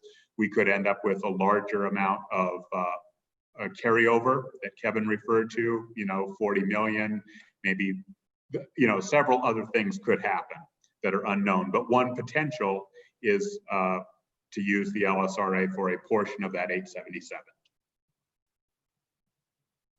Okay, further questions for Don? Any other general comments on, particularly about CapCon, and if everyone wants to express their opinions about it and what we've heard and where they want to go? Mr. Co-Chair. Thank you, Mr. Chairman. One thing that I would put out to the committee is we had a lot of discussion during the last special session about rural hospitals and clinics and whether or not COVID funds could be utilized for those. And we all know where they are. There's one in my community, Riverton, there's Pinedale, there's Saratoga, northeastern Wyoming. And I've heard about Thermopolis, several others, but to maybe put a part in there under the federal funds, call it COVID funds, and just come up with a dollar amount, should they be available, that they could be utilized for that. And that's just something I think we ought to take a look at. Or there might be other issues in areas, you know, we talked about with Mel about other things that might be available for COVID. You know, there's no reason we shouldn't look at all those available funds, should they become available. And I think they'd help us out if we could do that. So that would be a suggestion not only for rural hospitals, Mr. Chairman, but for other areas where we think COVID money might cover any kind of a CAPCON or construction project. So that would be just a recommendation, and we'll see where it goes. Thank you. Thank you. Appreciate it. Any other comments? Senator Drew. Thank you, Mr. Chairman. I guess to just say I was hopeful today that when we started it, we would at least take up this first sheet of from the governor's letter and either adopt it or move forward. I understand that we want to continue discussions, and that's great, but sure would like to see at least get that I look at that sheet. It's all stuff that, you know, has been was priority before we left in March, and it's still there. So I hope that we can at least tacitly agree that, with the exception of the 6 million, Senator Hicks, that stay, that we're kind of all on the same boat on these, and we may add to it, but I guess I just soon not see it subtracted from as you're moving forward, if that's at all possible. So. Well, yeah, you'll notice that the governor didn't mention the capital and completion of the capital. That's just because he wants it done. He just didn't want to put it on the list because this list doesn't look as long. And the other things that we all agreed to in all the versions there's numerous items, if you look at those past bills, that are not mentioned. And so we'll work from everything that we've all agreed to probably, and then kind of work from there. And Mr. Chairman, that's why I defer to the chair's good counsel on that. Representative Summers. Mr. Chairman, thank you. And I just wanted to get it right in my head on the amount of the SIPA dollars. If you look on the goldenrod, it looks like out at 21-22, there's 168 million SIPA. Dawn and is on the May, you know, on our kind of not on the pessimistic or the optimistic, but kind of the middle of the road Craig report, I assume. So these are kind of the level of dollars we're looking for. And then the question I have also is, then that 126 million, that was the major maintenance on the state facility side. Is that correct?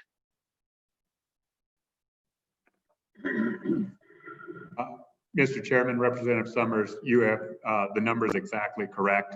And just to give or clarify some of these bill requests, we will leave in blanks on the LSRA transfer and let you make the appropriate amount determination.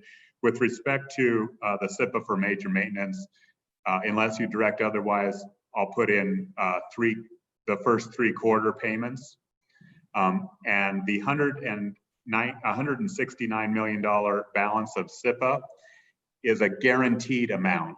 So it's really not an amount that will fluctuate based on sales tax or FMRs or anything like that. That money is in cash and, according to current statute, must be transferred. And then just to follow up, Mr. Chairman. Go ahead. Mr. Chairman. Yeah, Mr. Chairman, thank you. And I, just a second, obviously I self-promote my own community, but I do believe in the hospital issue. And I think it doesn't hurt to put them in there. If the COVID dollars become available for different projects, that's good. If they don't, that's another deal. But, and I really think even on those sorts of projects, we need to look at a match to make sure there's local skin in the game. And I've talked with a good co-chair about that. And I think he has some ideas. So I certainly support that. And I think we just need to look at the pot of money we have and major maintenance. What I just heard is you do 3/4, 3/4 of that 120 something, that's going to be 90 out of 160. You got about 70 some left. Depends on how much of it you want to spend and how much you want to put towards major maintenance, I guess. And just a quick question on the major maintenance piece.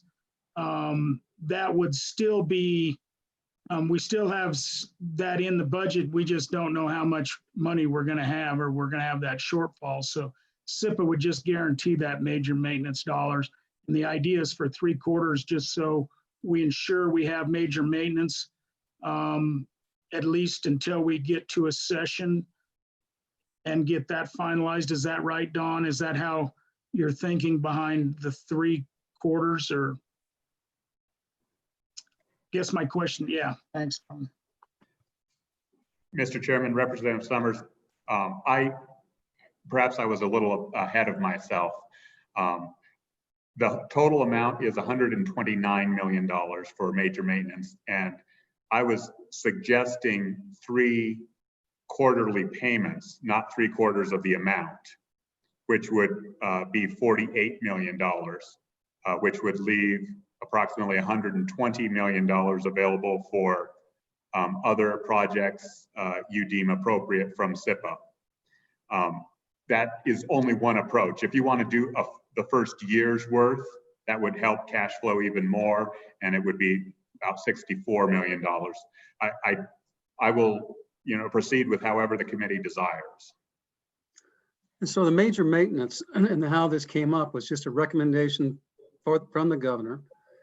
When he took that $1 billion+ shortfall, he came up with a mechanism on how he personally would cover it. And this is part of a component of how he would get it done. And by doing so, obviously he takes money, not necessarily the way we would do it, and so really what we're doing is we're crafting these bills in anticipation that if in fact we have a special session, that we'll have this in front of us and we'll have it there to consider. It doesn't mean that this is what we're going to support, or there's still a lot of debate on, with major maintenance, we could drop it down to 1.5 back from 2, just because this may not be the right time to raise it to 2. That drops that number down to 90 million, I think, roughly. So there's lots of different things we can do. This is just the kind of the beginning of the process, and for our consideration. Okay. So I have a birthday party for my 92-year-old mother in the next room. So anything else? Happy birthday to your mother, Bob. Yeah. She gave birth to you. She deserves more than you can give her. She has Philip. The only thing I would add to that is that another member of your family happened to serve in the Senate and the House, and when he got out of hand, we would call your mother. So is your mother keeping an eye on you there? I do have her direct line to call her. Good. All right. Anything else? I can tell you she does. Senator Grew. Thanks, Mr. Chairman. I don't want to keep you from a good birthday party and tell her happy birthday for me, but I do have one question. And one of the other things that we were charged with was talking about, how we're going to fund these COVID-19 expenses for some of these. Thank you. I've got that on my list and I didn't do it. What I'd like to do is have 2 House members and 1 Senate member kind of work on a subgroup to put that together. And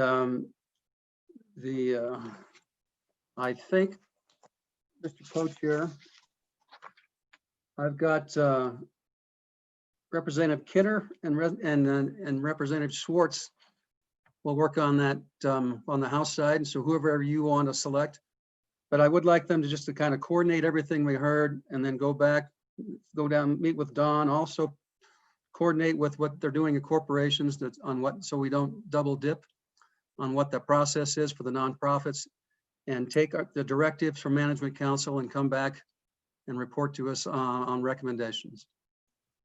Does that sound all right? Yeah, go ahead. Yeah, that's fine.